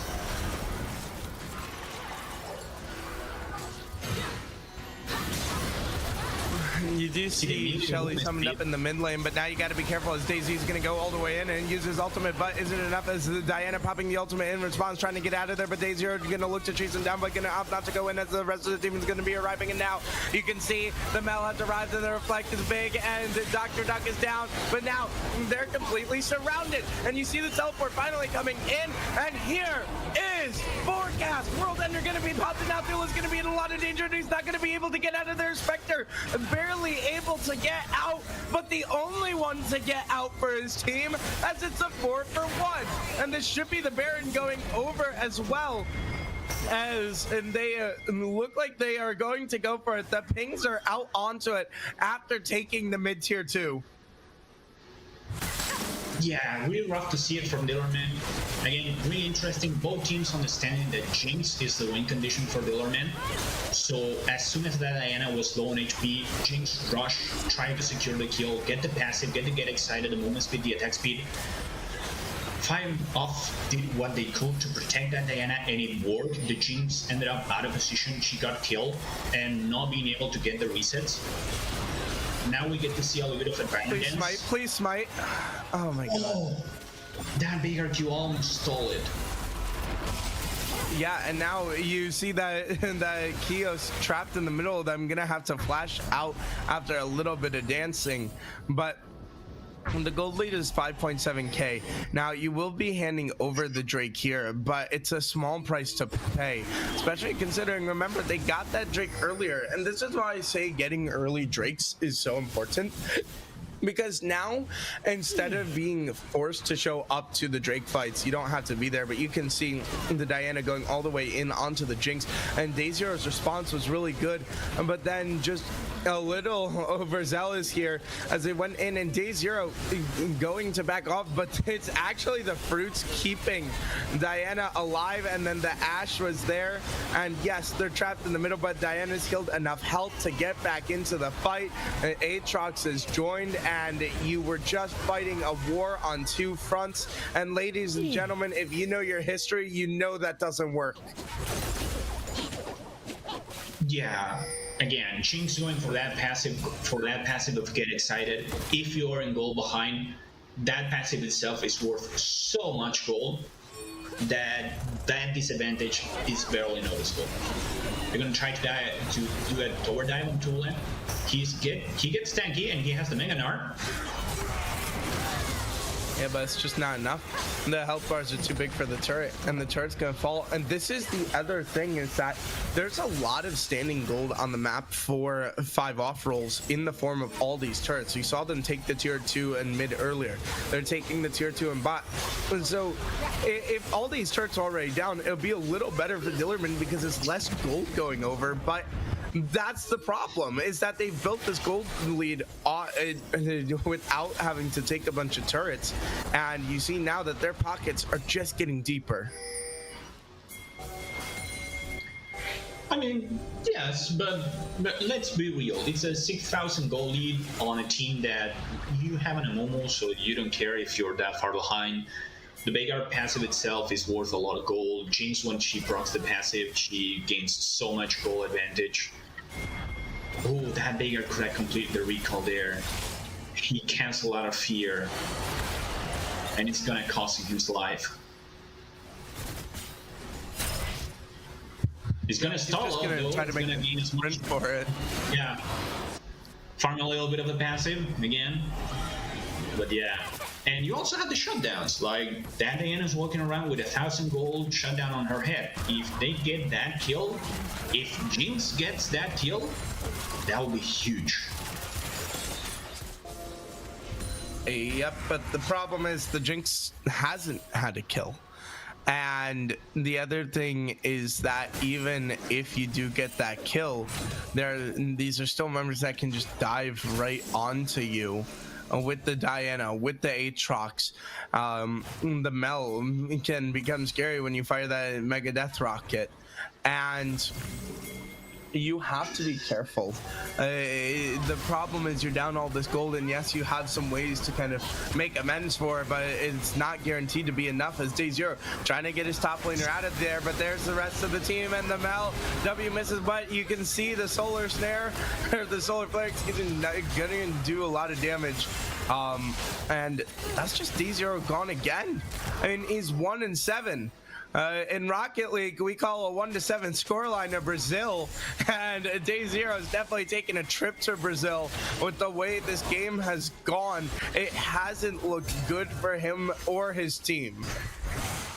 Man, that's cruel. What was that? Brazil, Germany, the 7-1? Yep. The score is 7-1. Yeah, I remember. That was a few years ago. Here goes Spectre. As you can see the healing from the World Ender. Maybe Spectre actually gets out of here. And he's actually going to look to re-engage, and the Diana's going to be down already, but the World Ender's popped, and here comes the rest of the cavalry as Milio's going to be here to heal his teammate up. And you can see the damage from the Aatrox. Not going to be enough as the Mega Gnar jumping on top of the Milio, but that's just the support. And Janna flashing away. Dr. Duck trying to get out of here. Frozen Arrow onto DayZero, excuse me, as they're finally starting to show some fight back, but they still can't even kill this Aatrox until the Mega Death Rocket. And Matt took that personal. Yeah, and look at the gold lead. Those shutdowns were worth about 2,000 with the kills on top of Kios just blowing him up, and the bandage toss reflected back where you finally get the interaction you saw, and it's going to spell a grave, and now the Ash is in a lot of danger, and he's not going to be able to get out of this. And what is going on? The shutdown on the Amumu. You don't want to see that. Diana might took a risky trade. Jinx might get the kill. No, she didn't want to take the risk. Still, 1,300 gold for Jinx. That's a good advantage you want to have on your carry. Your whole team is behind, but your carry is way ahead. And the gold lead now is barely 2,000. Third and a half item picked up by Jinx. What is going on for 5 off rolls? There, they just tried to fight in waves, and you gotta fight as a team, not in waves. And now a little bit of a fight over the chickens camp, but the Vigar is here. You gotta be careful of that cage, and you can see the speed he gets, and that is the Milio down. And I don't know why Cold Knife is hanging around. He needs to back up. And that is a problem with a lot of these teams we've watched here, is that they are not willing to let their teammate die alone, but that doesn't mean you should die with them. And now, with the Baron on the menu, the gold lead is only 2,000. This could be a big fight that determines it. Can they get the blow up they want? They have all the resources, they have their damage dealers, but there's no more Milio heals. And now, you have to be oh so careful. They check with the bird and they see that they're not on the Baron yet, and it's all just a bait. But whenever they want to pull the trigger, they can. Keep in mind, this is the only objective coming up for a while, and they're going to elect to start the Baron. Now, we got to see, is there a response? They're going to be aware of this with forecast. As you can see, everyone backing up, and the Milio may get here in time as they're split on what they want to do. And it's going to be the top lane instead of 1 versus 1 on the top side. As the bandage shots, they're going to go in, and A0 is in the middle of them all. And now Scepter is almost down on the backside, but the Meganar jumps in, looking for a massive slam into the wall, but A0 is already dead, and they're going to look to back up as Diana's going to look to charge in, but the Meganar trying to hold him back, but he's just going to find nothing but a brave, and there's the Diana down. She's trying to get in the middle of them, of the Mel Reflect is going to be able to reflect some things back and keep his people safe, but my god, look at the burst on the Kios, and now the World Ender looking to end your world, looking to end this game. He finds the Jinx, and that's the key member. Yeah, unfortunately for Dillerman, that Get Excited could not show up anytime sooner. The members of 5 off are not willing to die that easily. It's making it really hard for her to get that passive. They're gonna get a Baron from this. Yeah, they're gonna get the Baron. It's just Duck and Spectre trying to steal it away, and they don't. And maybe they've overstepped a little bit as the Diana ultimate comes out, and Forecast is on a killing spree. As the Tornado will interrupt the back for only a few seconds, but it's still 2 minutes out from the next Drake, so they will stuff their pockets for 5 off roll. Yeah, big buy now here for 5 off. They're gonna be ready for the next fight. They have Baron buff. Fortunately for us, we don't have Dragon yet. It's still 2 more minutes for it. By that time, the Baron buff should not be lasting much. They're probably gonna be pressuring the lanes, and it's probably gonna be a decision for the other man. Do we defend the lanes? Do we defend the Drake? They have an angle here to abandon that Drake. Here we see the fight. Unfortunately, the Jinx was not able to deal that much damage. She was afraid of the Diana. Yeah, and everyone was so split up. I mean, there were 3 different fights going on, 3 different mini fights going on at one point. The top laners were going at it, the ADC and mid were going at it, and the ADC and jungler were going at it. I mean, this was so split from the side of Dillermans. They just had no clue who they wanted to go for. Yeah, that Diana, it's an immediate threat for the Jinx. As soon as Diana got the dash, Jinx immediately flashed away because she knows that Diana is fed. you are the win condition, that Diana jumps on you, you immediately die. So the whole team fight, that Diana was preventing the Jinx from being able to participate, and the whole team had to do a whole fight without this main source of damage. Yes, that Veigar is doing a decent amount of damage. He's been farmed up. I'm curious about how much AP he has. He already has like 200 and some stats. He's probably sitting at like 600 and something.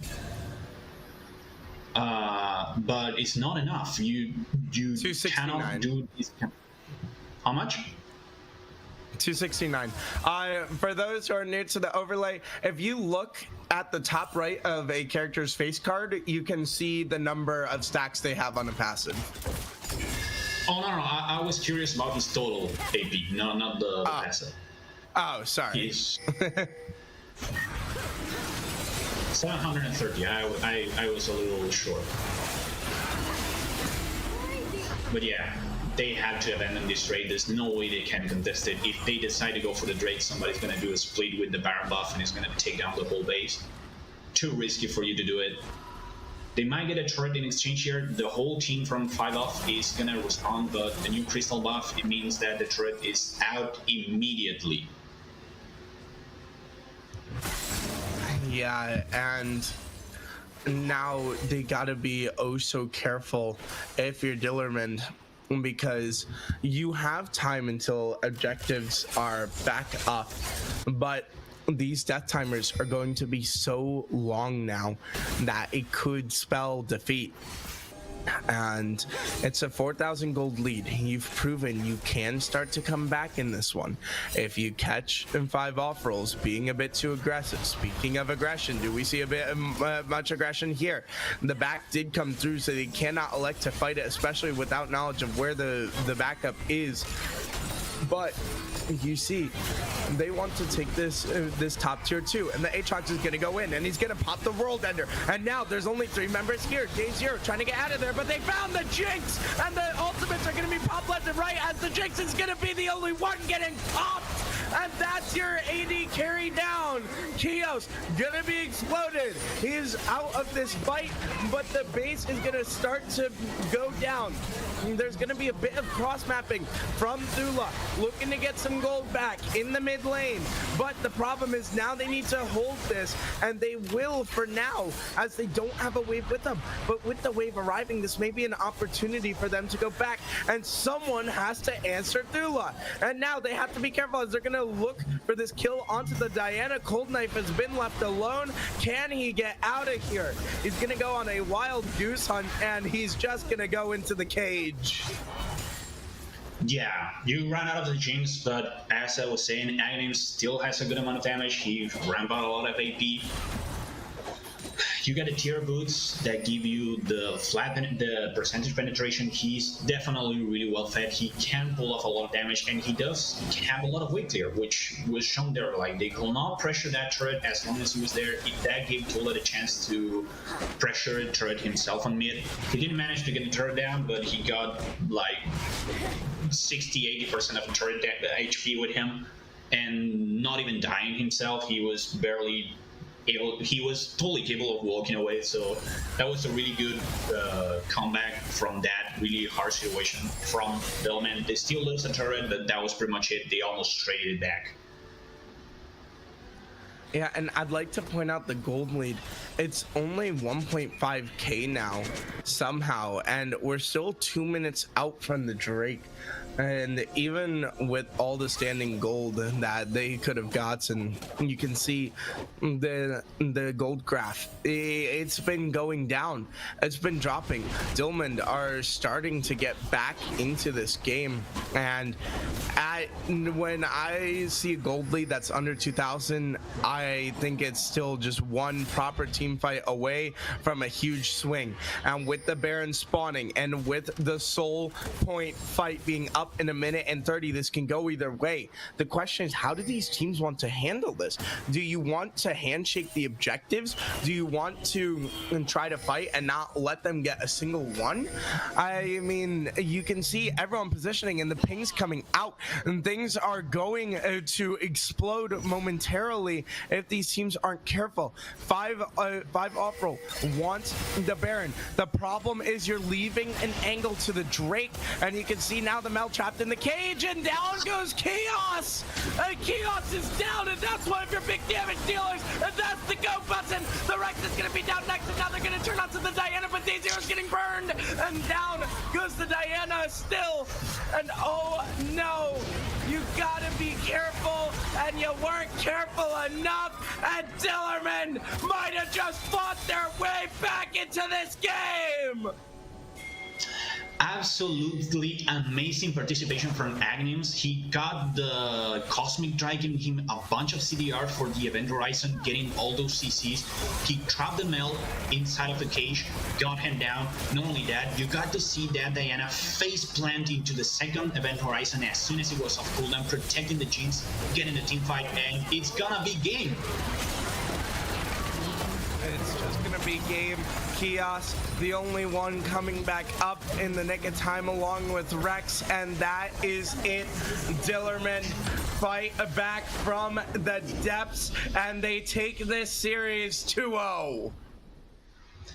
Yeah, I gotta say it. Agnims, like, decided, you know what, this is enough. Pull the whole team on his back, walk through the mid lane. Amazing. Like, that last team fight on him, he was my MVP. I gotta admit it, that guy pulled off his weight.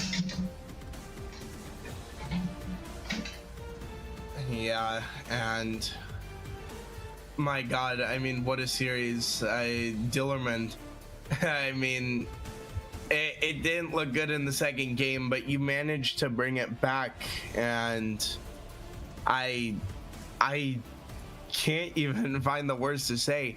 I think that was more of a bad job by 5 off roll than a good job by Dillerman in regards to why they were able to come back.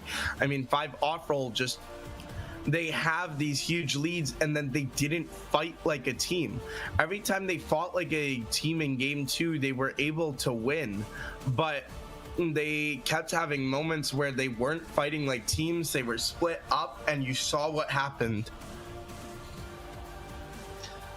Yeah, I'm gonna say, like, they did play a way better laning phase this time. Forecast, well, he, compared to previous games, he was amazing. But the Mel paid off really well. Ashe got a decently aggressive lane. Like, we got to see a really clean early on of the side of off-roll. And somehow Dillerman managed to climb back. You got the Jinx, you got the scaling, you got the CC on the Amumu, you got the protection from Janna. It's the traditional protected president comp, and the reason why it's been existed for the last 12 years is because it works. Call it a peanut butter sandwich. It's a classical, you cannot change it, but you know, if it ain't broke, don't fix it. Yeah, I gotta agree with you there. I mean, I'm shocked that that game 2 was won by Dillerman. That game 2 was not that good. I mean, that was just, as I said, that was more of a reflection of off-roll playing bad.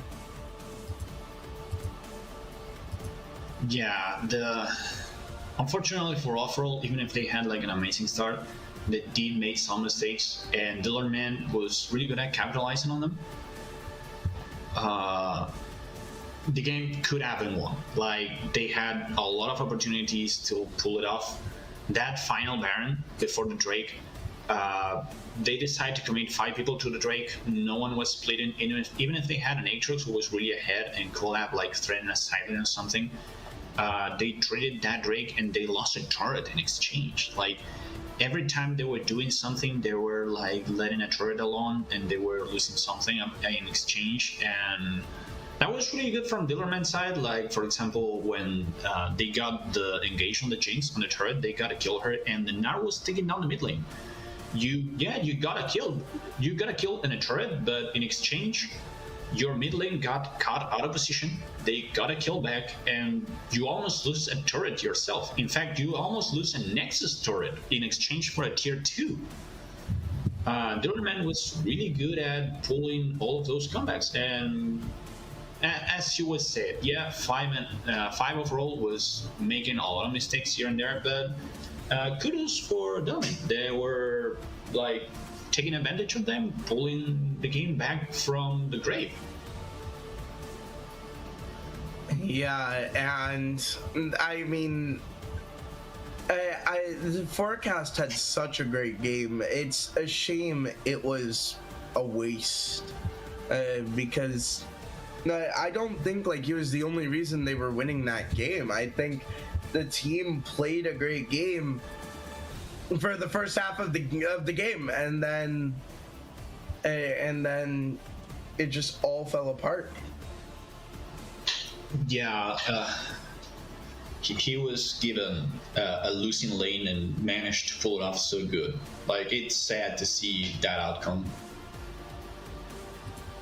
Yeah, we will have an interview here shortly on the winners, but Mad said in chat, I don't even know.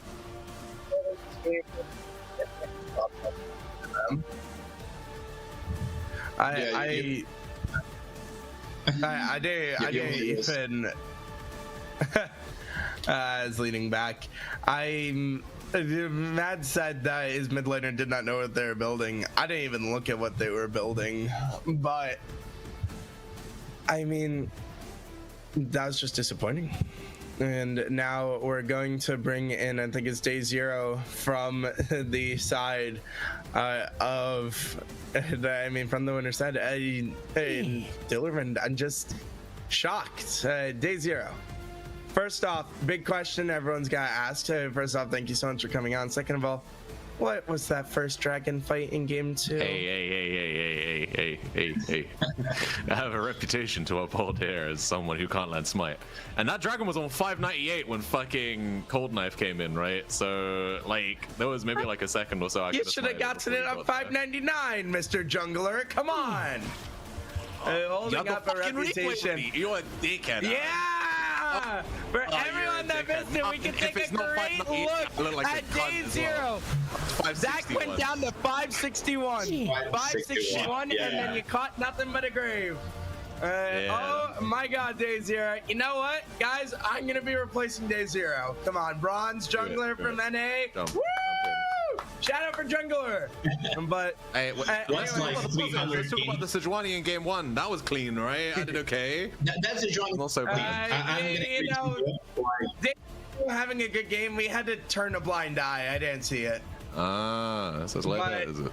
Nah, man. You did have a clean Sejuani, like. Yeah, that Sejuani game was really good. What made you pick the Sejuani? Because it was very clear you were in control on it.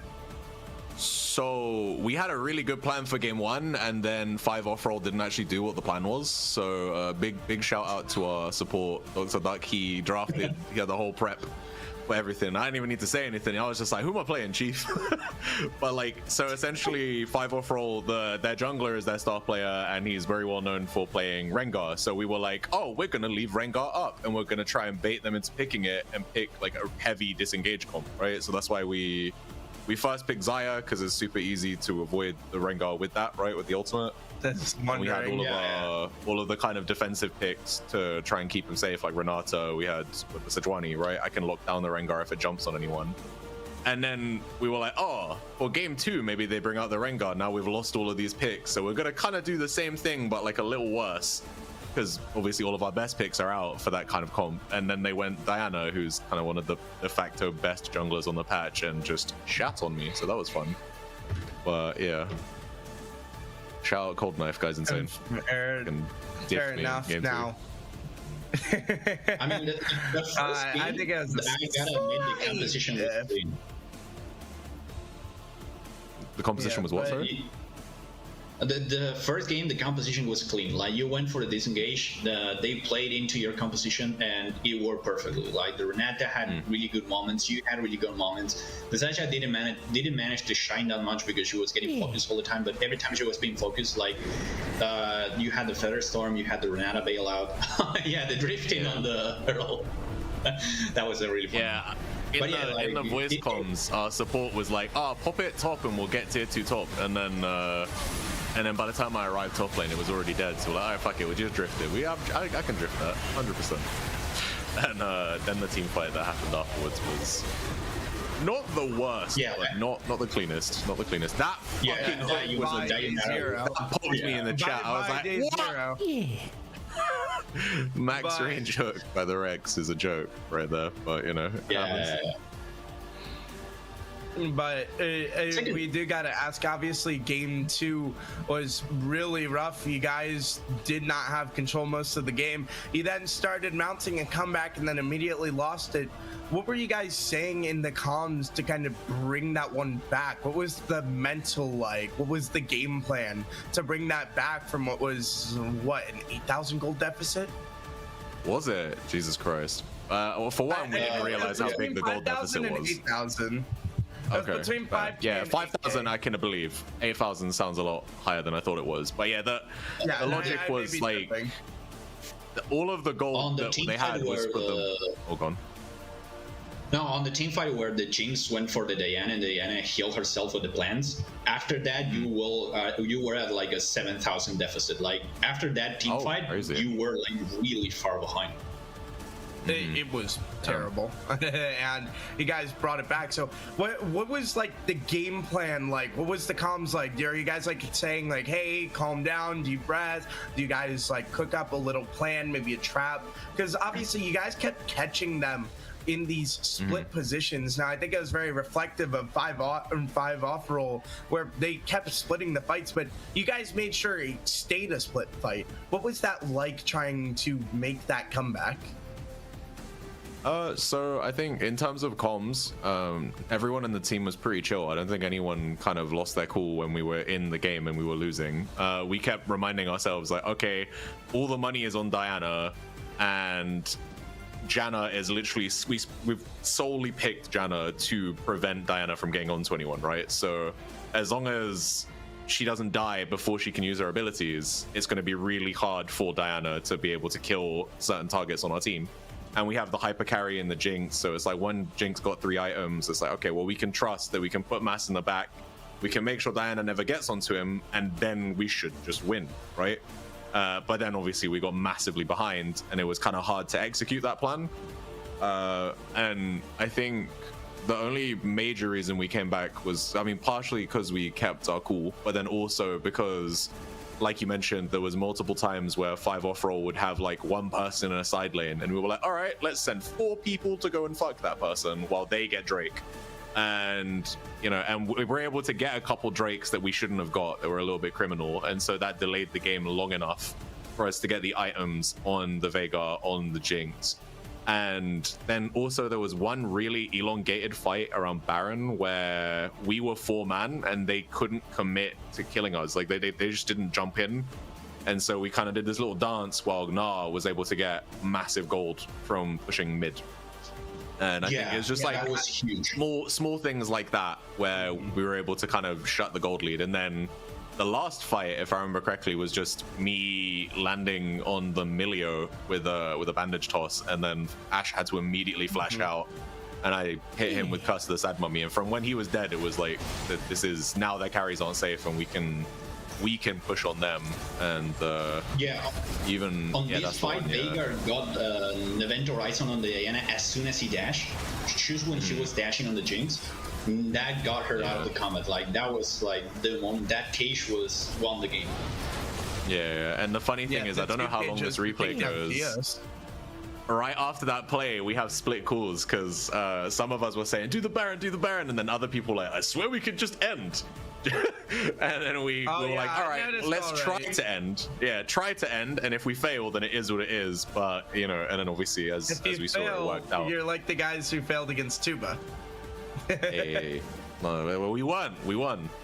And that's a big win for us, because in the context of our group, I think 5 off roll and fruit. I think fruit maxers will be our biggest challenge, and 5 off roll were probably the most similar to us. So the fact we got the 2-0 is good for morale, but it's also good for the logistics of us actually making out of the group. So we take those. Yeah, I'd also like to say congratulations, Day Zero, on dying twice in one team fight. Do you know how absolutely impressive of a feat that is? You died twice in one team fight. In the Was this river, on the I think it Moomoo? was game 2. Yeah, this is on the river. You died immediately in the jungle river fight up top. You respawn, come right back into like the fucking ADC and died again immediately. Twice in one fight. It was. I will find it for you after and show you. Cool. It was a spectacle. Well, what can I say? We bring the content, I guess. That was the plan. Now, the same exact joke. Massive coat. Massive coat. I have Did it for one cinema. more question for you guys. Obviously, you guys have a bit of a weird rank split between 2 diamonds and 2 golds. How do you guys manage that? Are the diamonds acting like coaches to the golds, or do you have something kind of up your sleeve to help the golds feel more comfortable? I mean, well, our lower MMR players are our primary carries, right? So obviously AD and mid. So I wouldn't say it's like a coaching capacity. No, for one, I think that it's disingenuous to call them gold. I think Mass It's is what their plat, ranks roughly. say. It's what their rank says now. Yes, and I think like Rona, or I think it's IGN as Aghanim Scepter, which is like an item from Dota. Definitely isn't gold. He's like emerald. He isn't being accounted for as gold either in the actual math of our team, of like the point system for the tournament. He's being counted as low emerald, which I think is accurate at the moment. But I know if he applied himself, if he applied himself and played like a couple hundred games of solo queue in 1 year, I think he could make diamond if he tried hard. But Here, he had 2 really good games. Scepter is gold right now, gold last year, platinum 2 years ago. Of course, now your other guy has disappeared, but it says that your ADC was also gold. yeah, he peaked plat 4 last season, but I think he finished in gold. But yeah, I would say he's probably plat. I think the thing with Mass is like he's maybe not the best in lane, but in the important parts with hyper carries, he has hands. He can do what he needs to do. Just don't give him Draven, because he probably won't hard win lane. But like if you give him the tools to do what he needs to do, he can do it. So You know, he's sitting here in chat. Genja I don't type. think he's happy about that, but he's not even following. He's not even following the main channel. So I mean, Sure, look kind at of this deserve, guy. you know, Ned Draven. Mad, you know what, Mad? Why don't you prove Day Zero wrong? Next time, I want you to insta-lock Next Draven, series, okay? you're playing Draven, baby. Insta-lock Let's go. Draven, and you prove him wrong, okay? Or you wanna see get it. fully embarrassed. No, I want to see that. Yeah, you Draven. got it. Yeah, Mad! Come on, Mad! Come on, Mad! Draven! I think our next series is against Jazz with Gas as well, who the AD carry of that team's Briar's Impact, who Mass has like a thing with, so that would be funny. See, we whip out the Draven against Briar's Impact. That would be good. Fair enough. Beta, do you have any final questions for Day Zero? No, I mean, I'm kind of new to this league, so I barely know the teams he's going to be facing, but are you guys like doing checking the other team's bots? Today we saw a game with a Malzahar who went for the dagger bigs at the first minute on a beeline, and there were 5 people expecting him because apparently it was a habit of him. Like, do you guys check Oh, really? the previous bots from do you guys check on previous bots from like the enemy teams, like, oh, this player likes to do this player likes to do that, so like you can capitalize on that? Oh, we get to see here like the highlight of it. Oh, is this? what happened? Okay. they This is knew game the 3 of Malzahar the was gonna first go for series. it. So they just punished him. They knew the Nice. Malzahar was gonna go for it. Yep, and immediately, I mean, this set the tone right off the bat. The flash into the dash exhaust, and I mean, the game that was as even as that game got. It was a runaway. Yeah, it was a massacre without a flash on level 1. He got ganked like the whole laning phase. He had a rough game. Fair. I don't know if it goes quite that intense, but it also needs to be said that both of our opponents, or both of the leftover teams for us to face, have not played their game yet. So I think we're going to see them play on, I believe, Monday. So we'll be keeping a keen eye out for that. But yeah, as being the TO, I'm kind of, I see a lot of the games as is. So I'll end up casting them, or I'm like moderating the stream and stuff. So yeah, I wouldn't say it goes quite as in depth as we know this guy does this thing at X time. I won't be surprised if people try to bully me for that. Pre-season, like last season, I would always go for a chicken ward at like 1 minute, and no one punished that. So I think maybe I got lucky. I don't know. I was in Weenie Hut bracket last year, so this year we're in the big boys, well, medium boys league. So we saw you Veigar going for the same ward, but he waited until the minions crashed. Like he was a little smart about it. He waited a little bit. Yeah, it's a new season, so because it's so quick, it's hard to really do that. Yeah. Shout out Mad for the 10 gifted subs. Hey, yo, what the hell? This guy. And I think that's gonna be it from us here on the desk. And Day Zero, thank you so much for joining us. Any final thoughts, shout outs you want to give? We were the only hard stuck Mexi Ace team to win, so the rest of them that lost, Charmed and Dangerous, and fuck, who were the other ones? Fuck, I've forgotten. Anyway, get fucked. We won. And shout out to Tuba, who's about to do the next stream. I think when we close up here, we're gonna raid the Tuba Cowboy stream, which is currently should have picked us against Hardstuck Helmets. So yeah, and it's gonna be the last series for the week. So everybody stay tuned. We're gonna raid Tuba and tell Tuba fuck him when you get into his chat. From me. Thank you. No Seraphine. We should ban that Seraphine's cheating on him. Maybe. Yeah, sweet. Anything else, or Aaron, you good to cut? Nope, that'll be all. See everybody soon. Maybe, I don't know when the next stream is. On the schedule says Thursday, but there might be third-party streams in between. Who knows? Bye. Good luck next game. Yeah.